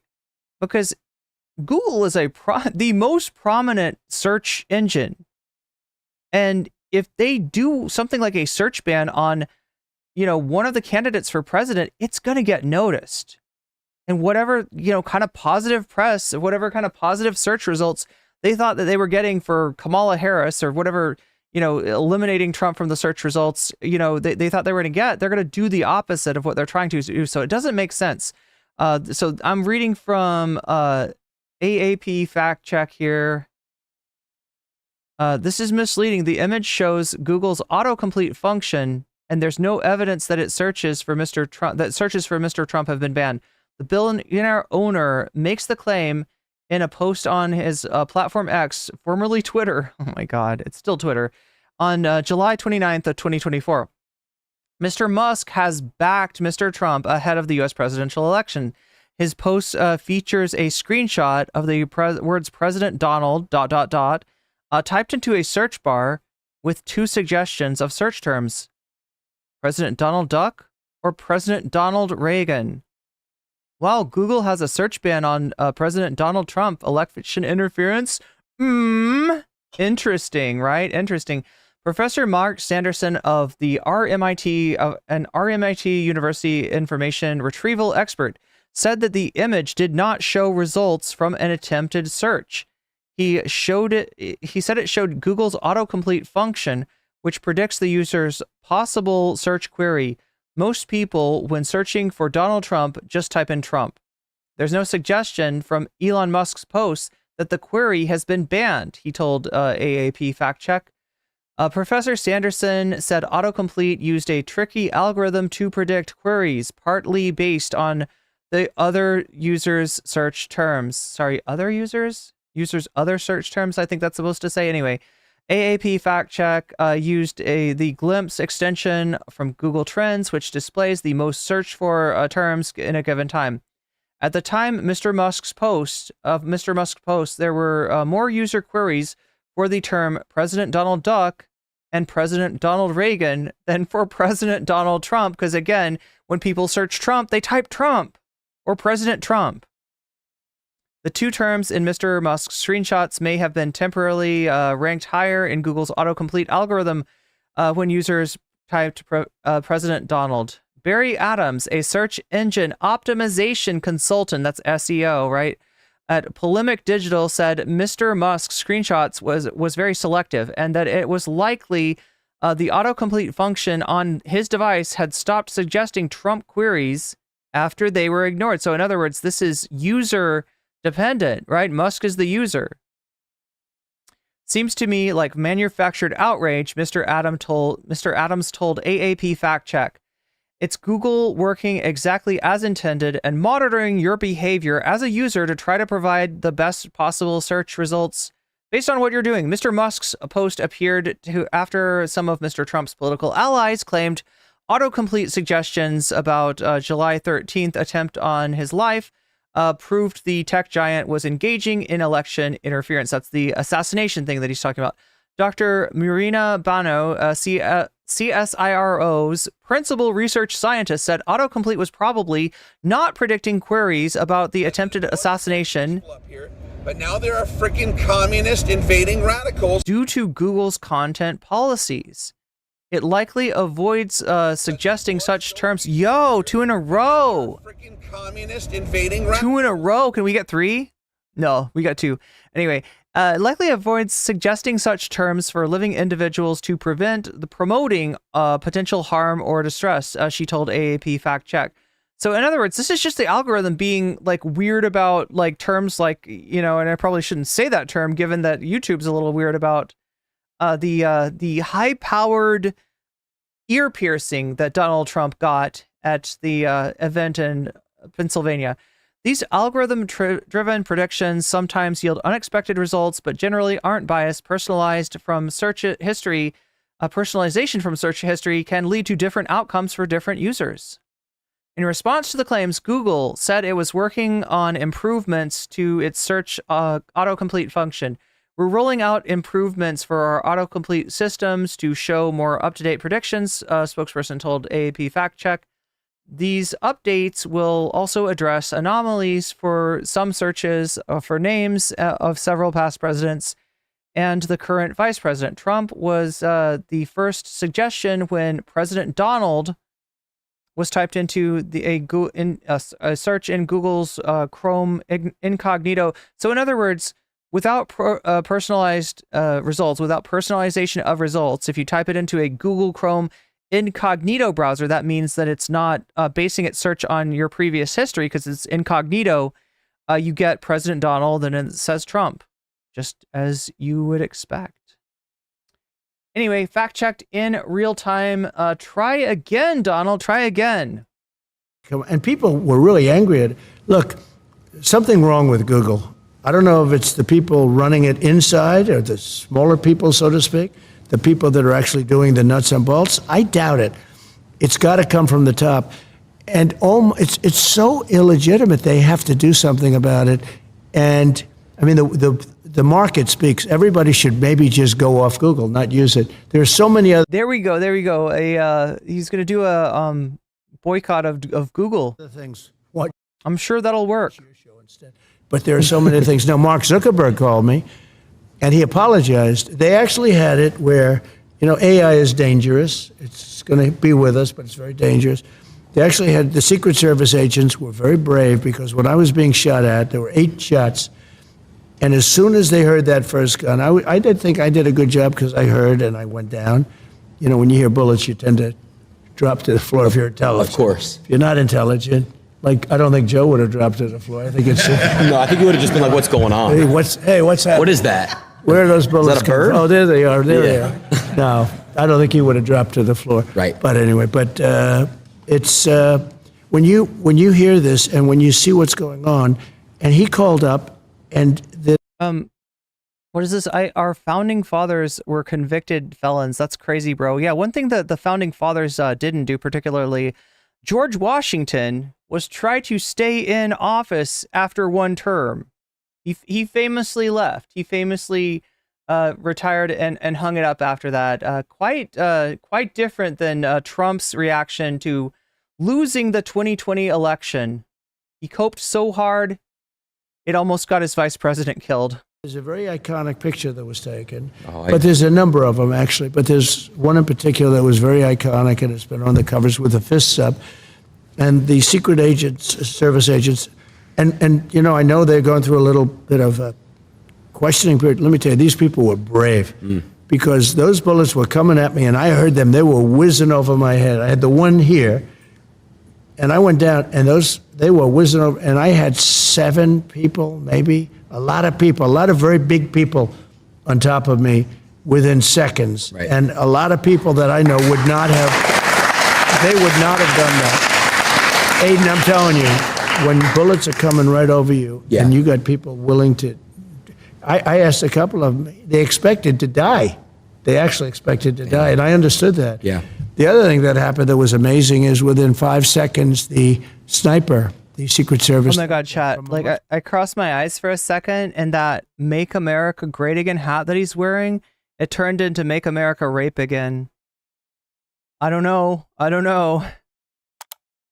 It's like the, what is that? They Live? Is that what it's called? The thing where Kurt Russell puts on the glasses and like he sees like the truth behind things. Distance, 1 bullet. And didn't know about it. Now it was a communication problem, a big one, and had it taken place. Yeah, expeditious mallard. Wowzers indeed. 10 seconds earlier would have been good, but there was a communications problem. But he supposedly, I don't think he knew. I mean, I've gone through it too. I don't think the sniper knew anything about it. He may have heard there could be a problem, but he didn't know anything about it. Think of it. The real question that I want answered is, what is up with his ear? It's looking fucking healthy right now. It's looking good. It's looking like nothing ever happened to it. Now, I'm not saying nothing ever happened to it. right? But we still don't have a lot of answers, and there still wasn't a lot of transparency in terms of the exact nature of the injury that he suffered at the Pennsylvania rally. Thing like that happens. He went by the gun and the fire of the gun, and I guess when the bullets come out, you see fire. And he was able to see that from probably more than 300 yards away. So that's 3 football fields. That's a lot. And one bullet took him out. And if he didn't shoot him, you would have had probably a lot of people dead. Right. Probably a lot of people would have been dead. He had a lot of bullets. Seems like they did fix the audio, chat. A powerful... Is it too loud now? One in chat if you think it's too loud now. If you want me to turn the audio down, let me know by pressing 1 in chat now. Gun, and he had a lot of bullets up there, and the reason he stopped was he got hit. Oh my God, Cheesy Biscuit says the shooter was in a BlackRock commercial. Wrong. His teacher was in a BlackRock commercial. He was in the class. Try again. Also, what the fuck? Isn't that like a venture capital firm? Like, you're going to have to do better. We don't breathe the farts that you are breathing, right? We don't live in the right-wing echo chamber where like, oh, BlackRock, right? We're not fucking QAnon weirdos, all right? But yeah, I did notice that his teacher was in a BlackRock commercial for I think like retirement or something, like a retirement fund, right? His teacher was was the subject in the commercial, being like, "This is where I got my retirement fund with it," right? And yet when they come into his class, surprise, surprise, surprise. But now there are freaking one of his students was in the commercial because they filmed the commercial. Blow your mind here in his classroom. Okay, so yeah, let's try. Like, we've been over this in past streams, all the conspiracy theories about this Republican shooter, right? We don't know that much about him. We do know that he registered Republican. We do know that he was a debate lord. We do know that when he was in class and they would ask the students questions about, like, you know, all right, here's an issue, abortion. Stand on the left side if you believe that abortion is the choice of the pregnant person. Stand on the right side if you think that abortion is murder, right? He'd be on the right side, not just abortion, every single issue, right? So that's what we know about him. He's very conservative, maybe more conservative than Trump, right? So again, the call was coming from inside the house. This was not a Antifa super soldier. This was not some kind of lefty. This was not even a Democrat, right? This was a conservative and very confused person who had also Googled the Democratic National Convention. Was not going to be until August. He had Googled Merrick Garland. Merrick Garland was not in town, but who's in Pennsylvania? Donald Trump. So that's who he goes and takes a pot shot at. Not a very accurate one either. Another thing we know about him is that he got kicked out of the rifle team for sucking at shooting. He was dangerous to have around. So anyway, that's seconds. That's a pretty amazing job when you think, you know, it's sort of a surreal experience. Right? Yeah. And you could say that for them too. And they go years and they don't have to do that. They don't have to shoot people. Oh, I heard that. Technoepoch says Elon Musk's American PAC is being investigated for stealing voter data and is misusing it via the Humanist Report. All of a sudden, they're confronted, and they see somebody fire. We'll have to talk about that another day. They would, you know, they'd say, "Let's chat." I just want to check in on you really quick. So nobody typed 1 in chat. That makes me think that you are hearing him at the correct volume, and it's not too loud. That's good. I don't want to hurt anybody's ears. Okay, I'm not trying to hurt anybody's ears. But just like where we are in stream right now, we are coming closer to the end of the stream. If I look at the polls, Tate Brooks won a Matrix the Poor with 723 votes in first place in the short stream. Tim Pool Gets Weird on about Trump featuring Sam Cedar in second place with 25%. Squid Tips versus Vosh in third place with 19%. Mehdi Hassan versus Benny Morris in fourth place with 11%, right? Oh my God, over in the other stream, it is 50% of you voting for Tim Pool Gets Weird about Trump with Sam Cedar. That is 50%. Mehdi Hassan versus Benny Morris in second place. Tech Bros won a Matrix the Poor in third place. And Squid Tips versus Vosh in fourth place. right? So we after we're gonna finish this up. I don't know how much like good content there is here. I see a picture of like, okay, they're talking about they're talking about Gavin Newsom, they're talking about AOC. They're asking, yeah, okay, he's showing. So Adin Ross shows him pictures of different celebrities and asks him what he thinks about them. I guess we got a picture of Zelensky here, so we got a little bit left of this. We'll probably watch some more of this, right?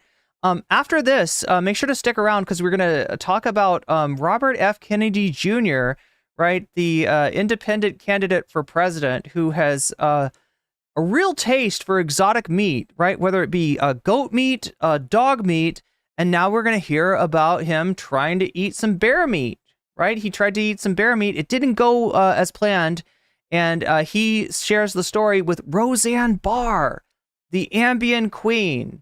Roseanne Barr, QAnon fan, Roseanne Barr. He's talking to her, relaying his experience trying to eat some bear meat, right? And what ends up happening. So stick around for that. That is the last thing that I've got for you right now. Of course, we have the bonus content, and I can tell that most people, seems like Tim Pool getting weird about Trump is in the lead. If I look at the donos, it is also in the lead right here. Here, let me switch this really quick. There and there. All right, so you can see it right above my head here. Oh my gosh, you can't see it if you are in... How do I fix this?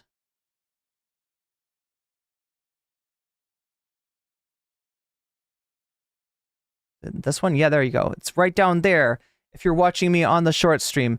So that's where we're at right now. We are 30% of our way to the dono goal. So if we want to get some extra content, if we want to get some bonus content, if we want to get some extra juice out of this content past the Trump story and the RFK Jr. story, we better get cracking. But yeah, I have full faith in you, chat, to get us there by the end of the stream. But yeah, right now it looks like Tim Pool's story is winning. That's what we're on track to watch. If we hit the dono goal, it's now at 29%. It needs to be at 100% by the end of the stream. Like I said, we've got a decent amount of this left, right? And then we got the bear story. But now there are freaking communists. We got the story about the bear meat. All right, we got the story about the baby bear that died for RFK Jr.'s palate, apparently. So we're gonna watch those two things for sure. If we hit the dono goal by the time I get to the end of the bear story, we will get some extra content, and it looks like it might be about Tim Pool. So keep voting in the stream you're in. If you want to cross over and vote in the other stream, you can do that as well. You can get 2 votes out of it. There's nothing I do to stop you. All I ask is that if you do switch over to another stream to get 2 votes out of it, that you'll leave a like in there for me, because it helps me out a lot. It is very much appreciated if you leave a like in one or both streams. And like I said, any kind of donation that you do, whether it's a super chat, super sticker, whether you are getting yourself a membership or gifting memberships to other people, if you are becoming a Patreon, if you are donating to Throne, which is down there, if you're looking on the full scale screen, or up there, yeah, right there. If you're watching me on Shorts, that counts as well, as do donations on Twitch. You got yourself a sub to get out of the top of the hour ad break, which is coming at you in about 15 minutes. We're going to have another ad break. The ad breaks last for 3 minutes at a time. I know that kind of sucks. They're unskippable. The only way to skip them is to skip them for a month by getting yourself a sub. You can do that for free with the Twitch Prime. You can do that for $6 with $6.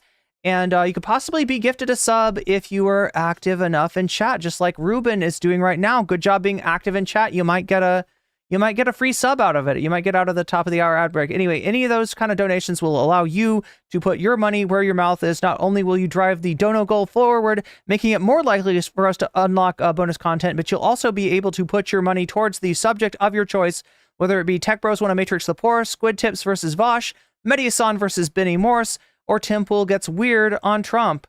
You can also say Vox Populi if you want to just kind of throw it back to the voters and you believe in the sanctity of democracy and you want to kind of unskew the polls, right? Otherwise, you can make it more likely for the topic that you want to actually get seen by letting me know when you donate that is the topic of your choice, and I will put your money where your mouth is, and we'll add percentages to the end average between the two streams. That's where we're going. Let's get back to this interview and finish this up, and then we'll do the bear story, and then we'll see what we got. We'll see if we can get some bonus content out of today or not. Anyway, back to the Adin Ross interview, back to the softball. And when I say softball, chat, But now they're a freaking communist invading. when I say we got a softball interview, I'm talking about like a ball massage. I'm talking about a very softball interview. We are tickling the testes today here with Adin Ross. Anyway, let's get back to the tickle and find out what's going on. Right. His reaction time, I think, was amazing. So there was a big communication problem, and they'll get that straightened out. But the Secret Service people were very brave, and that sniper was very talented to hit a target like that from so far away. Right. I gotta disagree. This is a kid that got kicked off of his rifle team, right? There's a rifle team at his school. You'd assume that there's not a lot of people that are like, great sharp shooters to be, I don't know, Chad, I don't know, Western Pennsylvania, but this guy was such a bad shot. He was dangerous. And yeah, like Trump got very lucky that the guy that decided to try to end his life was such a bad shot. I do want to say, first of all, you took a bullet for everyone in this room, everyone watching, everyone. No, I think that somebody took a bullet there, right? That a few people took a bullet for real. A few people got like seriously injured. Trump got an ear piercing, right? He got a free cartilage piercing. And it's weird though, because I'm looking at his ear and it kind of doesn't look like that. I don't know. I'm not trying to feed into any conspiracy theories, chat. I've seen nothing to indicate that he was not injured either by the bullet or by some shrapnel involved in the incident. But it is truly strange and miraculous how quickly this man's ears have healed. The reaction that you gave, no other president is going to do that. They're going to either remain, Yeah. Look, most people would want to protect his Secret Service and protect himself, and they would not mine for clips, right? That's what he was doing. He was mining for clips. He's up there pumping his fist when there could, for all he knows, be another shooter. There could be a second shooter. There could be the same shooter taking another shot, right? He doesn't know any difference. He risked his own life. He risked the life of the Secret Service team protecting him to get that fucking shot. Yeah, no other president would be that fucked up. No other president would put people's lives in danger like that. That's kind of a fucked up thing to do. But you see what he's all about. You see what motivates this guy. It's fame. Just like the theme song for The Apprentice is fame, right? This is what this guy cares about. This is what this guy wanted, a moment of glory, a photo. He took a fucking photo op. All right, anyway. You are a brave man. You stood up and went like this. And that was a pretty badass picture. Look, there's brave. Look, I gotta be real with you. There's brave and there's stupid, okay? And that was not brave. That was the latter. I will say, though, that the audience was very brave also, the fans, the people. And it's much more than MAGA. Although I think MAGA is almost everybody. Because it's... Trump, you are so up your own ass if you think almost everyone is MAGA, right? When you're talking about the MAGA people, when you're talking about people that wear shitty red hats like that, that is tops 30% of the population, all right? There are other people that will vote for you because they don't like Biden. There are maybe less other people that will vote for you because they don't like the Democrats or they don't like Kamala, right? But as far as the mouth-breathing MAGA population, the rebreathers of the foul flatulence in Trump's echo chamber, that is a relatively small percentage of the American public. What we talk. But no, according to him, it's almost every. Look, if it was almost everybody, you'd have no trouble winning an election. You have not won the popular vote even one time, not even against Hillary Clinton. You won the Electoral College on a fluke and on Hillary Clinton's own electoral malpractice, right? Because you're up against this terrible candidate, but even she got more votes than you did. So don't try to blow smoke up my ass, right? And convince me that MAGA is almost everyone. If you have that perception, you are living in a very small world, and you're going to be up for a rude awakening come election time. Yeah. But all of those people were tens of thousands of people, as far as the eye could see, and then the people in the back. Connor O'Brien, you are right that most Americans speak in fart tongue. And those are the people you see because the cameras are focused on that. You know, we have the bleacher in the back with, I don't know, 100 to 150 people or something. But those people never moved. And if you go to crowd, we had like a crowd control type person, said whenever a bullet is fired, they know a bullet and they know a sound. And we had a lot of bullets fired. So when you think I should probably say this. Thank you to our mods. You are doing a lot right now. I do not envy the job that you are tasked with right now. Thanks for keeping the chat manageable. Thanks for keeping the chat a decent atmosphere for people to converse in without, I don't know, plugging political candidates or advertising or whatever. Plus the Secret Service.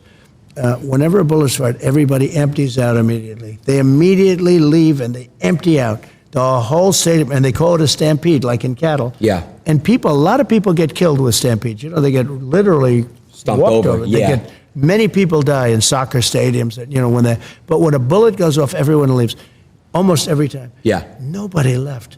And you had the man behind me. He's looking like this. He's looking. There was no fear. It was amazing. They knew that I was in trouble. They saw that. They saw the blood, because the blood, I guess you get hit in the ear. I can tell you, a lot of blood when you get hit in the ear. That's one thing we learned. We learned all these things, unfortunately. But they saw there was a big problem.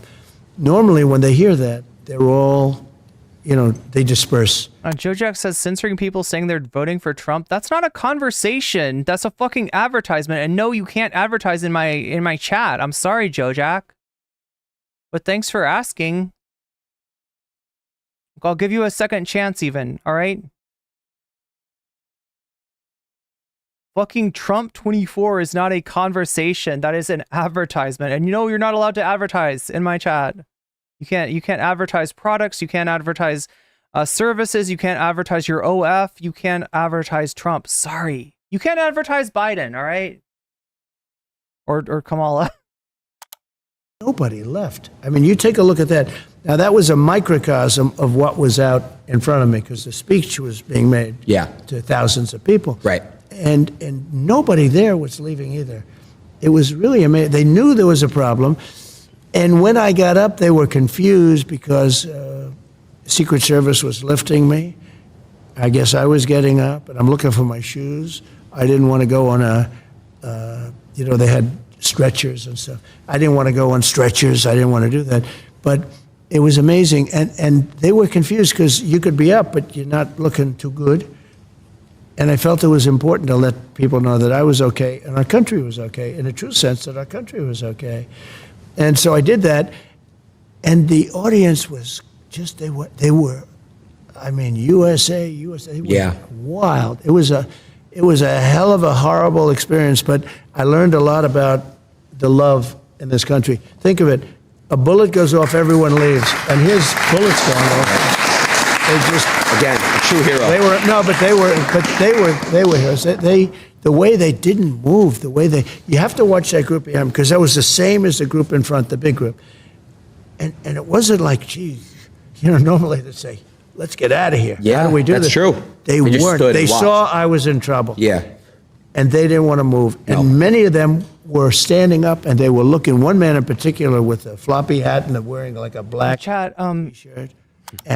We didn't get a chance to watch this yet, and I'll see if I can get it in. If I could find the clip, right? Walter Masterson actually went to the RNC and if you don't know Walter Masterson, he's like an expert level troll. Unlike these trolls in chat today, which are very low level, very mid trolls that we're dealing with today. Walter Masterson is, truly cares about the art of trolling, the art and science of trolling, right? Is Walter Masterson's bread and butter. And one of the things that he did was ask Trump fans, ask RNC attendees, what do they think about the fact that you're not allowed to bring a firearm into the Trump rally, right?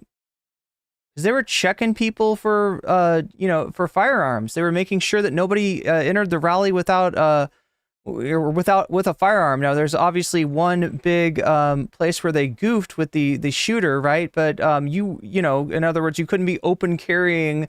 Like, even though Republicans love guns and they love open carrying and they want to express their, free speech, their Second Amendment, right? Their free speech at the end of a fucking gun, all the time, they were stopping people from, bringing guns into there, right? And if you listen to the gun rhetoric, you'll hear them say that they think that a situation where everybody's allowed to bring their guns in is safer than a situation where guns are not allowed. They'll talk about schools as being, well, they don't let the teachers and the students bring guns in. It would be so much safer. The only thing that stops a bad guy with a gun is a good guy with a gun. So Walter Masterson was asking these people if they think it's maybe a little bit wrong, if it's maybe, Trump giving in to the liberal Democrat pro-gun control people, like anti-gun Democrats, for him to keep guns out of that situation, and then talking about, what if other people were armed?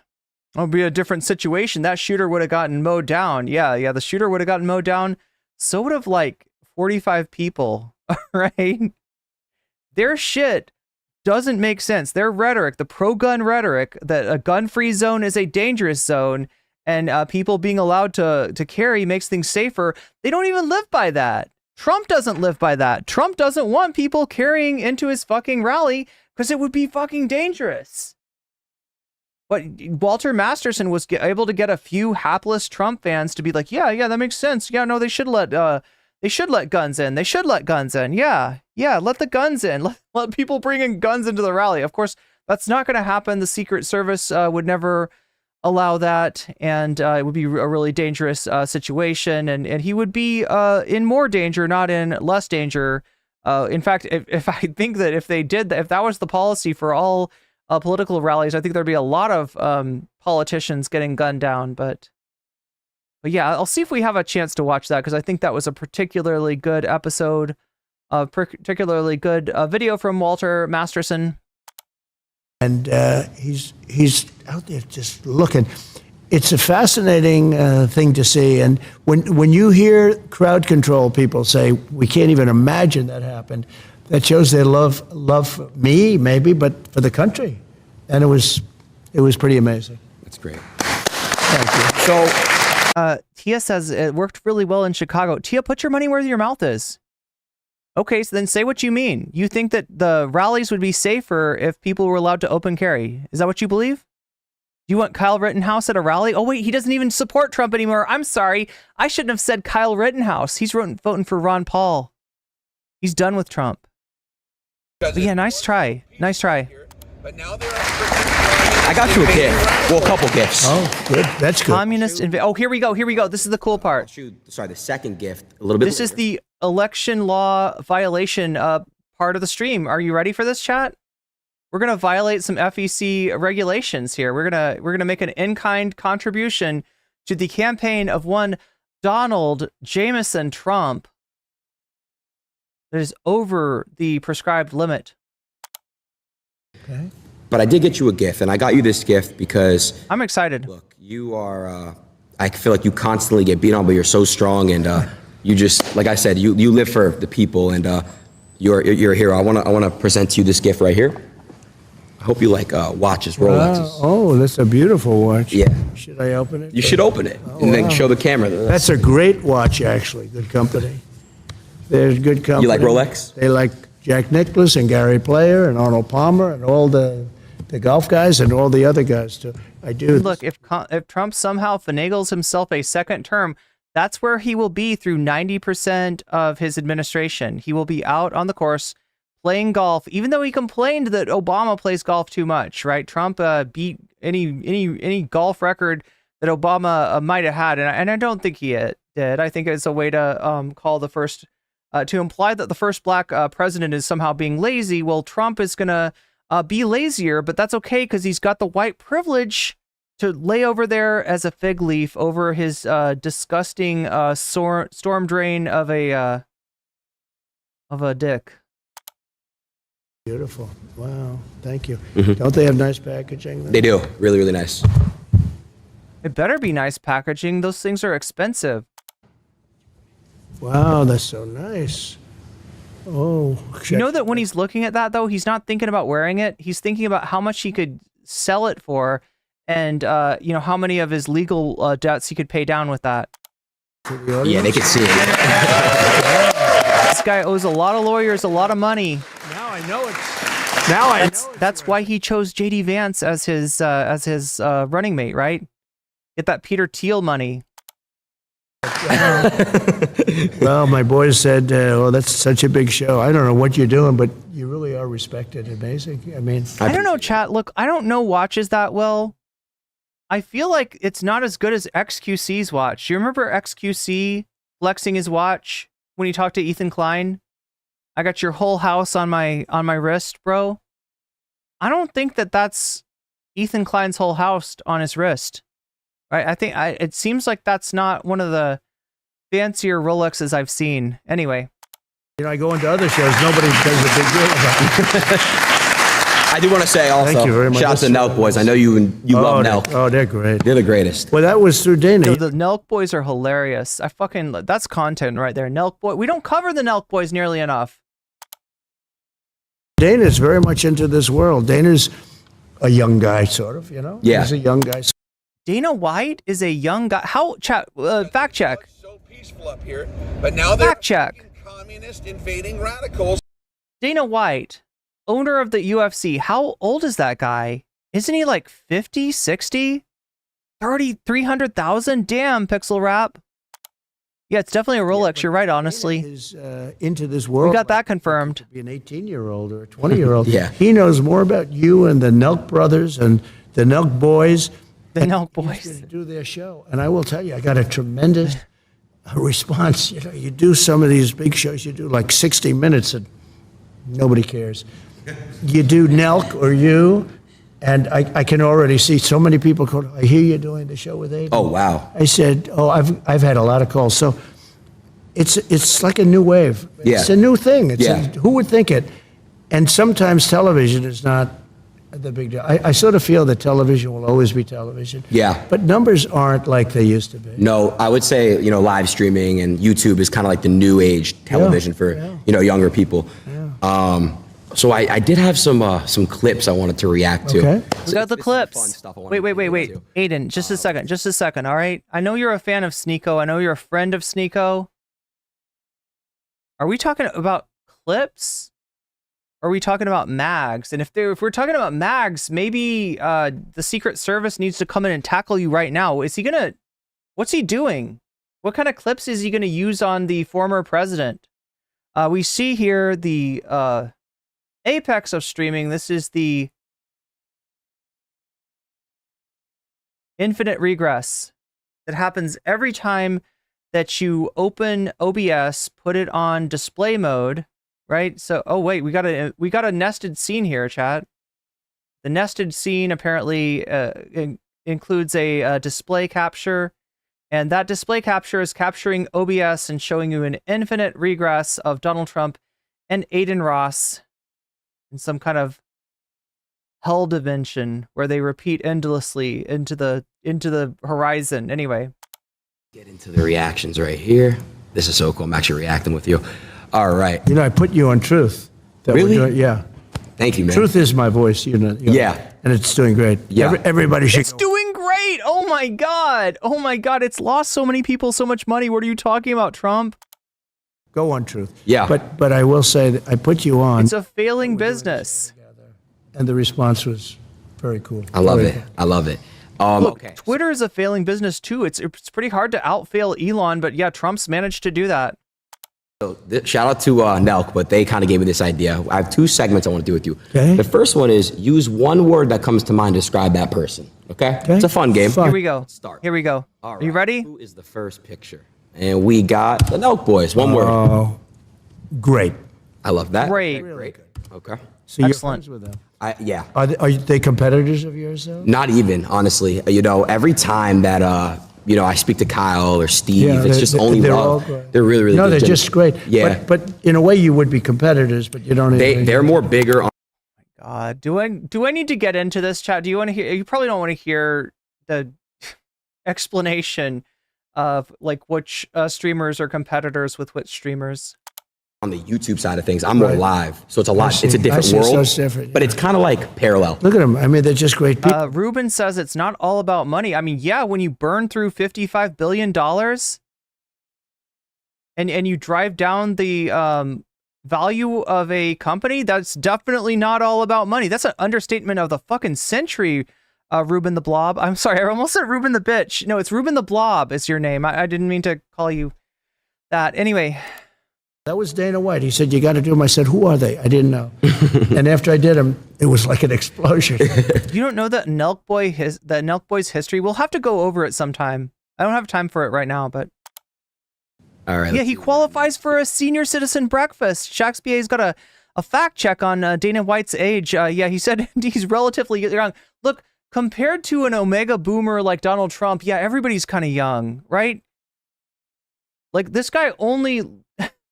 The only time he doesn't look elderly is when he's debating Joseph Biden. Here we got me. Oh, it's 55? Okay. I thought he was older. I can just tell you that one word would be outstanding. My sons told me about you. No, you know what? He probably is thinking of one word that starts with a F that he can't say. He could say it on Kick, though. He could say it on Kick, but he shouldn't say it for the campaign. When he sees Adin with his eyebrow shaved, he's probably thinking of a word, right? It's just not a word that he's going to say to somebody that just bought him a $300,000 watch, right? He's going to keep that word to himself. He's going to keep that word in the lyrics of Dire Straits' "Money for Nothing," okay? And you know, they told me about how big Dad, you know, my Baron. Yeah. He said, Dad, he's really big. I said, yeah, but what about else? He said he's also... The other thing about Trump is apparently he doesn't like beards. He's not a fan. He did not... They had to sell him on JD Vance, right? Because JD Vance has a beard, and Trump is like, beard. Like, I guess it's like a boomer thing. They didn't have beards. Or maybe they got rid of beards in the 70s. I don't know. But yeah, he thinks beards are weird. So yeah, he's thinking all kinds of things about Adin Ross right now. He's thinking all kinds of things. Right? Yeah. But big stuff, Adin. So I just have to say outstanding to do what you've done at a young age. And I know how old you are. You're young. You're seriously young. My suit is older than you are. How old's your suit? I don't know.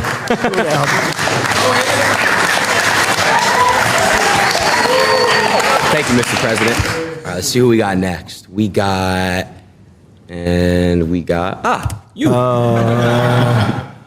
It's like looking in a mirror. This is Narcissus glimpsing himself in the river. Patriot. I'm a patriot. Okay. Joe Rogan. Simeon. Interesting. He really is. He's an amazing guy. He's a very interesting guy. Interesting. Okay. So we got next. No, you should have saved interesting for Elon Musk. Come on. It was so peaceful up here, but now there are freaking He's a communists fighter. invading radicals. I'll tell you, that guy, he fights. You wouldn't want to have him. Okay, here we got Musk. Here we got Musk. It's true with all of these people that you show, and there's a good one. Elon, a genius, truly a genius. You know, I see the rockets come down with the engine. I see the rockets blow up. And they're coming down, and the engines are landing without any. They have no wings, no nothing. That was a couple of years ago. I said, what is that? And I said, what was that all about? He says, well, we want to be able to save the engines, not that they go into the ocean and all. But he really is. He's a genius. He's also a very good person, Elon. Let's see what we got next here. We got Kanye. So he's very complicated. Let's say complicated. Because he's a really nice guy, but he can get himself into trouble, and he can get some other people. But you know, he's got a good heart. He does. But he's complicated. Kanye.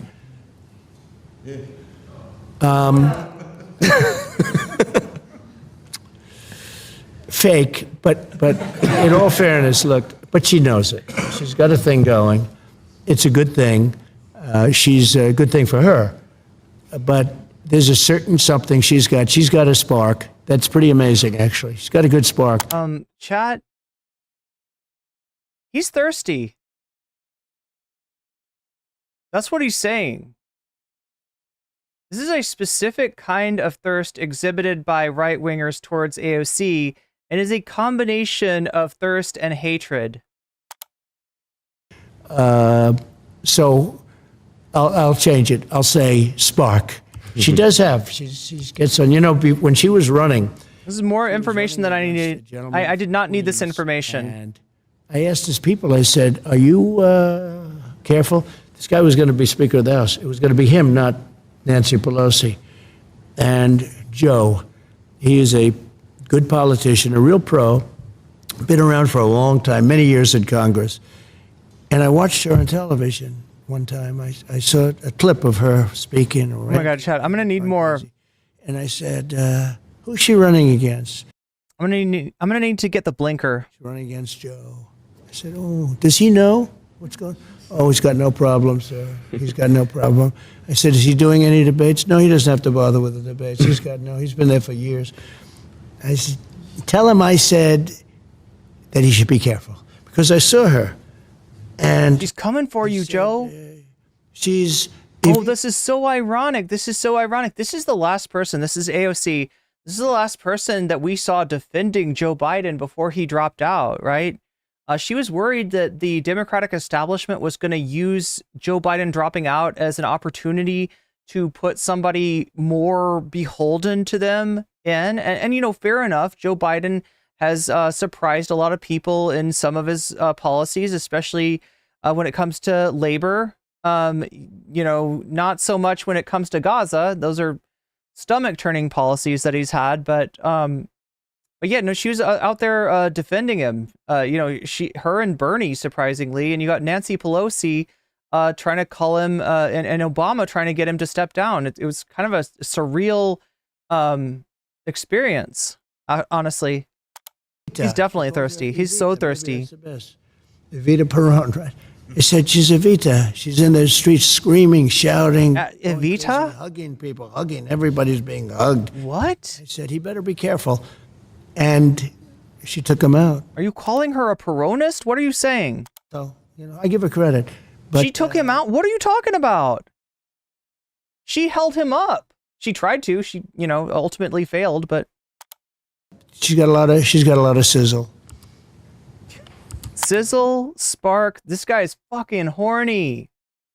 That's that's my one word for Trump. Horny. Horny old bastard, if I got 3.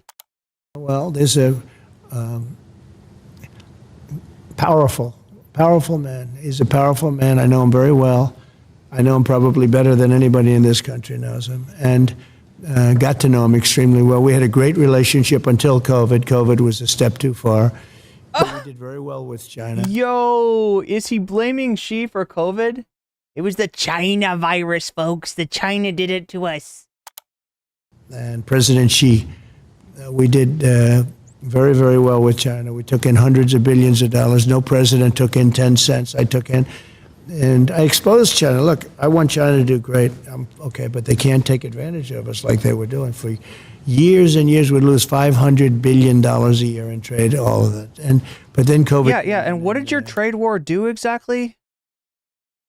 Other than raise prices, what did your trade war do? You have a fucking failed trade war, right? It turns out that China is not doing so hot economically at this point on their own, and as a result of the fallout from the virus, that you are low-key accusing Xi of, I don't know, springing on the world. I mean, like, look, this is what when you know, if he showed the COVID-19 picture, right, he would probably say China, or he would say, you know what I mean? This is his conspiracy theory. It really, I changed, but I will have a very good relationship with him. There's no going to war with him. He doesn't want to go to war. We're not going to go to war.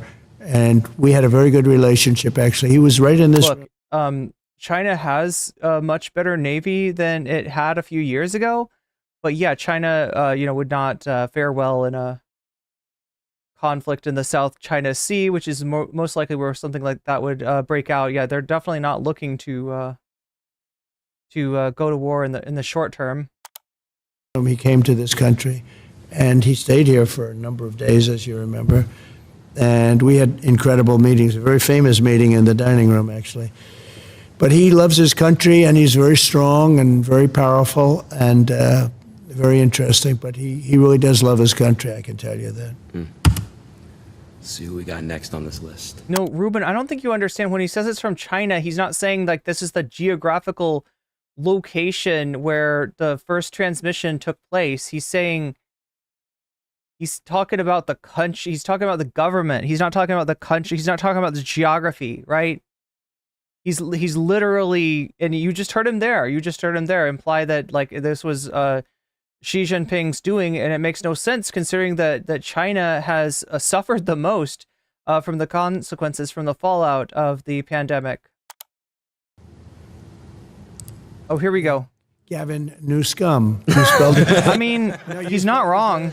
I'll agree with him on that one. He literally ruined California. Beautiful state. California is beautiful.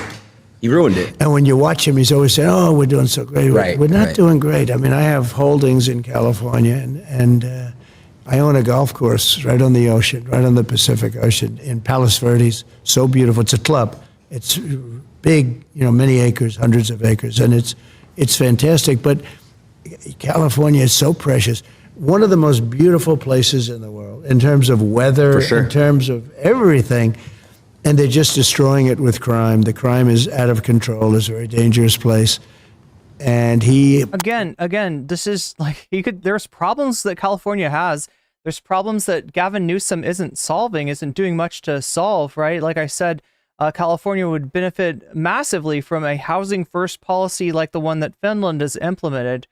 Right, so I got nothing but smoke for Gavin Newsom. But that being said, crime, fucking citation needed. Citation needed, right? I read you the crime statistics. They're not on their way up; they're on their way down. I think it's a shame because I like him.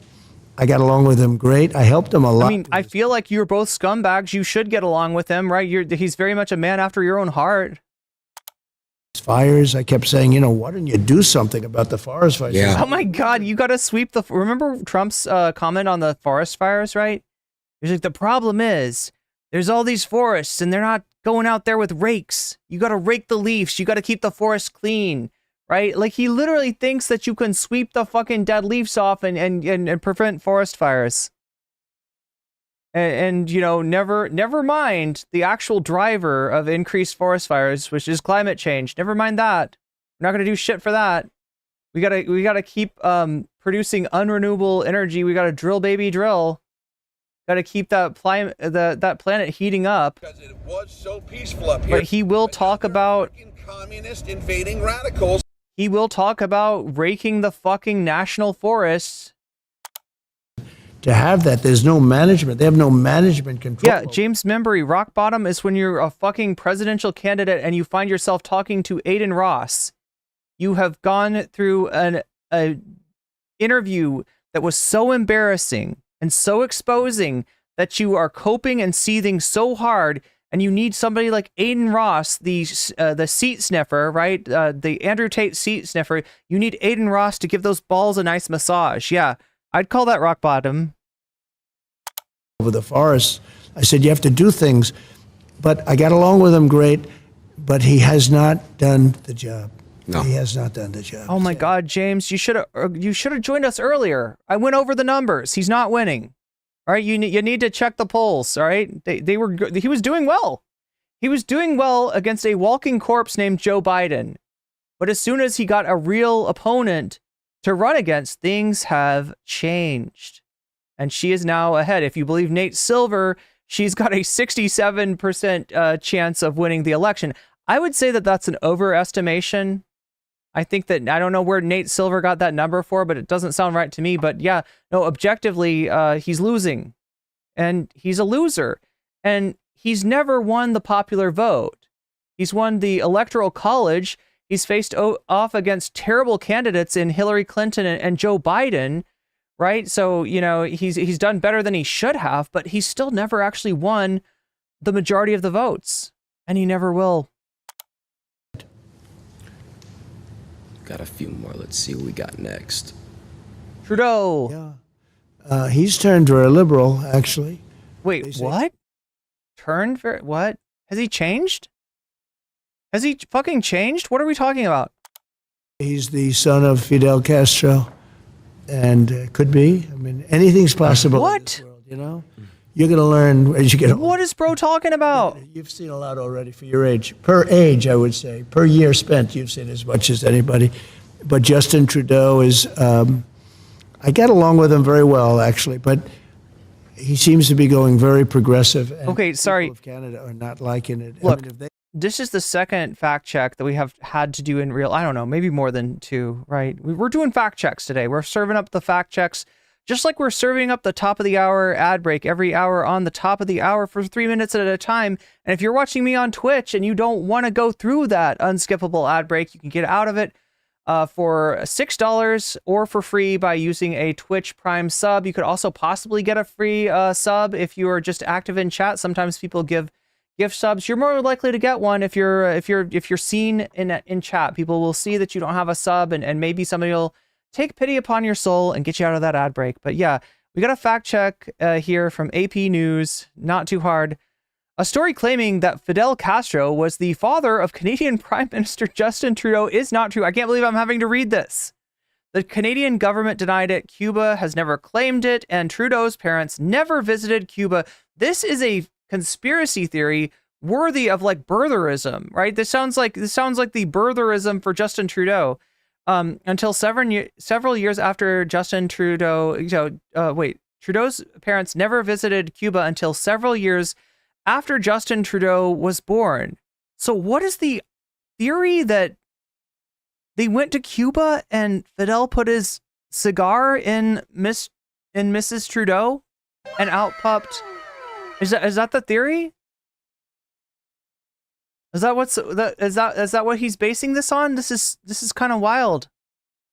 I gotta be honest, this is kind of... Yo, Narwhal by Nature with the 5 gift subs. Good timing, Narwhal by Nature. And I will add those to the sub goal, which is now at 44%, right? 44% out of 100. Again, like I said, this is my promise to you. If we get that to 100%, you will unlock bonus content. What bonus content? The bonus content you vote for, of course, and also the bonus content that you select by letting me know which of these topics you want covered when you donate to me. And I will ask you now, Narwhal by Nature, which Vox Populi, I am sure that one of those times I mispronounced the Latin, but then again, nobody's actually heard Latin, so maybe not. Maybe it's either way. He said I don't know. Was he trying to joke? Is it a meme? Am I getting memed on by a fucking boomer here? What's going on? The Canadian government denied the reports this week. Justin Trudeau was born on December 25th of 1971 to late Canadian Prime Minister Pierre Trudeau and his wife Margaret.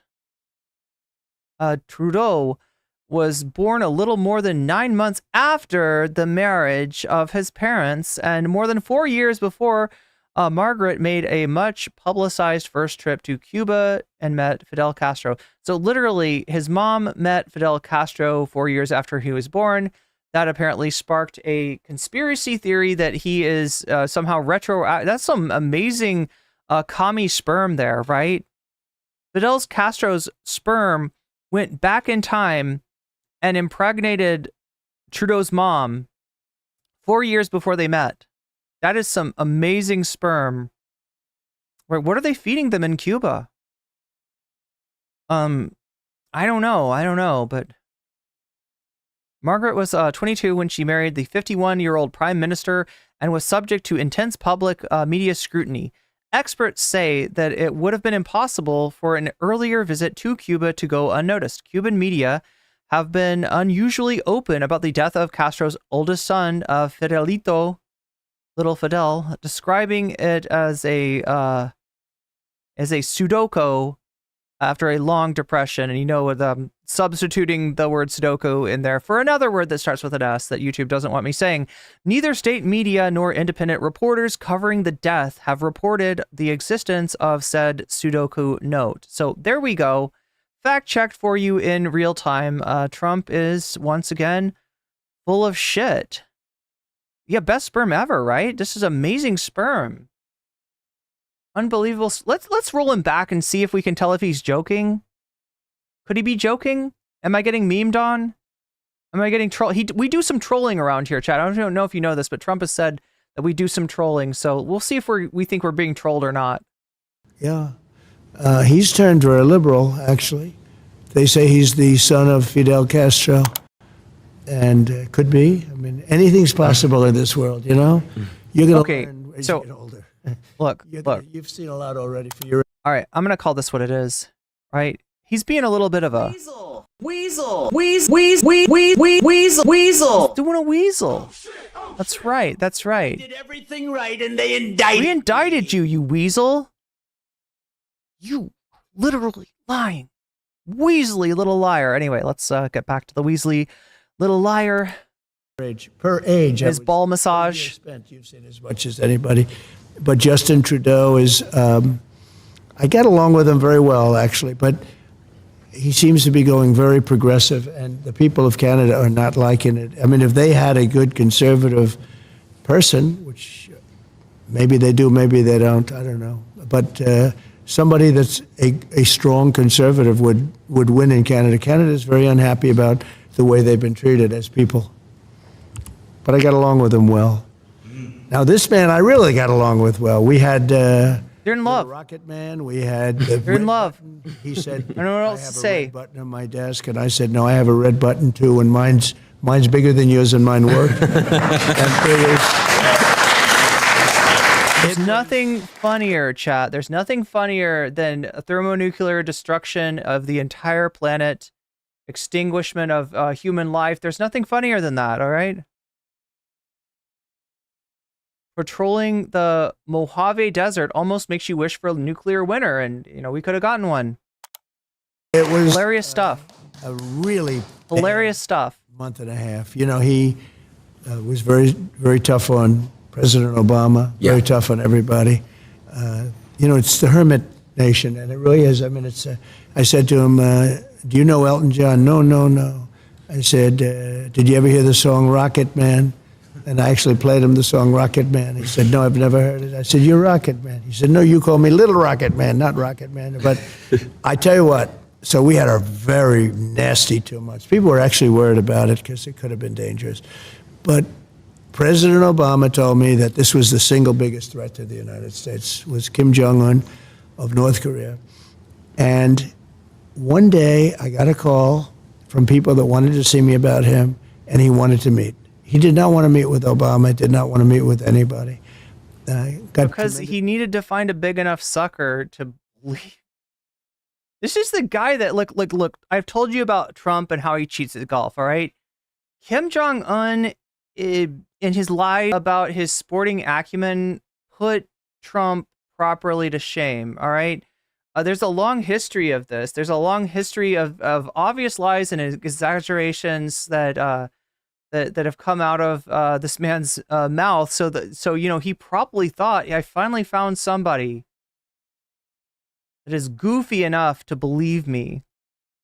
Look, the history between North and South Korea is actually more complicated than people give it credit for. They really put in a tough place between the United States and the Soviet Union.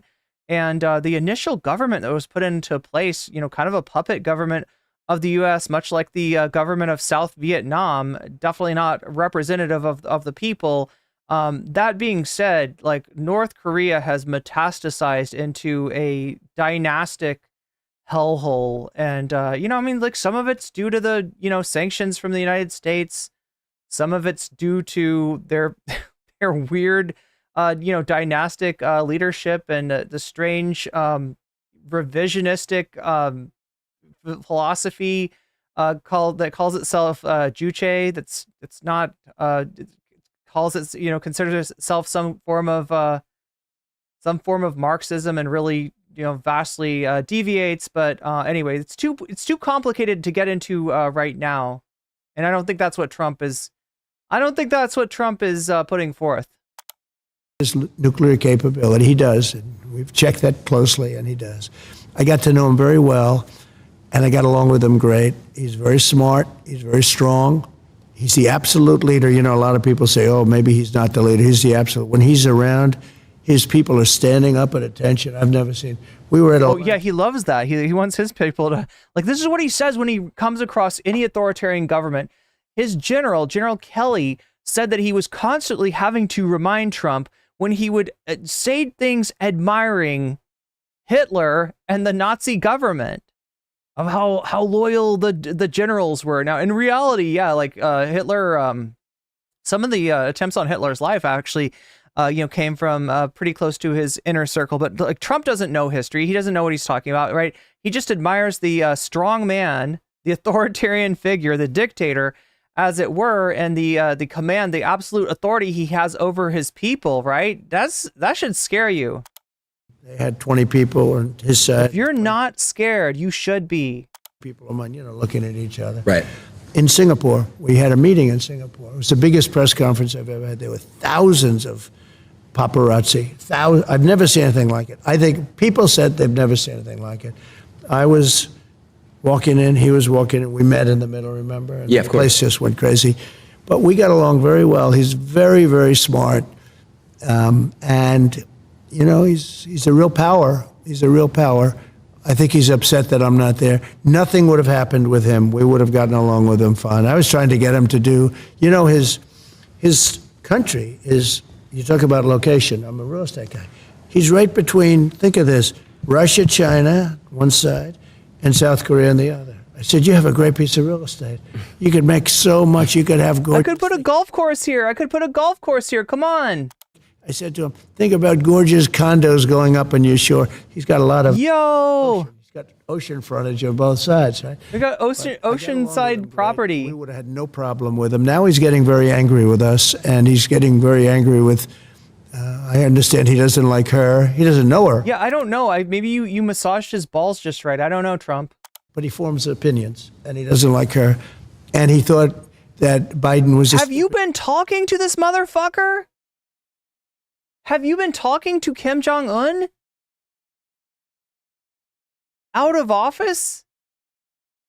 Is this some kind of, you know... I mean, look, this is scary stuff. Like, bad stuff happens when presidential candidates talk to foreign governments and make assurances to them on the contingency that they get elected, right? We've had this happen, you know, with Nixon and the North Vietnamese government. This happened. We've had this happen with Reagan and the Iranian government. Reagan got the Iranian government to agree not to release the United States hostages because that would have made Jimmy Carter look good, could have contributed to Carter being reelected. We had, yeah, famously the Iran, I mean, I guess I am talking about, we are getting into Iran-Contra there. But yeah, it's not a good sign if he's keeping in contact with his pen pal, Kim Jong-un. Good man. But he's saying like he doesn't like her. He doesn't like how Kamala, right? The only way that he would know that is if he's in contact with this dude. Very stupid man. He would say that, but I say the same thing, so at least we agree on something. But Biden they really have hurt our country. These people have hurt our country. Kim Jong-un was great for as long as he was there. As long as I was there was going to be no problem, that I can tell you. We met in Singapore. I got to know him so well. And, you know, I always say that we have enemies from within, and we have enemies on the outside. So he would be considered, I guess, an enemy. I think he would be absolutely fine. China, the same thing. I always say if you have a smart president, you don't have a problem with the outside. But you still will have a problem with the inside. What is he saying? You hear what he's saying? You won't have a problem with the outside, right? You'll have a problem with the inside. He is talking about enemies inside the country, right? He is talking about, this is more that dictator on day one shit. This is more that, like, admiring, dictators and wanting to be one, wanting to be the strongman for the United States, wanting to command absolute loyalty, right? This is some scary shit. Because these people are sick. Why is it that when he looks at like a fucking dictator, like he's like, oh yeah, I got along with him great. No, he's a great guy. He's got no problem getting along with Putin, got no problem getting along with Orban, got no problem getting along with Kim Jong-un. This guy's a fucking wannabe dictator. Fuck him. And the people from the inside, I mean, they're willing to take down our country. It's incredible. When I look at willing to take down our country, you mean like, I don't know, willing to try to frustrate the peaceful transfer of power from the winning presidential candidate to the to the winning presidential candidate? Willing to put his own vice president in mortal danger in order to try to pressure him into an illegal act? Really? You don't say. We got enemy. Yeah, we're looking at the enemy from within right here. Guys like Adam Shifty Schiff. He's such a bad guy, such a liar with the Russia hoax. It was what a fucking scrote. It went on for 2.5 years. This guy is a scrote. And total exoneration. Nothing to do with Russia. The opposite. This guy is the worst thing that ever happened to Russia, because I stopped the pipeline, the Russia pipeline. It's called Communist invading radicals. I've never heard of Nord Stream 2. But, it was just 2 years. Nobody'd ever heard of Nord Stream 2 unless you know fucking anything about what's going on outside of the country, right? Yeah, nobody except for people who are running for fucking president, dipshit, knows about Nord Stream 2. No, it's just this minor little thing, Nord Stream 2. What do you mean? Years of this stuff. Oh my God. Country in danger, because you put your country in danger with another country. But getting along with these people is really Ruben the Blob, you're confusing hate with loving the people in your country enough to protect them from a dictator. Foreign leaders, if you're smart, there's a slight distinction there. Our country is safe. If you're stupid, and that's a problem. We have stupid people there now. We have one that we're looking at right now. That's true. Stupid people. Yeah, two stupid people. Two stupid people sitting there in front of a bunch of MAGA chuds. People are very dangerous right now. Right now, I'm hearing there's going to be an attack tonight. Oh my God, chat. By Iran of Israel. They're going to be attacked tonight. I'm telling you right now. I hear it just through the same waves. Through the media. You hear it through the media. Yeah, people are talking about that, right? There's been a back and forth between Iran and Israel, and there's very likely to be a retaliation tonight, right? That retaliation could spiral into something bigger that could cut out of control. Again, you're looking at the guy that's responsible for this shit. Donald Trump instigated the Abraham Accords that caused this whole situation in Israel. When you cut Palestinians out of the negotiations that involve their future, when you send your fucking fail son-in-law nepotistically to go and do negotiations, cutting the Palestinians out of the conversation between themselves, Israel, and other countries in the Middle East, then yeah, shit like this fucking happens. When you're beholden to the widow of Sheldon Adelson because she's financing the fuck out of your campaign, shit like this happens. God damn it, it's his fault. He set these events in motion, and now he's like making this great prediction that, oh my God, there might be retaliation. Holy fucking shit. You don't say that an endless stream of escalations, you don't say that massive human rights violations might result in an escalating conflict. Jesus.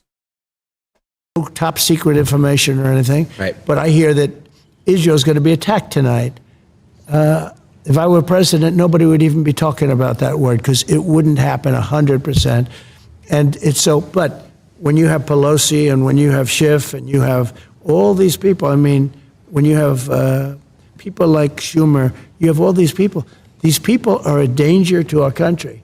And they get a guy like Biden in, he's just a vessel. I do not want to hear from Donald Trump about people who are a danger to our country, right? You were looking at the #1 existential threat for human life on this planet as you speak. You are looking at somebody who set a series of events into motion that could result in World War III and the extinguishment from life as we know it on this planet. Do you want to play Fallout New Vegas for real?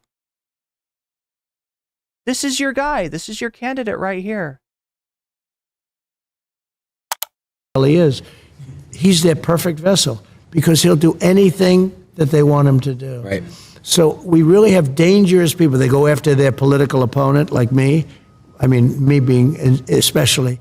I mean, they've used law enforcement. So look, there's a difference between somebody using law enforcement, leaning on their DOJ to go after a political opponent, and the legal process being allowed to play out on somebody who's broken the fucking law.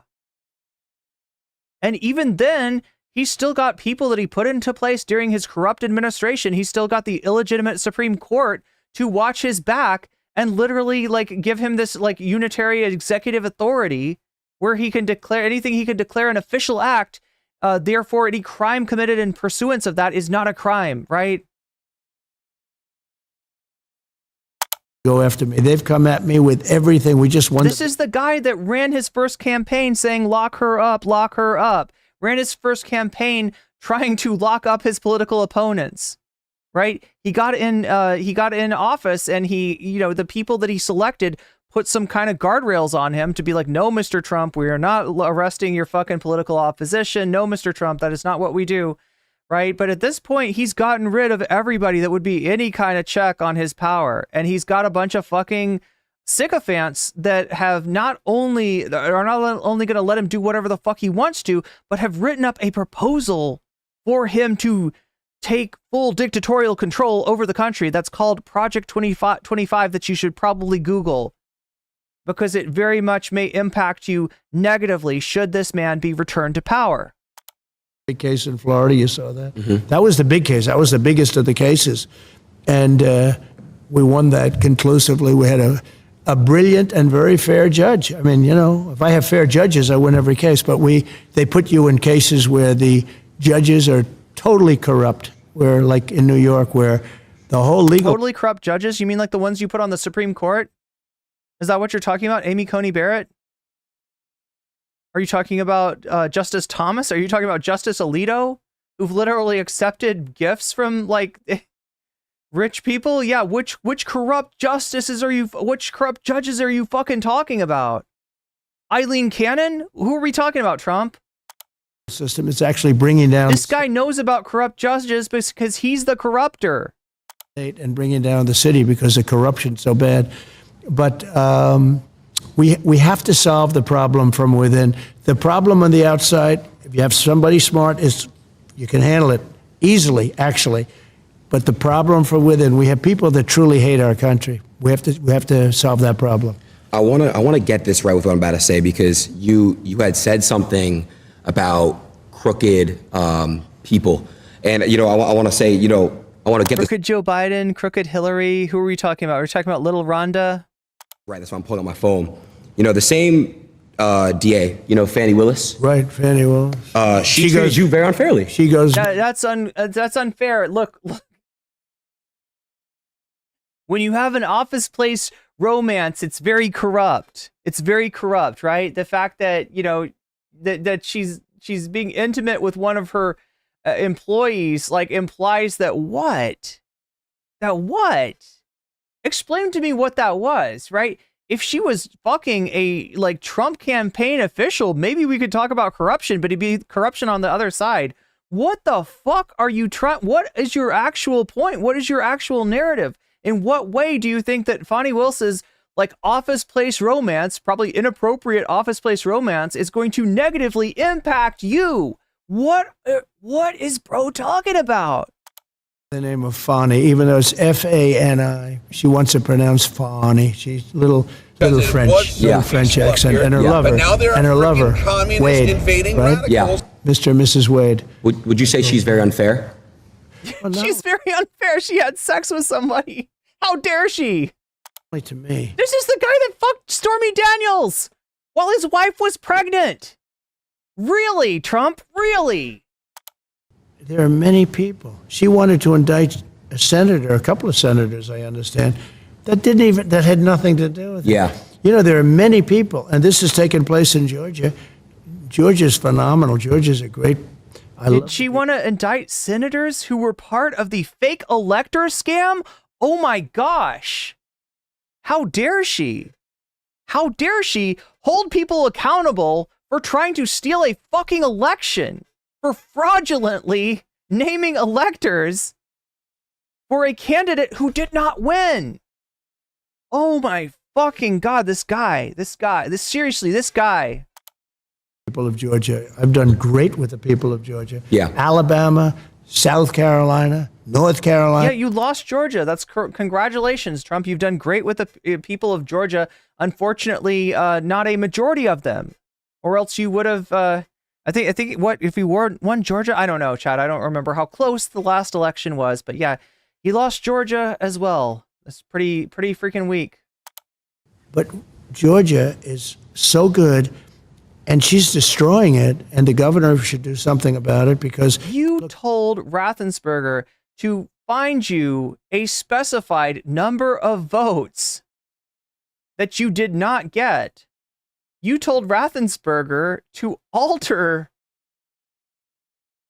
to defraud the nation with the votes that were But now there are freaking counted. communist invading radicals.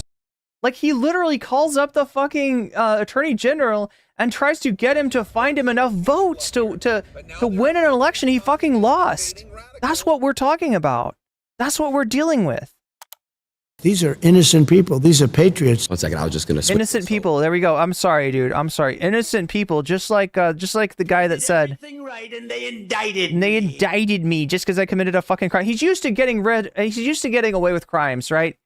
He has lived a corrupt and spoiled, rich asshole life with a silver spoon inserted in his anus since the day he was fucking born. Okay, that is the life that Donald Trump has lived, and the fact that he might actually be held accountable for one of the many crimes that he likely committed is like this unthinkable thing for him. He can't believe it. He can't fucking believe it. That if he fucks around for long enough, egregiously enough, he will actually find out. And chat, he will find out if he loses this election. All right? That's what's on stakes. That's what the stakes are for this election, amongst a lot of other things too, right? But if you don't have a reason to get out there and vote, here's a reason for you, okay? This asshole has gotten away with bullshit for his whole fucking life. And if he is returned to office, he will be able to get rid of more of these cases.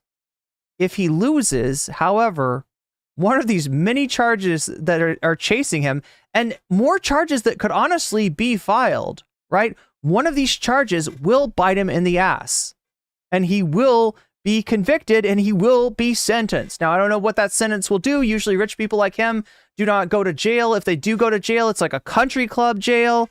But yeah, something will happen to this guy that he very much does not like if he is not returned to office. That is, people, a lot of Trump fans suggest that him running for office is a sign of bravery. Play the Cedar clip. Hell yeah. We got Mark Gold. Thank you for the $5 super chat.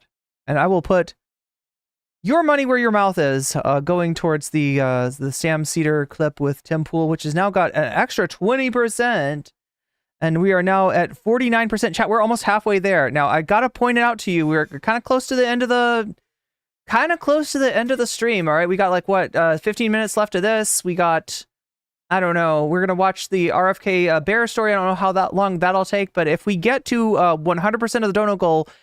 By the time that this stream is done, the stream will not be done, and you'll get to see an extra segment. I will present you the Sam Cedar clip as you requested. This is Tim Pool getting weird with Trump, getting really fucking weird, right? Nobody can be weird like Tim Pool, and we're gonna see him get weird. We're gonna see what's underneath the beanie.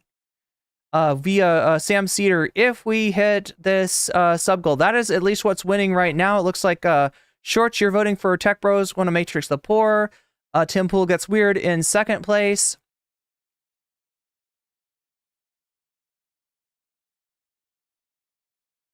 The full screen stream, only 77 votes, surprisingly, right?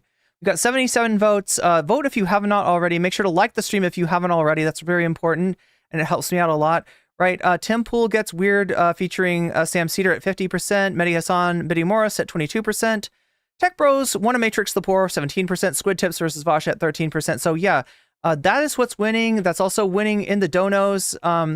Again, the big part of winning the dono goal enough to actually get to see another segment is if we hit the dono goal. It is right now at 49%. That's almost 50%. We're almost at halfway there. We got 50% more to make up, and that happens when you donate. So whether it is a super chat, whether it is a super sticker, whether you're getting yourself a membership or gifting the gift of weasels to other people, if you're contributing to the items on Throne, or signing up for the Patreon, or making any kind of donation in the link down below for PayPal and or Cash App, that donation will go towards the dono goal, and it'll also go towards the topic of your choice. So in other words, it'll make it more likely that you'll get to see the bonus content that you want to see instead of the bonus content that someone else wants to see. Also on Twitch, I might as well remind you, we've got an ad break at the top of the hour that's coming up in 8 minutes. If you no longer want to see the ad break, you can get out of it for free or for $6 with a Twitch Prime sub. You could also possibly get out of it if you're gifted a sub, that sort of thing, more likely to happen if you're active in chat. And as always, gifting subs also gives you the ability to put that money where your mouth is and add percentages to the topic of your choice. Again, we got Tech Bros, Want to Matrix the Poor, Squid Tips versus Vosh on motorcycles, Mehdi Hassan versus Benny Morris, that's a debate, and Tim Pool Getting Weird about Trump, featuring Sam Cedar. You also say Vosh Populi, and that just turns the polls back to the voters and makes the votes count for more and the donos count for less. So that's what we got, and we got about. Let's get through this clip, then we'll watch the bear thing, then we'll see where we're at from there. Okay, how does that sound? So I know Fannie Willis has treated you very unfair. I have a friend who's currently being treated unfair by her. He's a rapper named Young Thug. Yeah. And I heard that, actually. Yeah, I just was wondering if there's a way that we can make sure he gets treated fair. That's all. So I've heard about him, and I heard he's being treated very unfairly by her, and I would tell her. Look, I mean, she's a DA, and a DA is kind of a cop, and I have no doubt that law enforcement in this country, as we all, as we all seem to understand, just 4 years ago, is very fucked up and very corrupt in a lot of ways, and unfairly impacts certain people over others. So I have no doubt, but I don't know if asking for a presidential pardon from the most corrupt president in the history of this nation is exactly where you want to be going with this. I feel like some kind of reform, some kind of systematic reform, since it is a systemic problem, would be in order. But hey, that's just me. That's just me. What do I know? I'm an anarchist cat girl. You got to treat these patriots that are being all some say terrible. They're going after him. And I hear Young Thug is being treated. I heard the name. Yeah. I heard it from other people where they say he's being treated very unfairly. Very unfair. So he's got to be treated fairly. Please.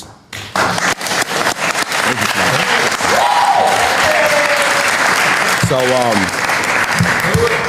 let's see who we got next on the couple. We got a couple. Who do we have next? Got some, hopefully some good ones. Well. So he was very good with me because when they were doing the Russia hoax, they said I did something with him on a phone call, and basically I congratulated him on his winning the presidency. Right. And said some other things which turned out to be perfect. It was a perfect phone call, folks. It was the perfect phone call. It was the perfect phone call. I did everything right, and they indicted They indicted me. They indicted me. Dingus Gambit. That's right. This is a dingus gambit. This is a dingus gambit. Better than perfect. if he sees any corruption, please report it to the Attorney General of the United States, which we have an agreement with the country. We have actually a signed contract with them, a very important one, that because Ukraine has always been known as very corrupt. I don't know if you know that. It has been a very corrupt country. I think the people are great, but it's been very corrupt. And I said, if you find any corruption, nobody can sniff out corruption like the most corrupt president in the history of the country, right? You should report it immediately to the Attorney General. I did say that. I feel like for him, corruption is a feature 100% right rather than a bug. So they made up a phone call, but fortunately, the phone was essentially taped. The call was essentially taped. I didn't know this, but a lot of times when you're talking foreign leaders, they have tapes or they have stenographers. And we had 2 professional, really great military stenographers. So every word. So when they said I did these things, I said, no, I didn't. And then I said, was that taped or did they have the stenographers? The answer was yes. And they got all the way down the line to impeach me. They wanted to impeach me over this phone call, a single phone call. And I knew that I had them because I had the tape or the stenographers, everything perfect. Every word was said. And then they did the impeachment. And just before that, because I remember Nancy Pelosi was crazy, we can't impeach him. Look at what the phone call was. She saw the phone call. Yeah. And then they decided, well, let's do it anyway. Can you believe how bad these people are? Let's do it anyway, because they had the phone call. That's where Tim Scott, a great guy from a senator from South Carolina, he said, wait a minute, I've just read the phone call. That phone call was, he was the first one to speak up. It's a perfect phone call. South Carolina. It was a perfect phone call. Spoke up. And they were great. I mean, there was great. See, now the better, look, we're asking Trump about Zelensky. I think the more interesting conversation would be asking Zelensky about Trump. Asking Zelensky about what he thinks about Trump wanting to carve up his country and give a big hunk of it away to Russia in order to claim some kind of victory as far as declaring peace in our time, right? And this is very much a peace in our time situation. I mean this in the in the sense it was originally spoken with Chamberlain. Was Mitt Romney, real stiff, and he couldn't get elected dog catcher right now. But and he actually voted. He actually only took a half a vote away, but everybody else voted for me, 100% unanimous with the Republicans, and it was fine. But what they did was they made up a call, and then when they found out that I had it essentially on tape, they looked really bad, and they had a decision to make. Do they pull it? And she said, no. We shouldn't be doing this, but let's go ahead with it anyway. I did nothing wrong. So you have to be careful. So let me just say about him. So when they called him and they asked him, did President Trump say anything that was inappropriate or wrong? He said, absolutely not. It was a very nice phone call. There was nothing unusual about it at all. And he could have grandstanded. He could have said, well, and he didn't say that. So I respect him. I think that I will be able to make a deal with him and Vladimir Putin very quickly. It's great. Even though it would have been a lot easier before this war started, and you wouldn't have 500,000 people, or maybe much more than that. I think you're going to find that the number of people dead is far greater than what they're saying. That's a really nasty thing going on over there. But I think I will be able to get him and Putin together, and we'll get it ended. It would have never started if I were president. We had no chance of starting. I knew Putin very well, know him very well. And it was the apple of his eye. Ukraine was the apple of his eye. He did love it. He did want it, but he knew he couldn't do it. Okay, so let's hear an alternate view of the perfect phone call, right? Wednesday morning, the White House released an edited summary of Donald Trump's call with Ukraine's President Volodymyr Zelensky on July 25th. This is 2019. The call that appears to have inspired the now famous whistleblower complaint against Trump, the document, which reads like a transcript, was widely expected to cast the president's behavior in a more flattering light. It did not. If anything, it's more evidence for the worst case scenario that President Trump was conditioning military aid to Ukraine on the country's willingness to investigate his domestic political enemies. This was Trump trying to get dirt on Biden. on Hunter Biden, right? From Zelensky and conditioning military aid on Zelensky's willingness to cooperate, right?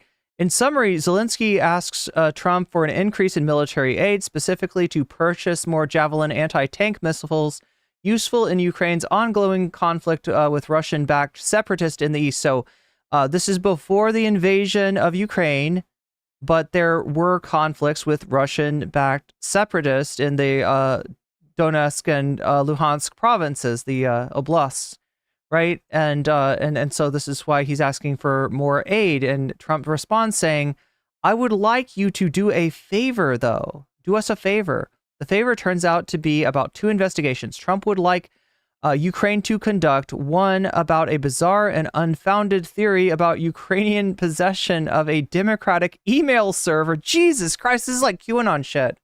The other about Biden's family allegedly corrupt dealings with the Ukrainian prosecutor. We previously knew that the president had asked, the former president now, had asked Ukraine to investigate the Bidens because both the president and his attorney general, Rudy Giuliani, admitted it. We now know he also asked Ukraine to investigate the Democratic Party and that he connected it with the question of military aid in the conversation. That's not the entirety of what's bad for Trump in the transcript. There's the concerning stuff about Attorney General William Barr as well. But the top line takeaway is that the White House summary is anything but exculpatory. That's the perfect phone call that he thinks exonerated him, right? If Democrats were looking for more fuel for their impeachment fire, they apparently have found it. Now, the problem is that Trump fucking owns the Republican Party. And so as far as getting a impeachment through the Senate, it's just never going to happen. And that's what history bears out, right?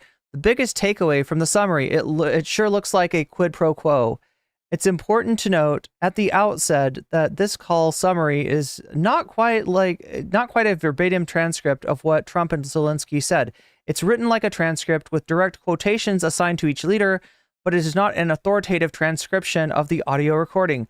As a note on the first page makes clear, the text in the document records the notes and recollections of the Situation Room duty officers and NSC policy staff assigned to listen and memorialize the conversation in written form as the conversation takes place. It explains a number of factors can affect the accuracy of the record, including poor telecommunications connections and variations in the accent and or interpretation. So there are likely some errors and omissions, and there is at least one pretty notable unclarity in the document I'll point out later. It's worth treating the parts that are written down as, for now, roughly accurate quotations of both Trump and Zelensky. The context of the call was important too, as according to the Washington Post report, a week before phoning Zelensky, who had just assumed office, Trump ordered the Chief of Staff Mick Mulvaney to suspend $400 million worth of U.S. aid to Ukraine, right? So, yeah, tough on Putin? Nope. Making shit easy for Putin. The aid was unlocked in September. So doing something that, in other words, right, we can talk about the question of U.S. Military aid and such, right? But in terms of whose interest is this in? It's in the interest of Vladimir Putin's, right? So you have a new leader of a country locked in a conflict with much more powerful Russia, speaking to one of its principal international benefactors, which has recently suspended military aid. After a few pleasantries early in the call, Trump brings up this military aid unprompted. He goes out of his way to compare the U.S. assistance to EU aid to Ukraine. I will say that we do a lot for Ukraine. We spend a lot of effort and a lot of time, he tells Zelensky, much more than the European countries are doing, and they should be. So understand the timeline of this, right? He suspends $400 million in U.S. military aid. He has a conversation with Zelensky where he discusses the aid, and the return of the aid is contingent on Zelensky helping him dig up dirt about Joseph Biden.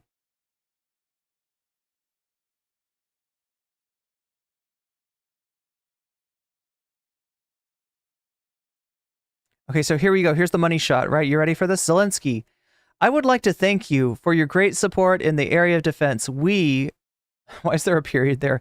We are ready to continue to cooperate for the next steps. Specifically, we are almost ready to buy more javelins from the United States for defense purposes. Trump, I would like you to do us a favor. I would like you to do us a favor, though, because our country has been through a lot, and Ukraine knows a lot about it. I would like you to find out what happened with this whole situation with Ukraine. They say CrowdStrike. I guess you have one of the wealthy people, the server, they say Ukraine has it. He's talking about a Clinton server.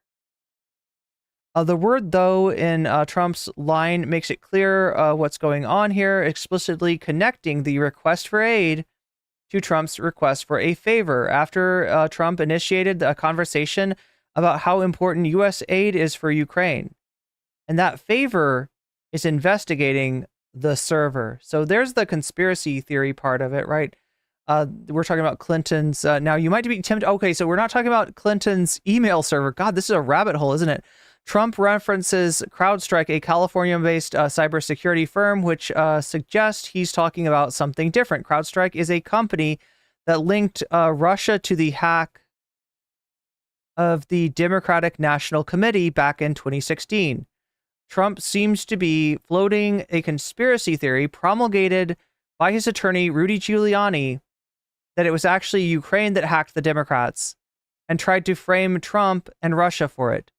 This contravenes every piece of evidence we have about the DNC hack, including the unanimous assessment of the U.S. intelligence agencies that Russia was responsible for it, and an indictment from Mueller's team spelling out exactly how it happened. Trump also seems fundamentally confused about how hacking works. Are you surprised that a boomer is going to boom? Hackers got access to the DNC emails, but did not take the server itself. He thinks hacking means stealing a fucking physical server. Jesus Christ. Wow, Omega Boomer, right? But Trump seems to be asking Zelensky to investigate DNC emails anyway, presumably because it would make him look good politically and allow him to suggest the Democrats were part of the conspiracy that's out to get him. That's not the full extent of Trump's favor, though.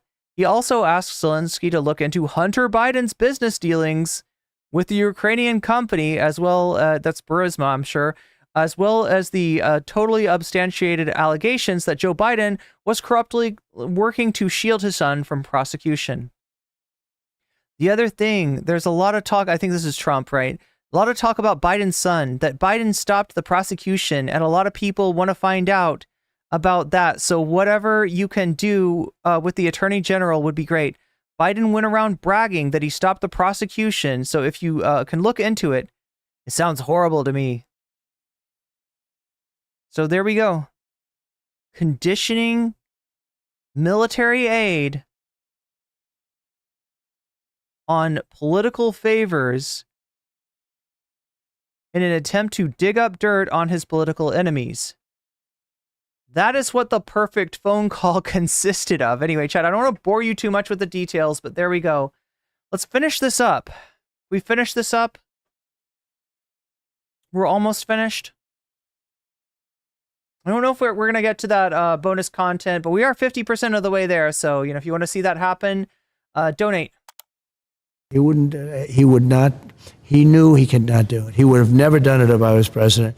And now when you look at all of the death and all of the destruction, even of their culture, because those cities are wiped to the ground. Most of the cities outside of Kiev, most of those cities are wiped down to the ground. This is coming from the guy that was withholding, military aid that, contingent on their complicity with his fucking psyop on the Bidens.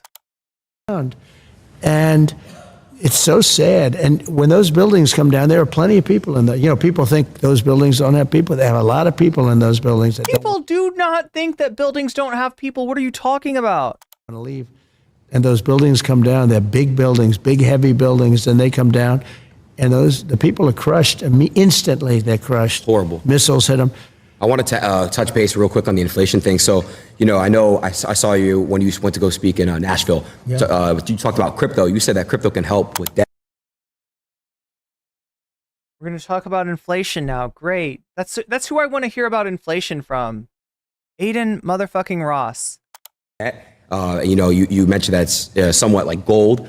Do you think that, when you get back in office, you would still fully support crypto? And, I just saw that the U.S. government, ever since you spoke about it, they're selling crypto. They're selling it.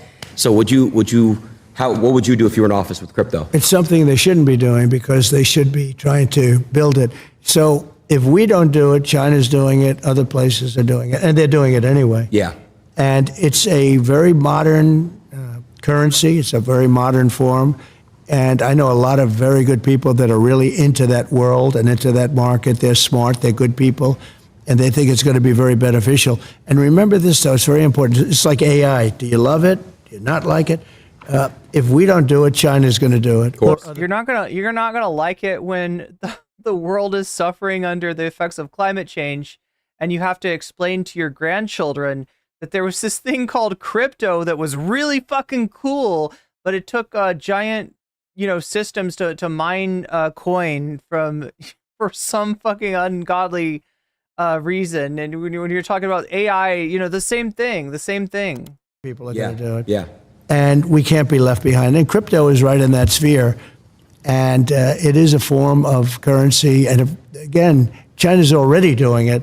But if we don't do it, they're going to do it. AI is something that's really at the top of the list. Yeah. And there are pros and cons to everything. But China is trying to do everything. Yeah. And we've got to beat them to the punch. I would love to see you and Elon, get together and talk about AI together. I think it's really, really important because, Elon with... bring the brain trust together. Bring the fucking brains of the universe. Trump and Elon, that's what we need. What he's doing, and then obviously you guys could really come together, maybe try to find some solutions for AI. You guys could come together and see how many billions you could lose if you put your mind together on a business project, right? You're talking about Donald Trump, somebody that has inherited so much money that if you were to take the money that he inherited and you were to make a very basic investment, let's say the S&P 500 or something, you bought that, you would be a legitimate billionaire. You would be more wealthy than Trump. So in other words, the Trump's business dealings have not been above average, as you might have heard, right? The myth, the legend of Donald Trump. They have not been at average, right? No, they have been below average. They have been subpar, right? This guy's been handed everything on a silver platter, and he even fucked the bag on that. There's a famous story about him entering into the casino business, right? Everybody knows the casino business. There's tons of money to skim. There's so much money. It's hard to not make money on the casino business. Guess who fucked up the casino business?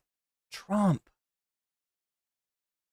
This guy fucked it up so hard that his daddy had to come to his casino famously with a briefcase full of cash, spend that briefcase full of cash on chips, which you buy at a casino when you're going to gamble. And normally you take the chips to the table and you gamble, but his dad wasn't interested in gambling.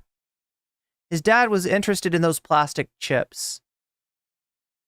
And his dad took the plastic chips home. In other words, that sounds an awful lot like a donation. That sounds like a bailout, right? And this is what he's had to get time after time after time again, right? He goes into real estate, he fails. He goes into casinos, he fails. The only thing he's legitimately been good at is the reality show that he was on, The Apprentice, right? That was like the closest thing to success that he's ever had, especially considering that he's never actually won the popular vote in an election. But yeah, this is Donald Trump. He's got the Midas touch, and except instead of everything turning into gold, everything this man touches turns into shit, including the country, which is the way it's been going since 2016. And I, like a lot of Americans, are tired of this rerun of The Apprentice. And we're going to do everything we can to stop the reboot of this. We don't want to see another season. We're done.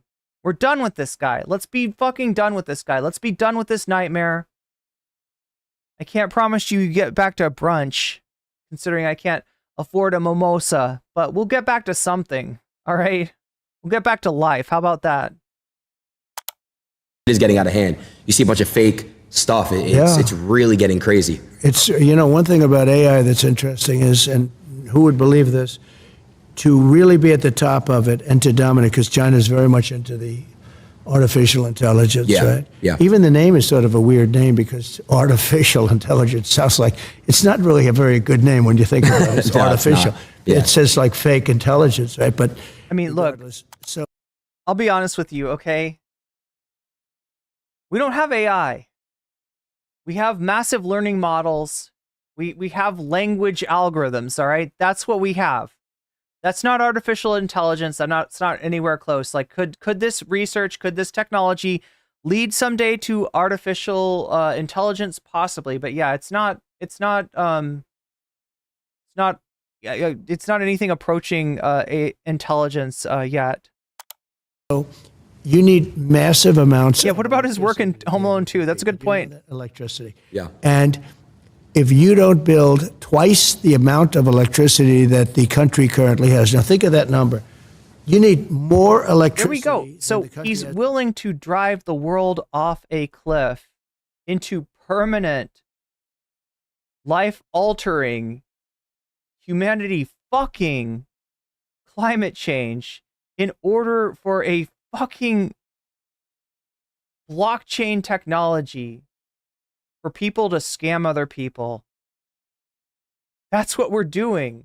We got King Scammer, and he's promising he's promising all the other scammers in the country that he's going to keep their fucking scam coin, their shit coin. He's going to keep that shit viable. That's what he's saying. That's what he's doing. For everything. He's going to fuck up the whole planet for it, because he literally doesn't care. He will be dead. It will not matter to him. That's for Don Jr. and Eric and Barron to worry about, and he doesn't give a fuck. He says, fuck those kids. Fuck them kids. Times two. Now think. So nobody's going to be able to get that done but me. I'm the only one, because you're going to have to build power plants at every plant. You're going to have a power plant for every plant. It's all electricity based. It's amazing. You need massive amounts of electricity. In the meantime, they built 8 chargers in the Middle West for cars, because we shouldn't have, obviously, all electric. You know, they have this electric car mandate, and they don't go far. They cost a lot. They're going to be made in China.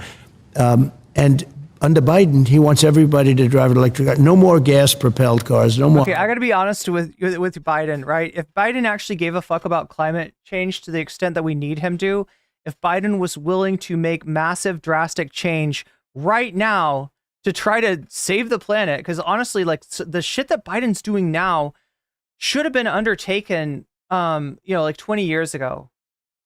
It's coming up too little too late. And Biden is now got the United States exporting more energy, chat, than any other nation on the planet. All right? That is not... Again, you see the Democrats' policies are better than the Republicans' policies, because remember, Donald Trump's just willing to let the world, full on burn, but they're not different enough to do what they need to do. They're not different enough to get us to where we need to go. It's a failure of the Democrats, but again, in contrast to a massive failure of Trump and the Republicans. No more anything. Think of it, how crazy. And you can drive a car from here to Los Angeles on a tank of gas. Same thing with trucks. They want trucks to go electric. They'd have to make 6 stops to get to Los Angeles. With diesel, they don't have to make any stops, and they have left over. And the truck gets lighter as you go. One of the problems with... There we go, diesel. You know what we don't have enough of this world, right? Lead, right?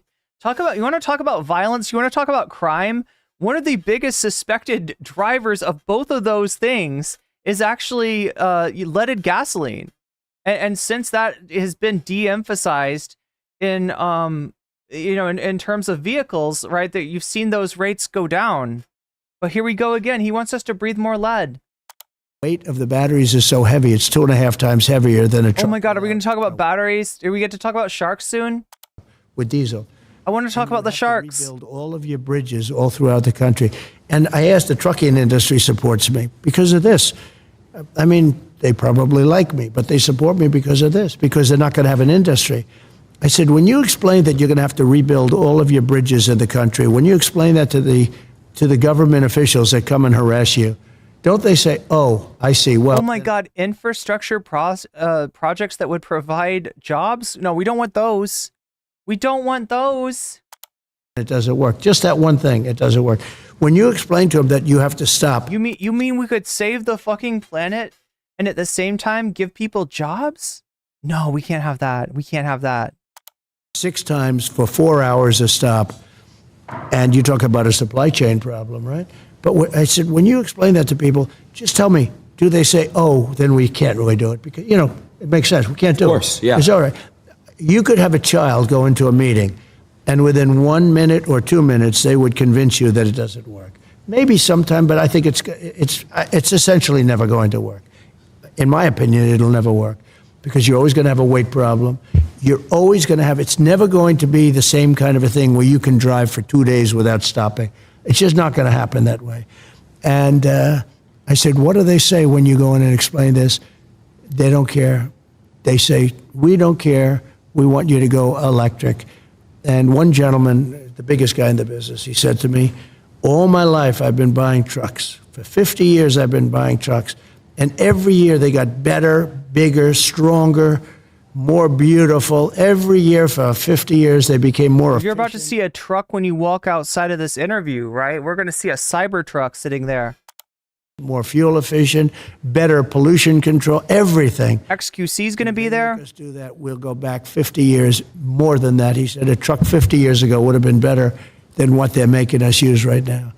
And I say, when you explain that, do they do anything? They sit there, they look, and they say, we don't care. That's our mandate. You have to go all electric. These people are going to destroy our country. We can't let them do it. Horrible, horrible. Mr. President. Meanwhile, he lets the fucking world burn. He lets the fucking world burn. I know you're very busy. It's already 2:15. How much time would you say we have? Because I do want to give you this last gift. Well, let's go do the last gift. Let's go do it. Okay, you ready? So far, I like the gift you gave me. Yeah, well, you ready? I like this other one too. Hold on. This one's gonna get you in even more trouble. So I actually closed that out. Let me go full screen real quick. You go full screen on the OBS, and then you should have the live view or the IRA. You kill it. You kill it. Oh, it's great stuff. I don't know if I have enough time.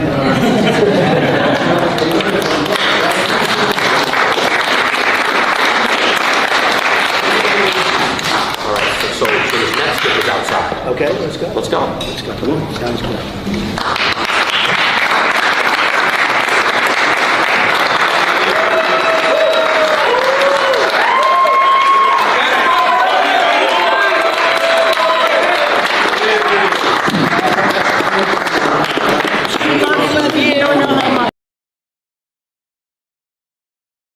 All right, I hope we didn't miss anything there, but there we go. Here we go. By the way, Mr. Trump. Felix. This is French-Canadian PewDiePie. Yeah, you got the... AKA the Juicer.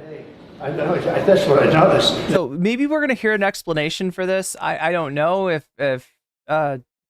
XQC is having a little fun at Trump's expense. Yeah, it's Trump with a weird smile and grills. That's what we're seeing. I noticed the grill. Nice to see you. Thank you. Congratulations. All right. Well, you can already see the gift. Yeah, I can. Wow. You can't miss it. That's an Elon. It is an Elon. Wow. Shout out to Mr. Musk. That's beautiful. Hey, Well, that is beautiful. Am I going to close the door really quick? Just I want to show them the wrap. Sure. Check out this wrap and let me know your honest thoughts. I think it's incredible. I think it's incredible. Go to the front? So you know what they did? AI. What Google did is they took, or they let it happen. See the Secret Service agents here? Yeah. They're angry in there. Are we still going to talk about the... Oh my God. They put smiles on their face. Right. You heard about that? Yeah, no. That's just terrible. Yeah, I know. Was that Google or was that some weirdo on Twitter? It's a little bit scary. Yeah, it is. Yeah. There was a manipulated version of this image. What is your point? What is your point? Very scary. We need like a system where we can quickly fact check things and see if it's real and all that. No, that is not what Trump needs, right? The one time he's subjected to fact checks, right, in that interview, he absolutely crumbles. That is not what Trump wants. That is not what Trump needs. Yeah, and right now, and you know, this is coming from Elon Musk, who just put out a fake Kamala Harris ad with an AI version of her saying stuff that she never said. they don't have that. No, they don't. That's the problem. So I know we're not going to drive anywhere, but I was wondering if you wanted to like listen to like a song in here. Let's go. All right, cool. This is how you open it up. What do you think he's going to put on there? My guess is Death Grips. We're gonna make Trump listen to some Death Grips, right? Is that what we're doing? Yeah, I'll get on the other side. What do you think? Is it gonna be Death Grips or Forgiato Blow? Is it gonna be Trump, baby? Okay, Adin, so. Good? We back? We good? Okay, so we can't listen to the music because, of course, it is copyright. All right. Music. Now, this is cool. It's very good. I've never even seen you in a car before. Not too many. What are you talking about? Like he was in a car when they took him out of the court when he got when he was found guilty. That's good. Look at the playlist, huh? Then again, okay, so chat, I will say that his windows are kind of tinted dark, so a lot of times it's harder to see him. Your playlist. It's a good, yeah. Team picked out. Yeah. You want to pick a song? Let's test out this so sound system. let's try it. And you know, some of the artists I like better than others, but I like the other song better. So it's always tough. Who's like your top 3 artists? Well, we love Frank Sinatra, right? Of course. And you know, there's a couple that I really like, but I don't like the people, so I don't want to really mention their name. But look at. Oh, he's talking about music that he likes that the artists do not like him. What was it, like the Rolling Stones, right? He really likes the you can't always get what you want. The Rolling Stones asked him to stop using that at his campaign events. This list as an example, so it's such a great list. Aren't the Beatles always good? Come on, they're the best. Rolling Stones are always good. Choose one. Let's choose what you like to choose. You just swipe like this. Oh yeah. Look, you can say the Beatles because most of them are dead. That's fantastic, huh? They're not here to refute your. How about, and we like the Beach Boys. We always like the Beach Boys. We do like the Beach Boys. Which is your favorite album, Trump? Do you like Pet? Are you a Pet Sounds guy? He doesn't like the Beach Boys. How about if we did the following? How about thinking that it's going to come back under proper management? How about California Dreaming? Let's do it. Good. Okay, wait. What is he going to listen to? Okay, so he said California Dreamin'. I'm pretty sure. Okay, so he's not talking about the Tupac song. That's California Love. Right? He's talking about the mamas and the papas. All the leaves are brown. Anyway, chat, we don't have time for this boomer shit. We are done with this video. We got through it. We got through it together. This is going to be my first 70,000 view stream, it looks like. Interesting. All right, chat, we made it. We made it somehow. All right. Now, I'm saying that we made it because we got through that. All right. It was a long ass piece of content. Do I need more lighting? My lighting is insufficient. It's dark now. Let's see what this does.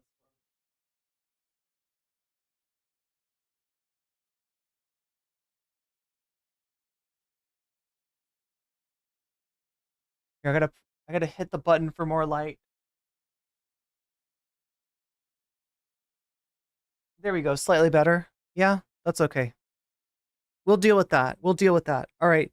So where are we at right now? We are, scroll up,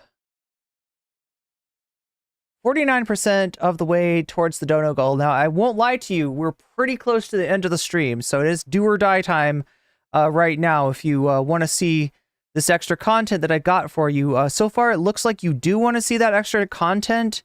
And the extra content that most people are wanting to see is Tim Pool Gets Weird about Donald Trump, featuring Sam Cedar. If you didn't know how weird Tim Pool can get, if you want to know what's under that beanie, well, we've got every chance to find out if we hit this dono goal that is now at 49%. It's been stuck at 49% for a little while now, for a little bit of time.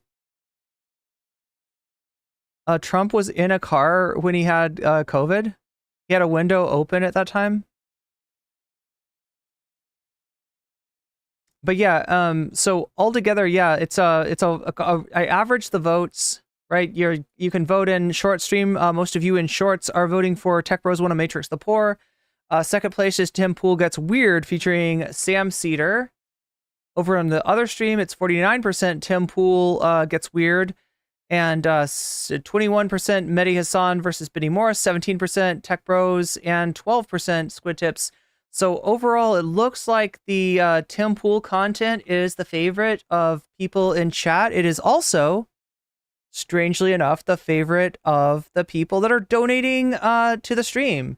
Right, remember, the only way that this dono goal goes forward, the only way that we get this extra content, we just passed into 70,000 views right now, the only way we get this extra content is if this dono goal goes from 49%, which it's at right now, to 100%, before I get done with the story about RFK and the bear and Roseanne Barr.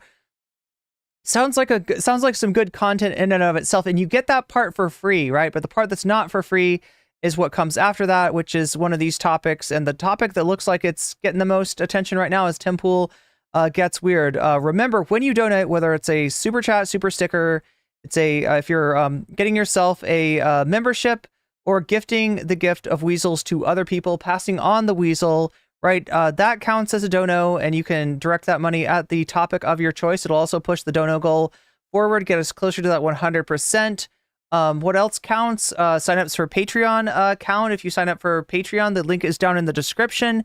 Contributions to items on the Throne wish list count as well. We are crowdsourcing stuff to make the stream even cooler than it already is. What I've got in front of me is a microphone that sounds really good, right? That's thanks to Throne Gang. You crowdsourced that for me. Thank you very much. What I've got behind me is a background also crowdsourced by Throne Gang. So thank you for that.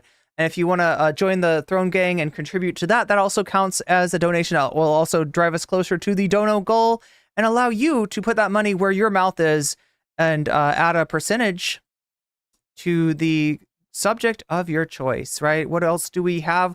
We have Twitch, right? As always on Twitch, there's an ad break at the top of every hour. You might have experienced it 30 minutes ago. You're going to experience it 30 minutes into the future. If you no longer want to fuck with that ad break, you can stop fucking with it for free through a Twitch Prime sub or for $6 by buying yourself a sub. Remember, you could also get out of it potentially by being gifted a sub, although that's more likely to happen if you're active in the chat, right? And as always, community subs and gift subs allow you to put your money where your mouth is and allow you to direct the money towards the subject of your choice. So remember, when you donate, let me know what it is that you want to see next of all these options that we've got in the poll. Keep on voting in the poll. We're voting in Shorts chat. We're voting in the full stream chat. And I'll average those out at the end of the stream.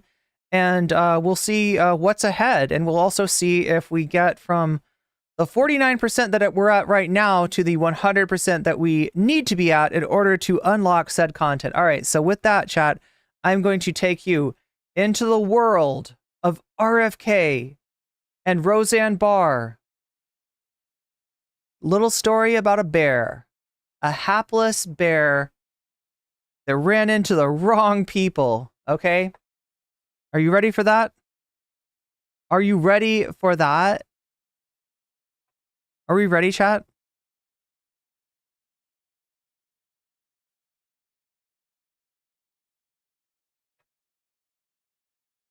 Let's go.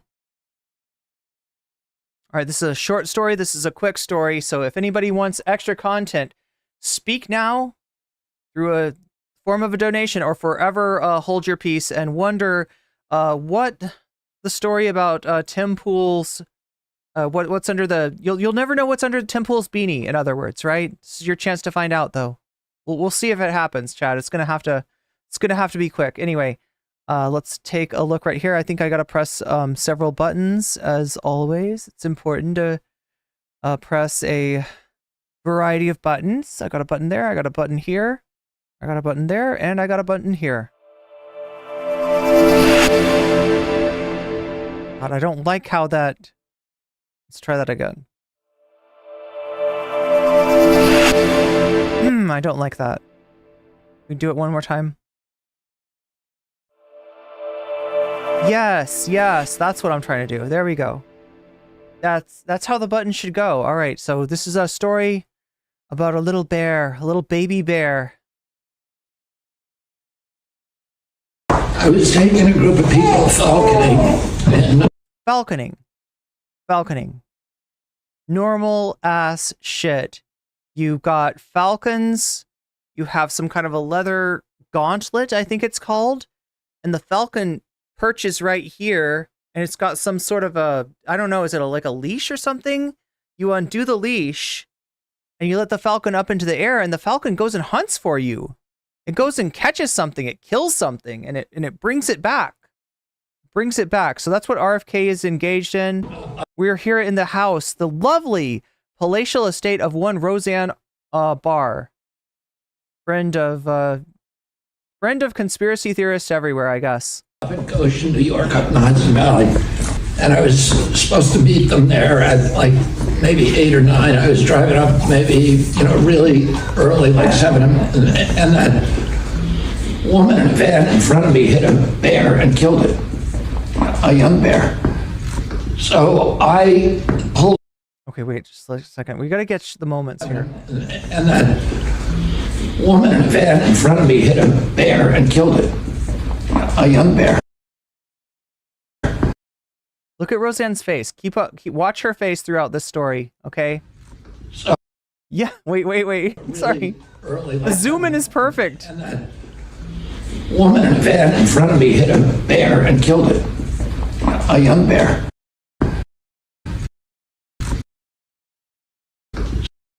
Right there. Look at that. Look at that. So I pulled over and I picked up the bear and put him in the back of my van because I was going to skin. Yeah, like as you do, right? Because you're going to skin the bear. Okay, that makes sense. That's a normal thing to do. Chat, somebody hits some roadkill. You put it in your van to skin it. The bear. And it was very good. You put a bear corpse in your van. It's a good condition. Good condition pelt, good condition meat. And I was going to put the meat in my refrigerator. Oh, yes, you do. Yeah, put the meat in your refrigerator. You can do that in New York City. Look at Roseanne. Look at Roseanne. She's like, excuse me? You get a bear tag. Yeah, you get a bear cat tag, right? Yeah, of course. For a roadkill bear, of course. Roadkill bear. Yeah, I mean, we've all done this. We've all eaten a roadkill bear before, gotten those roadkill parasites in us. Maybe one of them will be a brain worm. I don't know, chat. We don't know where the brain worm came from. I guess it could have been the bear. It could have been the goat. It could have been the dog. We're not sure. This guy eats a lot of exotic meat. And so who knows? Who knows where the brain worm came from? And so then we went hawking, and I had the bear in my car. Wait, hawking? I'm sorry. Did he mean hawking? Right, so we talked before about falconing expedition, a falconing trip, a falconing adventure. Yeah. Is hawking a thing? Matthew Foxtrot asks me, off topic, but what's your ideal pick for Calvin Harris? What is wrong with me? We're not talking about Calvin Harris, chat. Calvin Harris not running for president this time. We're talking about Kamala Harris, right? And my ideal pick for Kamala Harris of the likely candidates would have to be Governor Walz of Minnesota. That's her best bet. That's the candidate that's most likely to help her have the best chance of winning. And it's also the candidate who I like his his policy best. So yeah, definitely Governor Walz is my answer. Anyway, yeah, we're about to get even crazier here. Let's take a look and see what's going on with this story. So yeah, he's hawking now. I'm not sure. Now, does he mean falcon? Is hawking a thing? Does he have like a fucking menagerie of predatory birds? Does he have like the falcons are over here and the hawks are over there, and like on, you know, alternate Thursdays he either goes hawking or falconing? I'm not sure. I've never heard of hawking before. I've heard of, you know, falconing. I'm assuming that hawking is like the same thing with a hawk. And then we had a really good day, and we went late. We were catching a lot of game, and the people really loved it, so we stayed late. And instead of going back to my home in Westchester, I had to go right to the city because there was a dinner. So, wait, I'm trying to understand. Wait, this is the same day as the bear, right? Oh my God, chat, this is he's a confusing guy. It's a confusing story. We're trying to track down where the parasite came from, though. We had a really good day, and we went late. We were catching a lot of game. And so then we went hawking, and I had the bear in my car. And so then New York State, you can get a bear tag for a roadkill bear. Okay, so he's falconing. Okay, I don't know. Maybe they had the hawks along for the ride. Okay, same day, right? And then they go hawking. I guess use a hawk. They've got multiple predatory birds, and they're hunting with them. Okay. And so then we went hawking, and I had the bear in my car. And then we had a really good day, and we went late. We were catching a lot of game, and the people really loved it, so we stayed late. And instead of going back to my home in Westchester, I had to go right to the city because there was a dinner at Peter Luger's Steak. Matthew Foxtrot says, I really would go with Josh Shapiro. Well, Matthew, it's a good thing that you're not the one running for president, right? Because you would be picking the candidate with skeletons in his closet that actually have skeletons in their closet, right? There's a lot of stuff that's come out on Shapiro recently. You should read up on that, right? You should read up on it, because Shapiro could actually be the Democratic Party's very own Jim Jordan in terms of covering up things that he should not be covering up. So, yeah, this is, I don't know, will Kamala Harris take that into consideration? Possibly. I guess we'll find out. Supposedly tomorrow, right? They're saying tomorrow morning. I don't know if that's true. Anyway, Peter Luger's Steakhouse is where the dinner was? What? Okay, I'm so confused. They're catching a lot of game. Okay, so they go falconing. They put the bear. The woman hits the bear. He puts the bear in his car. Then they go hawking. They catch a lot of game. And the people really loved it, so we stayed late. And instead of going back to my home in Westchester, I had to go right. They're out a little bit late. They don't go to Westchester where he lives, right? Right to the city because there was a dinner. They go to NYC. At Peter Luger's Steakhouse. And at the end of the dinner, it went late, and I realized I couldn't go home. I had to go to the airport. And the bear was in my car, and I didn't want to leave the... I mean, what are you going to do, right? You got a bear in your car. You were going to skin it. Been avoiding the news, but I read into it. Yeah. So there is... thank you for the super chat. Again, Matthew Foxtrot has got us up to 53% of the way towards the dono goal. So it could still happen. I don't know, Chad. It is getting pretty late. We are getting really close, dangerously close to the end of the stream, which will have happened suddenly and permanently. Bear in the car, because that would have been bad. So then I thought, you know, at that time, this was a little bit of the redneck in me. There'd been a... The redneck in me. I'm sorry, this is a Kennedy, all right? This is somebody who grew up in a very situation which you know what a redneck is? You want to know what a redneck is? What does that refer to, right? Rednecks were people who worked in, like, you know, agriculture, and their necks were red because they were getting sunburned from being outside, because that's how they worked, all right? This is a Kennedy. this is the son of a very famous and prominent Kennedy, the former attorney general, until he met a sticky end in a kitchen, a hotel kitchen or something. It's a weird story, right? But yeah, no, he's gunned down during the 1968 campaign. That's right. We're back in 1968 again. Anyway, we're not talking about his dad here, but we are talking about, a rich guy that says now the redneck in me says that, okay, Robert, Bobby, tell me about the fucking redneck in you. A series of bicycle accidents in New York. This was at that time, this was a little bit of the redneck in me. There'd been a series of bicycle accidents in New York. They had just put in the bike lanes, and a couple of people had gotten killed, and it was every day, and people had gotten... Okay, so he's saying that they put in the bike lanes, and they caused people to be killed. Now listen, putting in bike lanes, right? You might have some accidents. So these fucking pauses of Roseanne and the way that she's looking at him. This is what makes this story. This is what creates this story, right? Because Roseanne is a QAnoner. Roseanne is friendly with Marjorie Taylor Greene and probably a little bit more conspiracy minded even than MTG.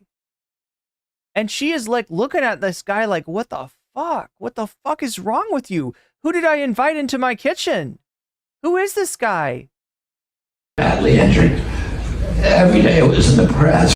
Yeah. So he's talking about look, injuries can happen, right? I remember when I was in Amsterdam, I was not used to walking around bicycle lanes, and there were a couple of times where I came, I felt a bike whiz by me. I don't know how close I was to actually being hit. When you're on a bike and you're going fast, you tend to be able to, sort of anticipate the movements of pedestrians and stuff. So maybe it wasn't as close as I thought. It scared me, right? So, I can understand there being some mishaps, right, when the bike lanes go in. But he's talking about deaths. He's talking about bikes, people running into people with bikes and killing them, right? I don't know. And this is the redneck in him that says, all right, what are we going to do? There's been, bike lanes put in.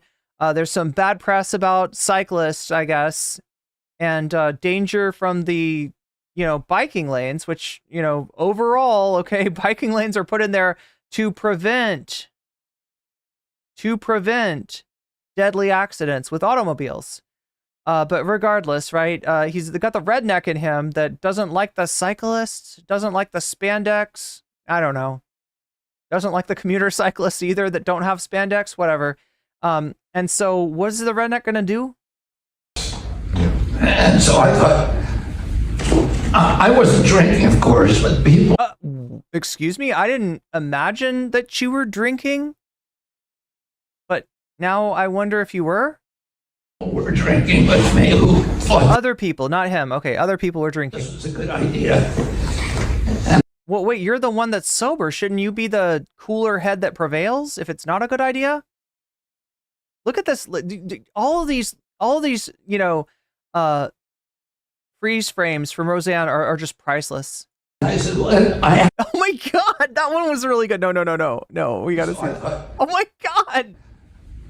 I wasn't drinking, of course, but people were drinking with me who thought this was a good idea. Yeah. And I said, well, oh my God, she's so perfect. She's so perfect. I had an old bike in my car that somebody had asked me to get rid of it. I said, let's go put the bear in Central Park and we'll make it look like he got hit by a bike. Genius. Not only is he going to dump the bear in New York City, all right, but we're going to frame a cyclist.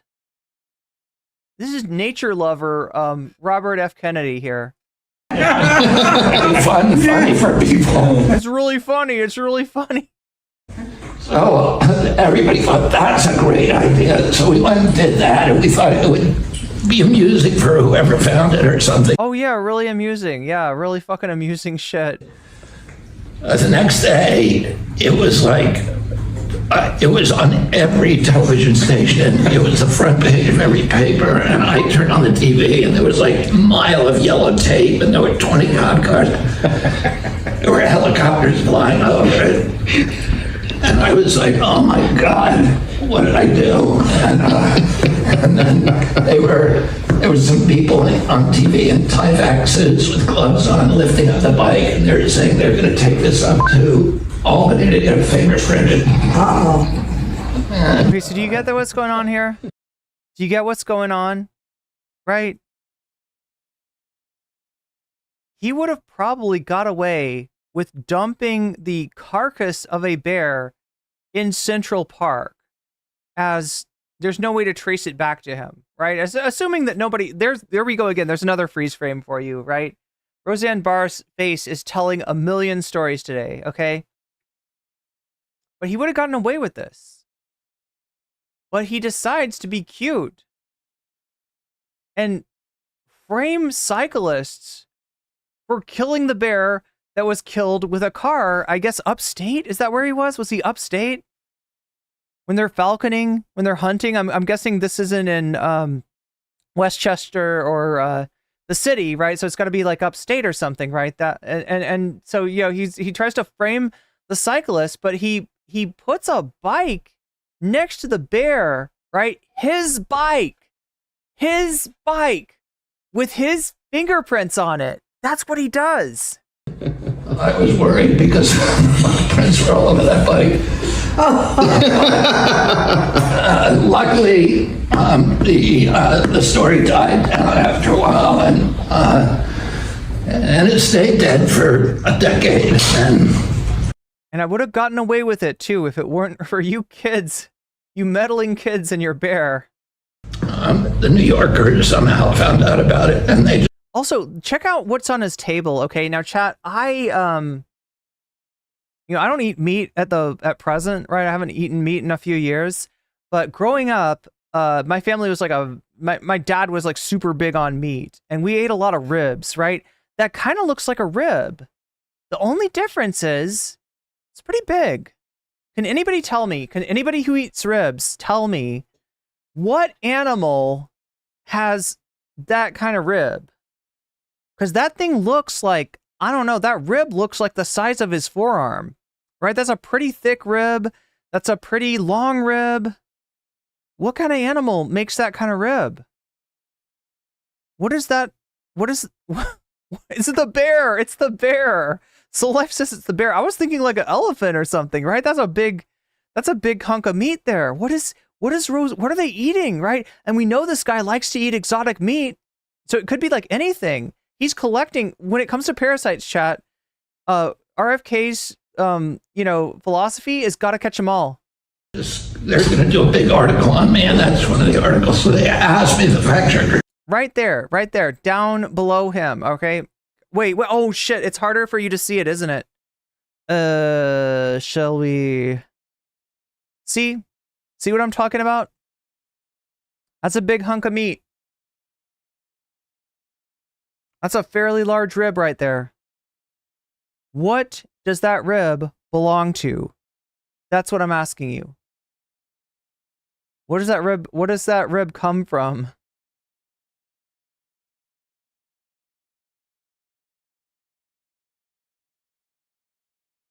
It's going to be a bad story. I think it's a great story. Look, they let you get away with it when you're rich, okay? So there we go.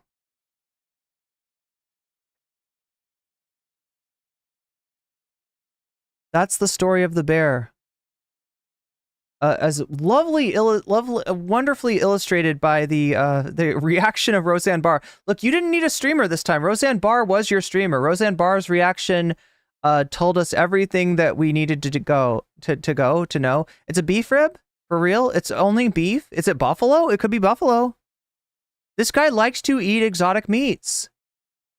Average redneck story. I don't think the average redneck has RFK money. I don't think the average redneck has Kennedy money, right? Like I told you, redneck means works in, you work outside. You work with your hands, right? That is not who Robert F. Kennedy is.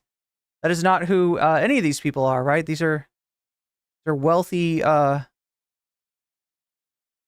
New Yorkers here. Roseanne wrestled a wild boar? I guess that's possible. What do you think, chat? I've got some people in chat telling me that this is just a beef rib. You can't see. You could totally see. Do you need to see again? Do you want to get a closer look? I was taking a group of people. Okay, so they're... Okay. Let's mute it. Hudson Valley. Okay, so that's where they're at.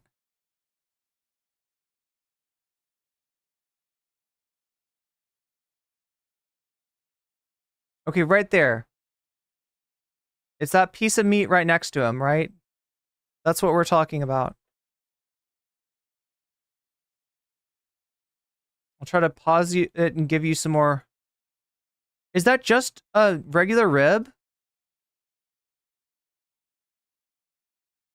The camera work is kind of amazing, I gotta say. Like, who's on the camera?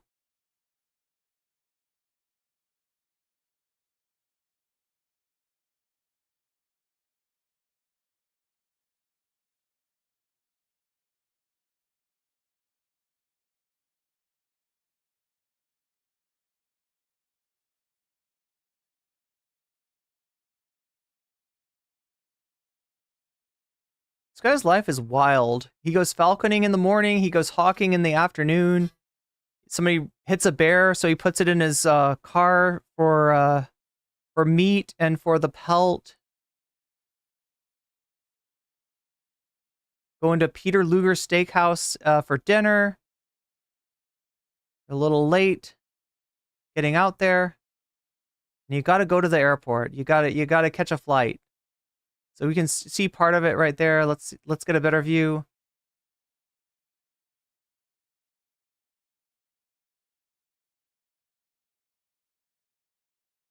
The redneck in me said, let's set up some cyclists.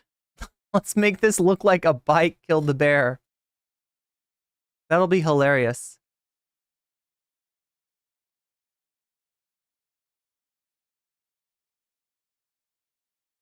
I wasn't drinking. Roseanne. Roseanne. All right, show me that rib. We need to see that rib.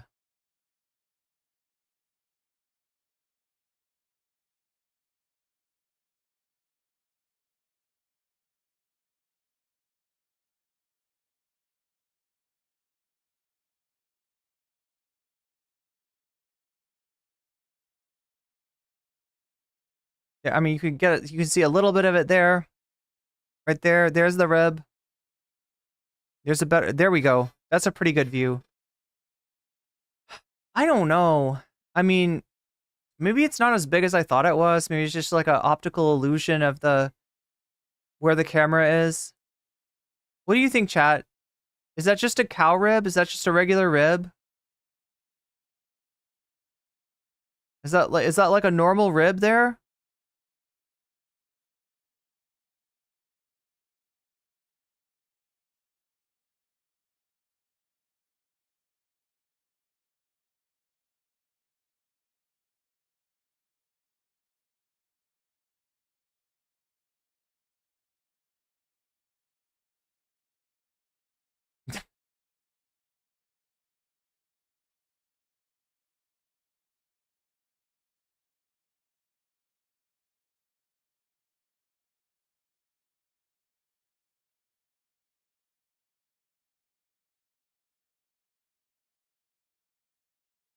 Okay, here's the rib again. See if we get a better view. Come on, show more of the rib. Is this a normal rib? Aren't these people super into elk? I don't know. Are they?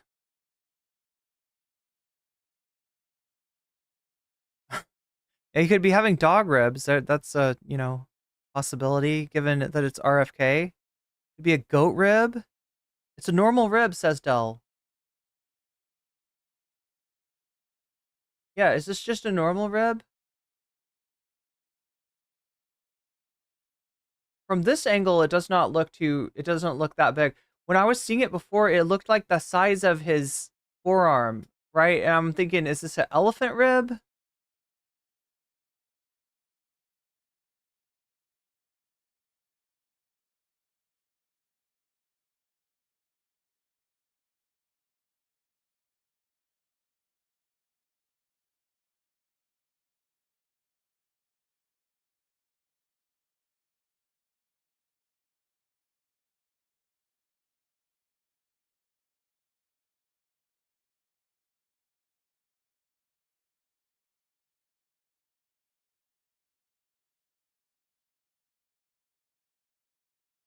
Is this just a normal rib? Ibex rib?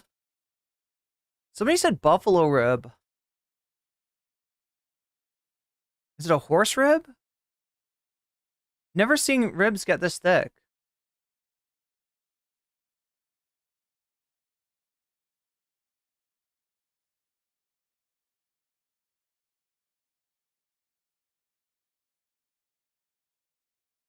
It's just a beef rib? It's completely normal. I mean, it might be the most normal thing in this video, the rib, actually. But, I mean, given that it's RFK, like, I don't know, my mind immediately goes to, like, what kind of exotic... Because the bone being that big, chat, because, like I said, I've eaten ribs before, right? I grew up in a meat family. I've eaten my share of ribs, and I remember the size of the bones, and the bones were never that big. That looks like a bone that I could put in my hand like this, right? Like if I was to palm that bone, again, sorry. If I was to stroke that bone, no chat, no chat, no chat, right? If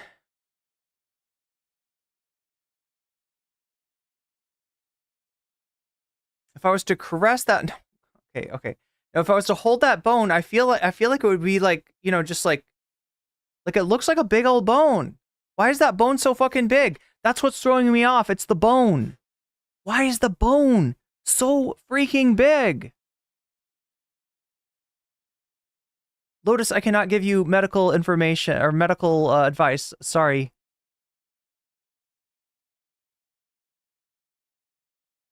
We all know that RFK craves the most dangerous game. Man. Is that a man rib? Is that what we're dealing with? Does he hunt people down? Does he hunt poor people down in Central Park? Maybe that's the missing part of the story.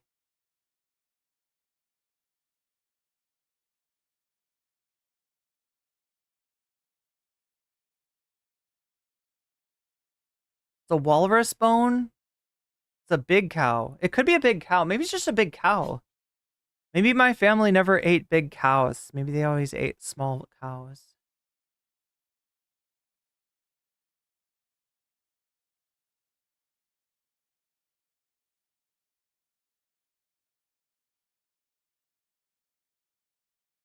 It's a man rib. Hey, Docs, does this bone look normal? Is this some White Glove Society shit? Do you think this could be the White Glove Society?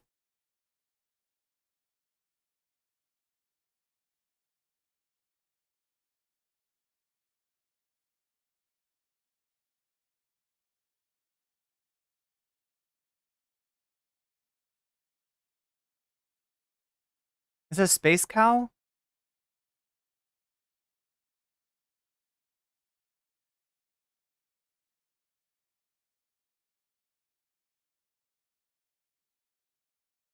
Soylent Green is people? Yeah, Soylent Ribs are people, I guess, right?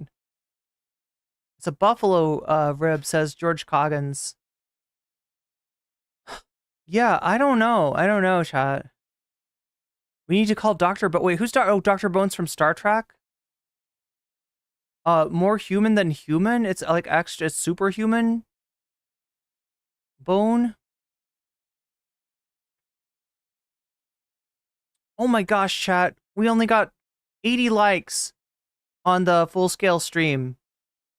I don't know if a lot of people left for the short stream since it was popping off today, but yeah. Hopefully you remember to hit the like button before you left. That's what we can hope for. All right.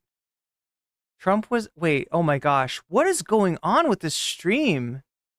Jesus Christ. No wonder we're not hitting the sub goal. Anyway, I mean, we haven't hit it yet. We're at what, 53%?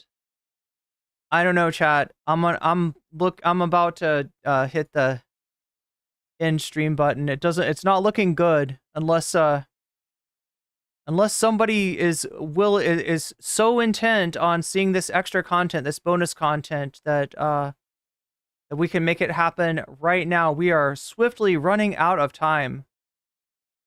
Sadly.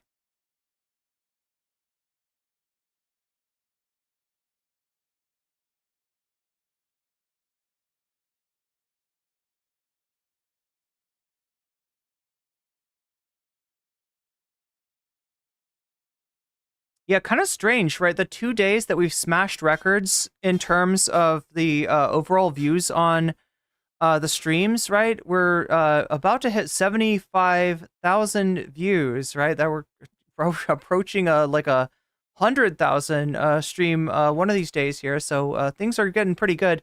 But I don't know. Maybe I'm just not doing a good job of explaining how the dono goal works, and that no matter, you know, how much you vote for it, if we are at under 100%, it kind of dissipates at the end, and the stream ends without that completion of an extra segment, which I know some of you are kind of counting on, but I don't know. If are we gonna hit it today? So peaceful up here, but now there are freaking communist invading radicals. Don't forget snow lobster and crab.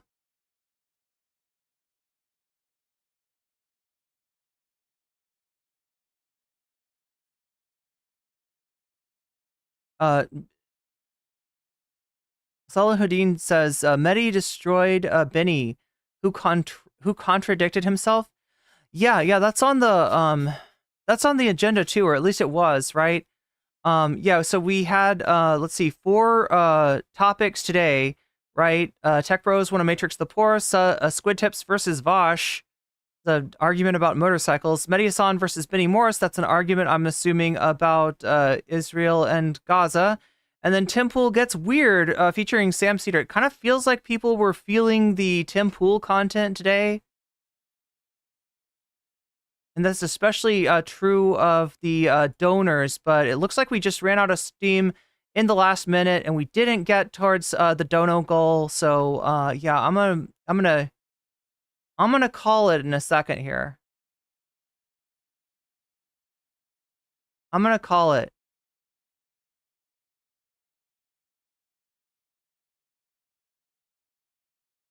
Right after we hit 75,000 views. His bear story was different. What are you saying, American Muscle? Yeah, we just got done watching that. It definitely is different is a good way to describe it, right? How much do we need to put it over the top? Well, how this works, right? And again, maybe I just didn't do a good job of explaining this, right? It works like this, okay? You vote for the topic of your choice in one of 2 streams, right? I average those 2 percentages together, and then I add the whatever people say, because when you donate, you get to put a percentage towards the topic of your choice, right? We're at 53% out of 100, and so that means that we are, what, 47 from hitting the dono goal. That is correct, Technopak.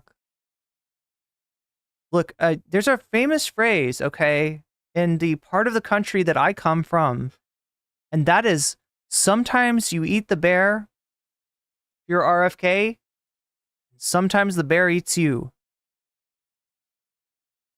Sometimes you hit the dono goal, and sometimes the dono goal hits you.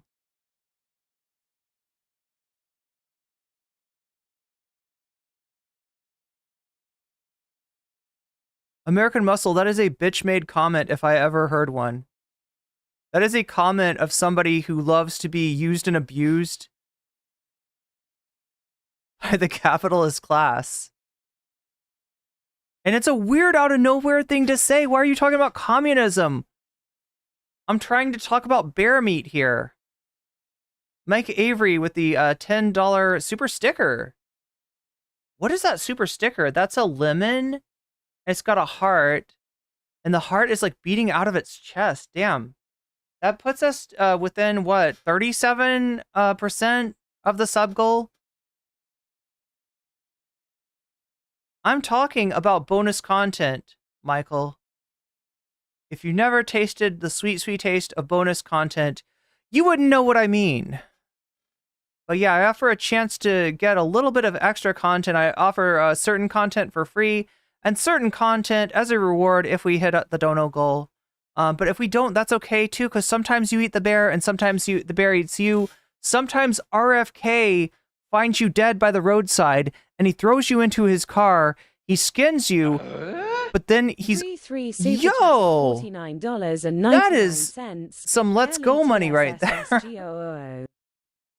It won't even read your super chat correctly, but it's supposed to be like 33333 or wait, 11111 super chatted $49.99. Let's go. That's how it's supposed to sound. But there's your like for the super chat, and that definitely gets us to where we need to go to be able to access the... See, this is how it works. This is how it works. It opens up a portal of bonus content, and in this case, it is bonus content about Tim Pool. Let's make this happen.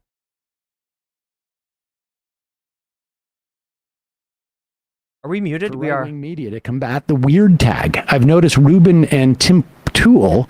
So yeah, the context of this, right, chat, is that something has changed in the presidential race, the 2024 general election, right? That was a few weeks ago, in a general election that nobody was very excited about. It was between Donald Trump and Joe Biden. And nobody's super excited to see a rerun of 2020. Both of these candidates are too old. Neither of these candidates inspire a lot of excitement, right? And that all changed after Biden completely fucked up a debate and eventually withdrew himself from the race based on the fact that he's showing that he's just not with it enough to run for president for another term. So Biden leaves the race and Kamala Harris comes in. And with Kamala Harris, a lot of energy, because it turned out people weren't not waiting for a once-in-a-generation candidate. People were not waiting for a Barack Obama to come by and wow them with amazing speeches. People were literally looking for anybody that's not Joe Biden and that's not Donald Trump. And we get somebody that's not Joe Biden, that's not Donald Trump, wham, all of a sudden there's excitement. Wham, all of a sudden we're falling out of a coconut tree. Wham, all of a sudden we exist in the context of all that which came before us. But we can't let it determine, what we're able to go to in the future, right? All of a sudden everything changes. And one of the things that changed was that the meme war along the territory of the Republican Party since 2016, I'll say, right? The meme war was being won by the Republican Party. All of a sudden we have a new meme queen. And she's presiding from the top of a coconut tree, right? And all this delicious fruit starts to drop down. All these different tactics, all these different pieces of rhetoric that are actually working on Trump, despite the fact that there was such frustration that no matter how much money Joe Biden spent on his ads, he could not get progress. He could not close the gap between himself and Donald Trump. All of a sudden, the gap closes as if by magic, and now we end up in a place where Kamala Harris is ahead. Now, part of that rhetoric that I was talking about is a little bit of radical honesty, right? A little bit of simple talking, a little bit of common sense. People had looked at Trump, people had looked at MAGA, and they'd said a lot of things. They'd said, he's a rapist. They had said he is a wannabe dictator. They'd said he's a threat to democracy. None of this seemed to be, none of this seemed to be resonating, right? But all of a sudden, people start to say, you know what about Trump and his candidate and his vice presidential candidate, Vance? They're weird. I don't know what it is, but they're weird. There's something about them that I do not like, and it's weird, and it's freaking me out. And everybody's like, wait a minute, yeah, actually, they are weird. Not just Trump, not just Vance, not just MAGA, but the entire right side of the political spectrum is looking a little bit weird. It is not what the culture is feeling right now. And Kamala Harris very much is. So, yeah, you have a reversal. You have a reversal of all the dynamics. And no, I don't want to look at the, calling people weird like it's some kind of magic bullet, like that in and of itself is like the thing that did it. It's because it's honest. It's because it's real. It's because that's what people see when they look at Trump. It's because that's what people see when they look at Republicans. They see that's fucking weird, right? You're obsessed with trans people? That's fucking weird. You're wearing red hats? That's fucking weird. You want to be a dictator on day one? That's weird. Stop being weird, right? And, Tim Pool. Tim Pool wants to get in on this action somehow, right? Tim Pool thinks that maybe it's going to be to his benefit if he baits people to call him weird. And then he says, ha ha ha, I got you. So let's see what Tim Pool's got in mind. What is bro cooking? What is bro cooking under that beanie? What is going on underneath that beanie? I aim to find out, chat. Let's posting over the top. Let's see what he's got on their Twitter feeds. Twitter? Excuse me? Squeeze me? Exculpate me? Extrude me? Seems they're leaning into this and trying to obfuscate or belittle the weird tag in some way. You know what? Let's do this. This is like I'm going to go get COVID to fight COVID. You got to own the libs. Yeah. You got to own the libs by catching COVID. This I found fascinating. That's not weird. I saw this en route to, I was going to play softball last night, and I think I saw horse paste as a cure for a serious illness. That's not weird, right? Bleach, shining sunlight up your bum. That's not weird. This on the way to softball. He posted it yesterday at 10 a.m. Here is Tim Pool posting a...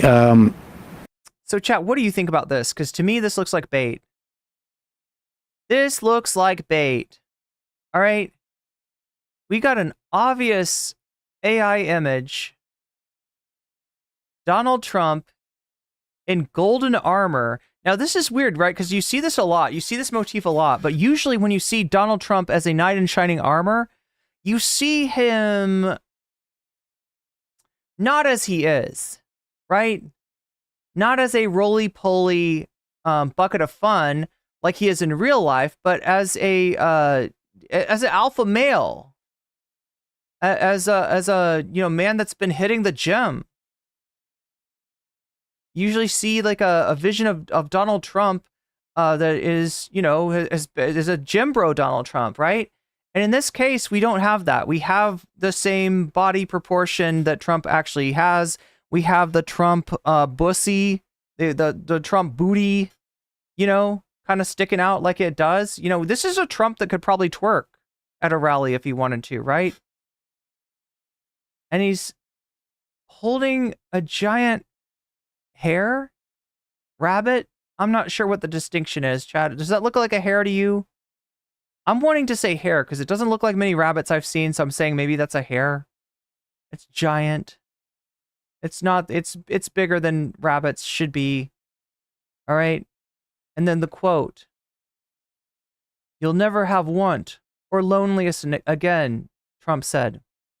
The world has been cruel to you, but you have Trump now. You have Trump now. A graphic of Donald Trump in a night suit holding onto a rabbit. Look, I've never seen a body positive night suit like that. Most night suits are kind of exclusive to like people with certain kinds of physiques, but this is a night suit that's made for it's made for Donald Trump's body. And He quotes, "You'll never know or want loneliness again," Trump said. The world... You'll never know want or loneliness. So if you don't understand, this is like literary speak for you'll never feel lacking, you know, you'll never know need, right? Or loneliness again. You won't be lonely again, and you won't be wanting for anything that you need, right? That's what you never know want, right? It's kind of old-fangled speech that you might find in a book from, you know, from a book from 100 years ago, but that's what it's saying. Was cruel to you, but you have Trump now. Now, he did not make this. I should play Elden Ring or Dark Souls. There's plenty of body positive armor. I mean, there should be body positive armor. Clearly AI. He's got the Trump bussy. That's true. No. It's clearly AI. Trussy. But I don't even know that Tim Pool made this. Oh, no. When you see this, you're first rate. Keep it up. Because we have seen time and time again before AI. Now, it is very weird, but it's not just weird, okay? I want to point out that it's trying to be weird. It's trying too hard to be weird, right? It's bait. That's what this is. This is bait. Of hundreds of Trump supporters making memes like this, putting Trump on like strapping, you know, bodies and Trump as Jesus and Trump as like George Washington. And I mean, over and over again.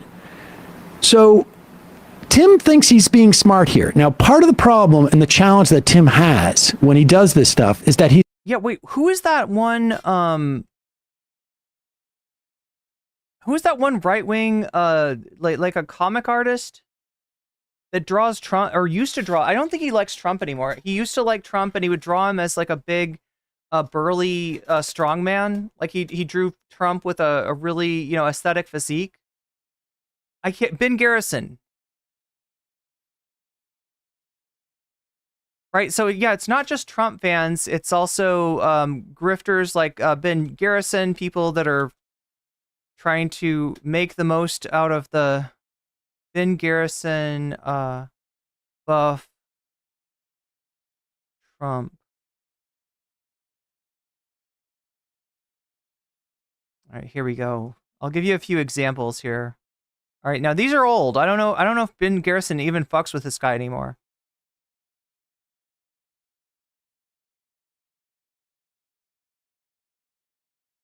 But this gives you an idea of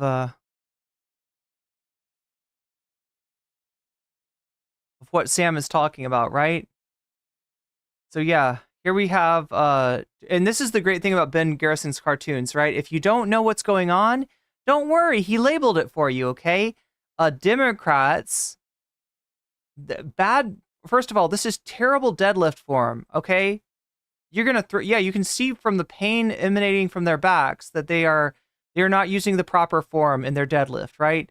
And there's a teeny tiny little barbell of electability. They can't lift it because they're beta males. They don't have their shoes tied, right? We got the fake news over here, the media. Okay, oh god, having a glute strain right there, and they can't lift the barbell of credibility. But Trump, the big buff aesthetic Trump, he lifts up accomplishments, this giant stack of accomplishments, and just puts them all to shame. All right, let me show you another one. We've got another Ben Garrison. Donald Trump, or Mitt Romney trying to go after Donald Trump. Alpha Chad, boxer Donald Trump.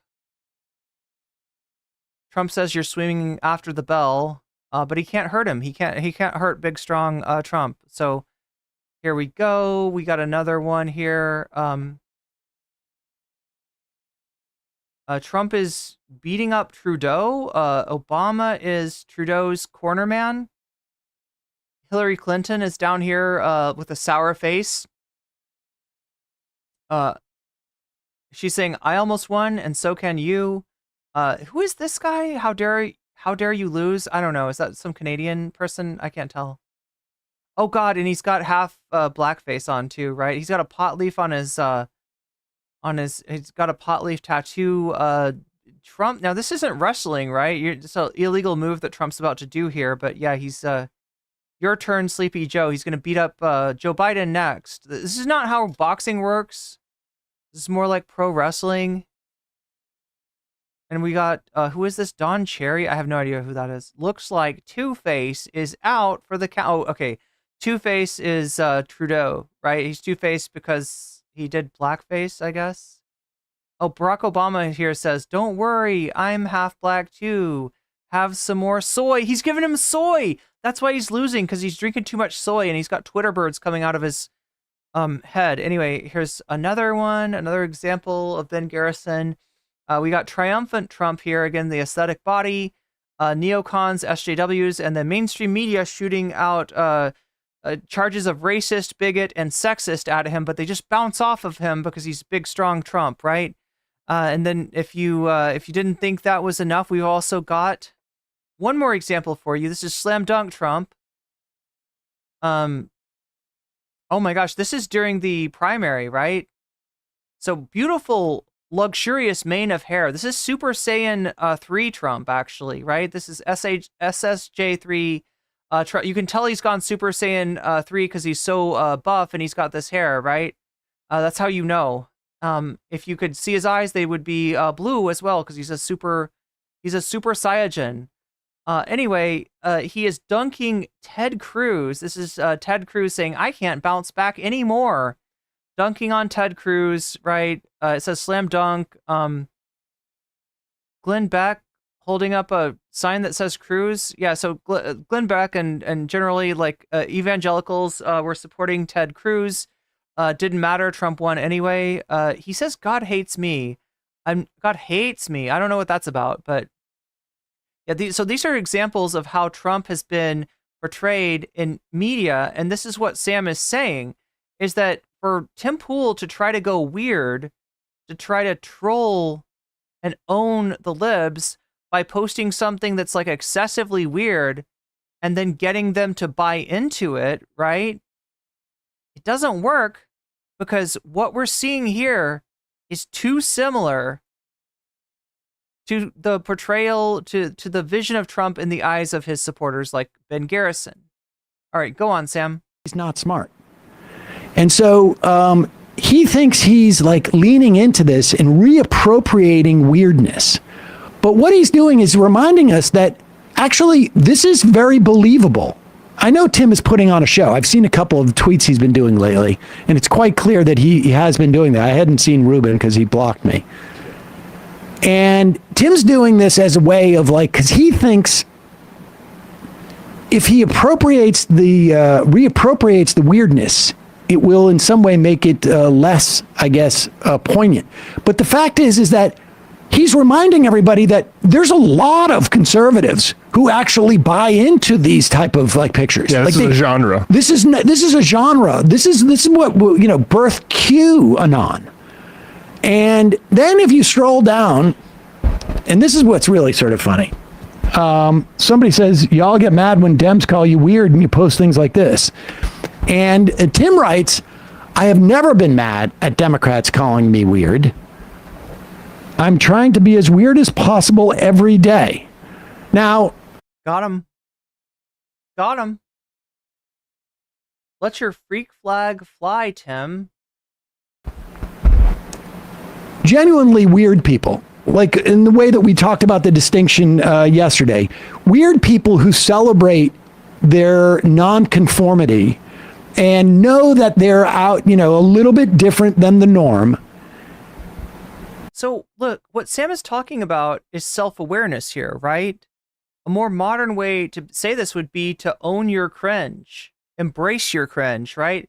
There's a difference between somebody who is lacking self-awareness and is cringe in that way, and somebody who owns their cringe and commands that cringe, right? They know that they're weird, and they don't have to try and be weird. This is like the difference between me and other streamers. They just simply feel confident in themselves. I channel my cringe. For you, chat, I channel my cringe. Consciously. Putting on a show.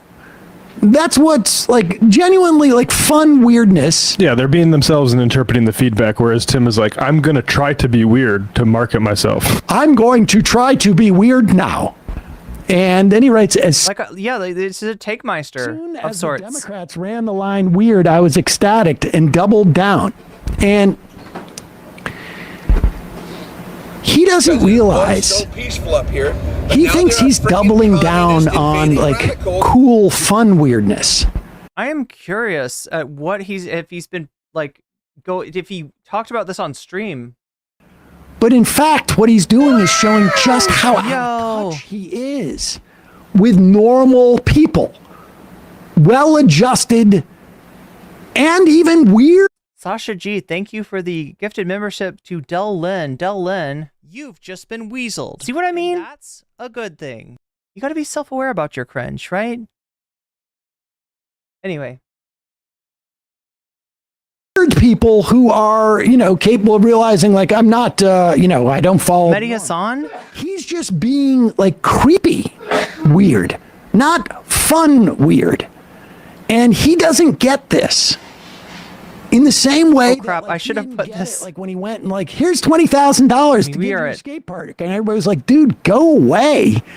He had to go double down and buy the thing for $1 million. Can somebody explain to me the skate park fiasco? Like, obviously, Tim Pool is known for having a skate mansion. He has a skateboarding facility in his house. But I think Sam is talking about something else here. $1 million or $800,000 or whatever it was. In the same way that he gets shown up by Emma on his show and then very slanderously, I think actionably in terms of like lawsuits, goes on and calls her a pedophile. A Pedialyte drinker. He's creepy. He's creepy weird, not fun weird. He's creepy weird, not celebratory weird. And when he doubles down on his creepy weirdness, just that his reaction to this is to double down and I'll show them. He thinks he's being funny, but the only other explanation is he's that and just it's a grift, it's a scam. Yeah. And he knows it's going to get him attention, and he gets a bunch of views for it, and that's the way he creates his brand. But it is fascinating to watch these creepy people try and react like a non-creepy person would. Well, yeah. What's funny is they could, and I'm not the first person to say this, but they could just say, like, it's weird to care about Joe Biden's inflation or all these other things, but they have to say, like, yeah, you think that's weird? How about all these pictures of, like, trans people having meltdowns that I have saved on my camera reel? Exactly. Exactly. Yeah, no, you're weird. Amazing. Really amazing. Impressive. This is why you guys don't get invited places. It's true. It's so true. It's so true. It went from being... So, chat, I'm looking at Tim Pool's Timcast channel. He doesn't keep his lives up anymore, so we can't scrub through those. But I don't see any reference to this. I do see him talking about Tim Pool calls out gifted hater for corrupting skateboard culture. No idea what this is about, but is that what we're talking about with the people skate who get park? invited places to being proudly weird. Hey, so we all remember the Supreme Court's ruling on Trump's presidential immunity case. Well, okay, so yeah, there we go. So Sasha G says he got excluded from a local skate park event, I think. Then he bought that skate park so people couldn't skate there anymore. He bought it and he just closed it down? Is that what happened?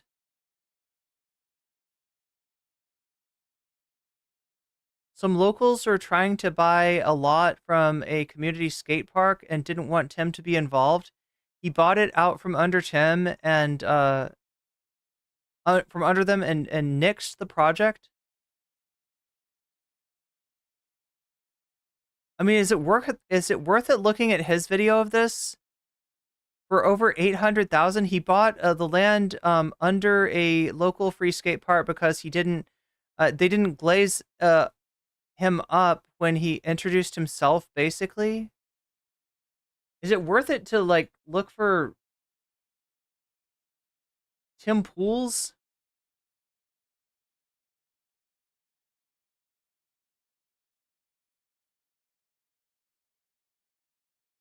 Oh, God. I still haven't done this. Did you know that there was this confrontation, this meeting of the minds between Jordan Peterson and Elon Musk? This is where Elon talking about his trans daughter in such a gross way. That's where that happened. Weirdo strategy backfires. Turning the tables on Trump. Did MR cover the skate park? I can't imagine them missing, like, not doing a video on this, right? I literally can't imagine it.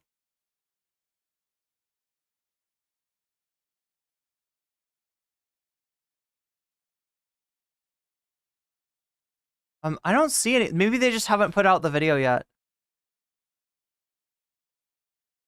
I am not seeing any reference to skating. Yeah, I'm back at like 8 days ago. Would this have been like, okay, let's try one more thing, okay? Look. Tim Pool skate. Let's see. Oh, 8 months ago. Is that how old this is? Calling from a 720 area code. Who's this? Where are you calling from? No way. Is this me? I think so. Is this me? Hello? Hello, is this me? All right. My name's Tony. I am calling from Maine. And, yeah, just want to start. Some more news covered it recently? By saying, one, listen to your show every day. Love you guys. You guys have a great way of taking complex topics and making them very palatable for someone like me. But that being said, I got some beef with you guys. All right. Beef? You keep lumping Tim Pool. I love when you guys crap all over him. Hate that guy. But you keep lumping him in with us skateboarders. And I just want to make it clear, Tim Pool... He's not like us? He's not like us? Is not a skateboarder. He's not like us of our community, let alone a representative of it. Okay. Namix, first you gotta do a barrel roll for me, okay? You gotta tell that to Tim, though. He's the one with the really cool skate park that I didn't get to go see. You were offered a tour, sushi, and poker with the boys. The boys. God, I don't want to talk to that guy. And from a skateboarding perspective, his park is lame. It's not a good park at all. Well, wait a second. Now, I don't want there to be some type of libel action. Unsubstantiated claims going on here. Can you walk us through why Tim Pool's skate park is so lame? It's what we call cookie cutter. It's very basic, very boring. He got called basic whatsoever, just back and forth. Bro got called basic. He's a basic. And that's because, for the main reason that he's not a skateboarder, he's what we call a rocket power kid. He does everything. Scooters, he roller. What do they call? There's a name for this in surfing. I can't remember what it's called. Right? Not serious surfer. He does it all. He's such a cool guy. Yeah. And he's not.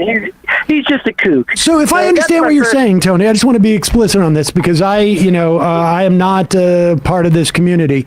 You're saying that he's really... You're kidding me, Sam. You're not a skater?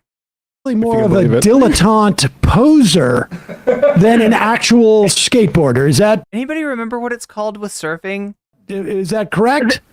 That's a perfect way to put it. Yep, he is a poser, a kook, any of that. Okay, but and then I just want to let you guys know too, especially since he's not representative of our community. There is a huge movement in skateboarding for inclusion.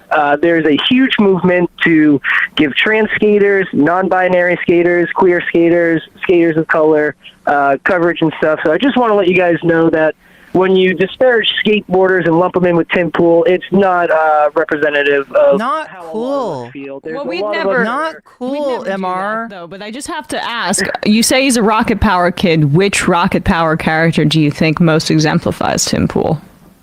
I guess we gotta say squid because he's They call him shark bait. geek who's just longing to fit in, and it's a little sad to watch. I thought you might say squid. Yeah.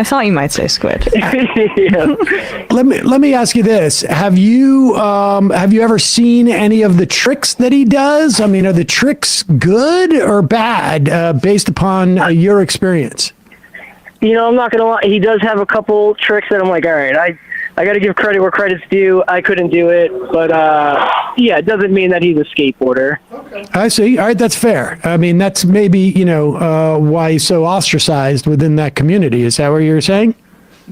I think so. Yep. I mean, there's definitely. Don't get me wrong. There's dumb skateboarders. There's right-leaning skateboarders. We're not immune to that plague at all. But I guess the biggest point I'm trying to make is there's a lot of left-leaning, progressive, smart skateboarders, professional skateboarders, older skateboarders. I skate with people in their 50s, 60s. It can transcend age for sure. So it's not just a little kid game. You know, there's lawyers, politicians. There's everyone from all walks of life can be a skateboarder. But yeah, we're not all just dumb conservative conspiracy theorists like Tim Pool for sure. All right. Well, appreciate that perspective. Yeah, skateboarding's gone woke. Take it from our caller. Thanks for the call. It has. Yeah. Have a good one. Thanks. All right. I mean, that's I don't know. I'm not gonna make it. I'm not gonna make a complete assessment based upon that. That's just one data point, hearing from someone, and that's part of like real journalism. I would want to respond to it if I was Tim, though. I mean, maybe he has a refutation of that. I don't know. We'll see. It'd be like the Cernovich week, but for Tim, like we. Oh yeah. Hear what they was said Give us a tour of the skate park and then show off some tricks. Oh, you had your chance. A tour, you say? A tour? But you didn't want to hang with the boys. Didn't want to hang with the boys. Sushi with the boys. She was offered a tour. Yeah. Sushi and poker with the boys. It's all right there, Emma. Sorry, it's on tape. Sushi and poker with the boys. Oh, I had my chance. Damn. How could you turn down poker with the boys? Oh, God. Jesus. Okay, so let's take a look really quickly, see what Cody, Mr. Cody has for us. 48 minutes in.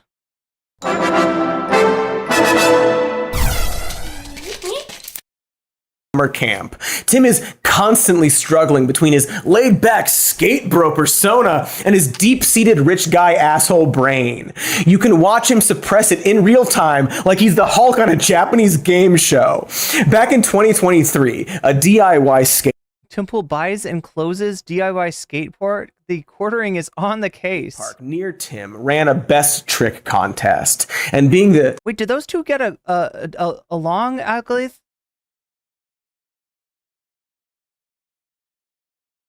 Are they friends? Or are they? I can't remember like which people the quartering hates and which people the quartering likes.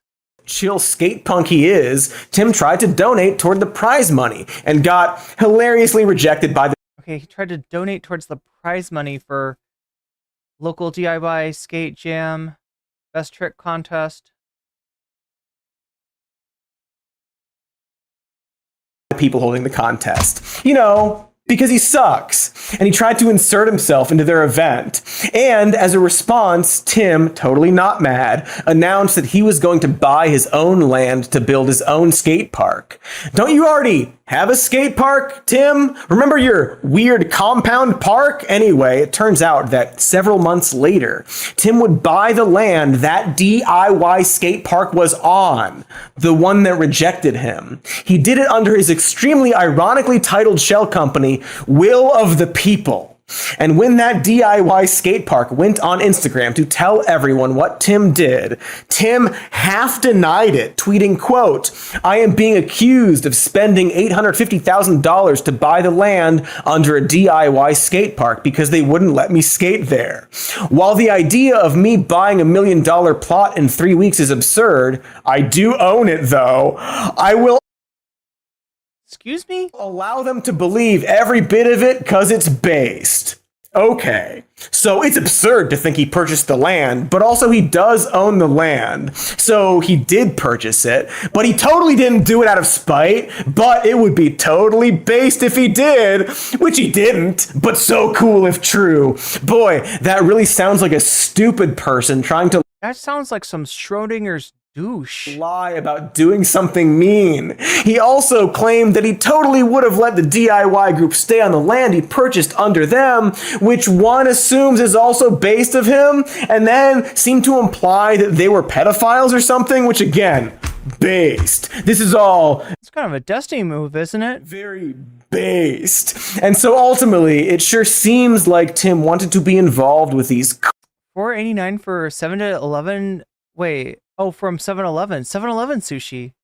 Cool young local DIY skaters got rejected, said he was going to buy his own land, and then purchased their fucking park from under them as a I feel like I've gotten onigiri at a 7-Eleven before. revenge, and is now trying really hard not to admit to himself that Never sushi, though. he's the villain in an 80s skateboarding movie.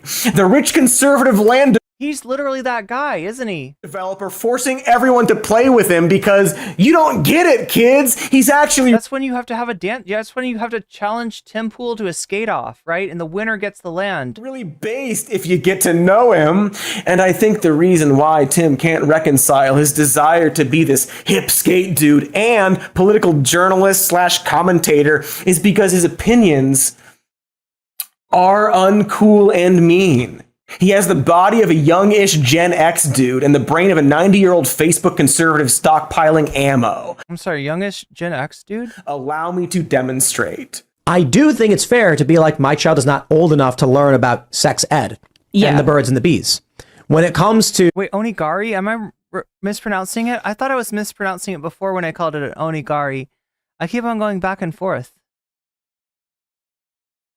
To innocence and all that stuff, oh my... I bet onigiri means something else in Japanese and it's like weird. Dude, I'm not saying the kids should be in the mines. They do yearn for them. Minecraft is proof. They yearn. But kids, kids should have jobs.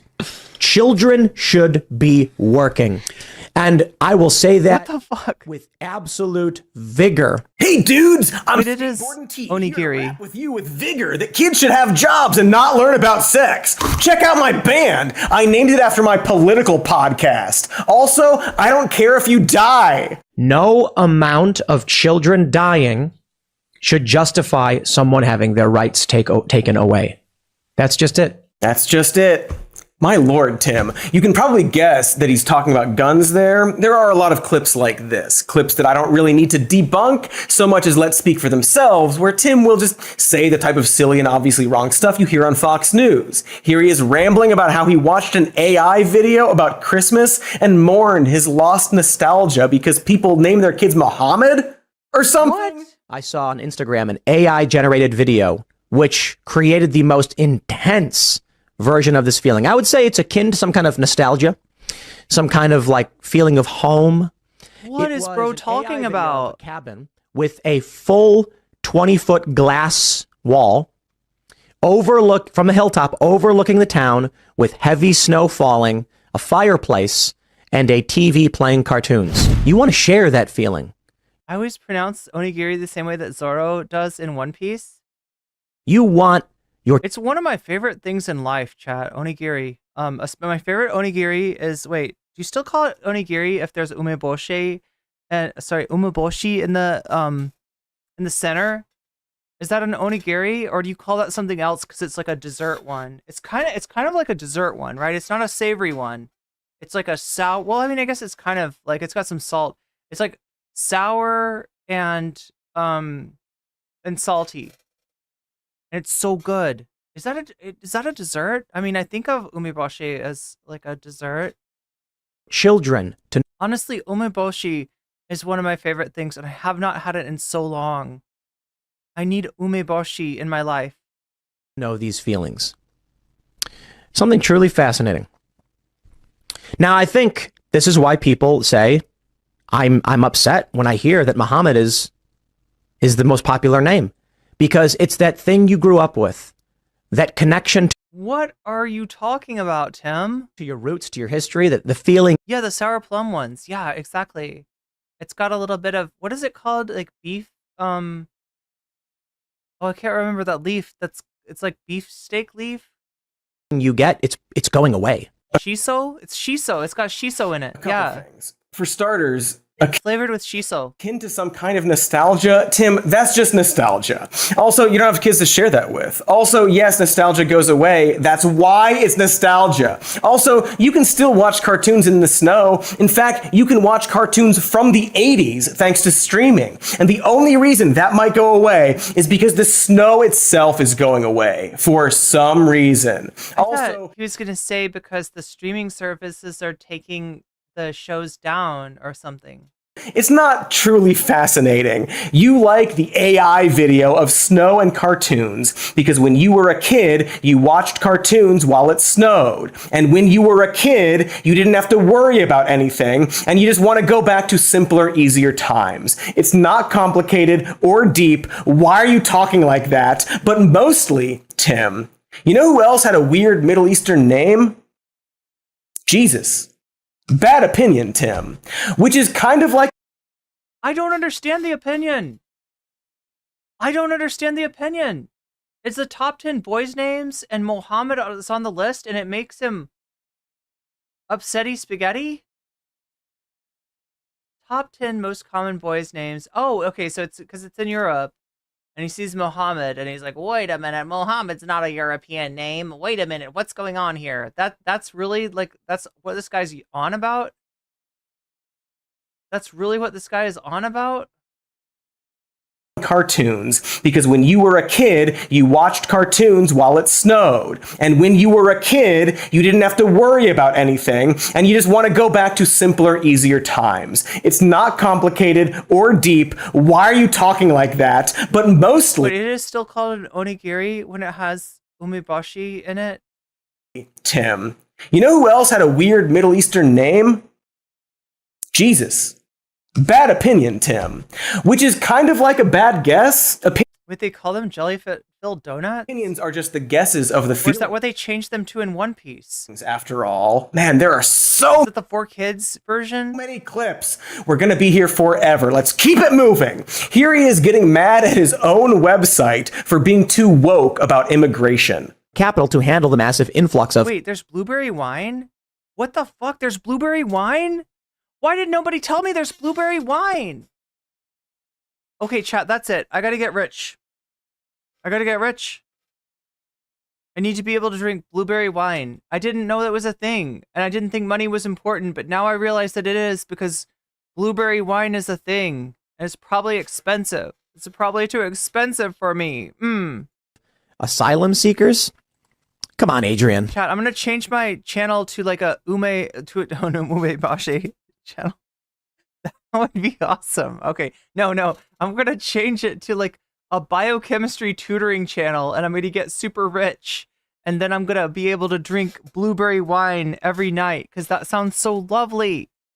This is timcast.com over here. We don't call these people asylum seekers. We just call them illegal immigrants. Okay, I'm sorry. Criminal immigrants is probably better. Oh yeah, not your granddaddy's conservative. Wait, correction. Exactly like your granddaddy. Paleo conservative, He's yeah. Conservative. It's not expensive? Why? What? We got some delicious blueberry wine here in New Jersey. Nice. I've had cherry. Wait, was it cherry? Yeah, it was made out of cherries.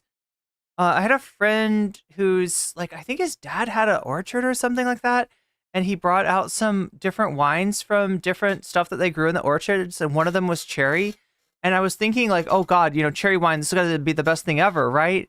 But then he's like, he's like, this is prune wine. Or yeah, it was prune, right?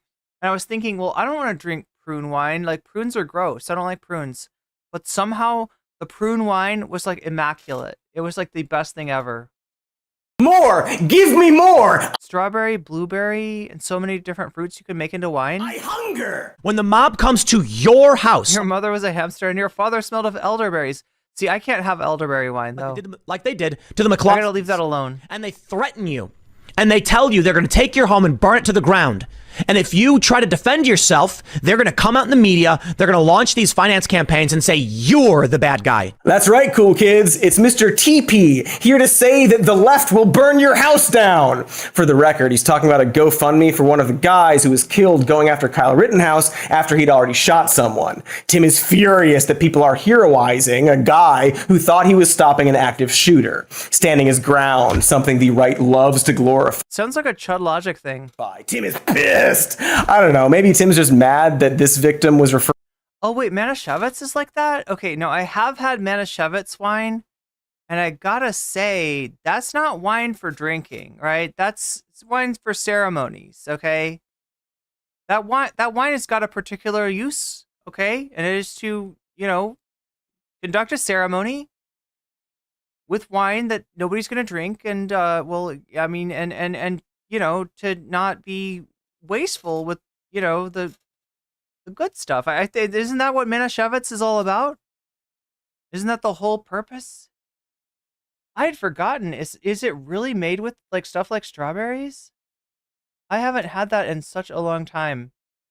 Referred to as a witty and awesome skateboarder by his loved ones, something that no one has ever said about Tim. Womp womp. Okay, just to be clear, there's nothing wrong with being bad at skateboarding, or being single, or not having a family, or being a little slow. Everyone is dumb. Anyway, that is Dr. Mr. Cody. That is some more news. I do agree that it was probably, I don't know. I don't want to shit on somebody that I really like, but I enjoyed it more before the pandemic. I don't know. I don't know what happened afterwards. No, Ruben, I am hate farming your mom, actually. Thanks for asking. Do you know what hate farming is? I don't think you know. I don't think you know about agriculture. I don't think you know about the agricultural economy, the agricultural attention economy. But that's okay. I'll send you over to Chud Logic's. Go to Chud Logic's stream. Ask him to teach you. Ask him to sit you down on his lap. He can show you the way. Teach you all these things that I don't have time to fuck with, honestly. Because you're boring me. Anyway. I had the opposite happen. Wait, you had the opposite happen from... Oh, you like Cody better. Yeah, see, I'm not trying to yuck anybody's yum.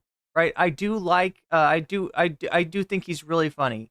This guy has made me laugh so hard, but I don't know. The last few times I've watched him, I haven't enjoyed it as much. But then again, I haven't given him a chance. So maybe he's really awesome now. I don't know.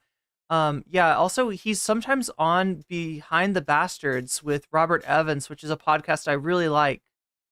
I really like Behind the Bastards. It's one of my favorite things to listen to.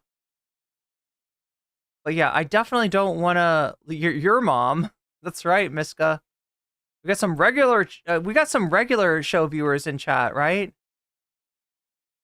How about now, Benson? Yes. How about now, Benson? Dude, you're not cool. Anyway, that is about all I've got for you tonight. I felt like the Sam Cedar video was a little bit short, so I wanted to make sure that I gave you enough content to tide you over, all right? To tide you over until tomorrow. So I'm coming back at you tomorrow with more content. We'll probably be talking about the choice by that time. Kamala Harris's choice for vice president. We'll see what that is. Hopefully it's Governor Walz.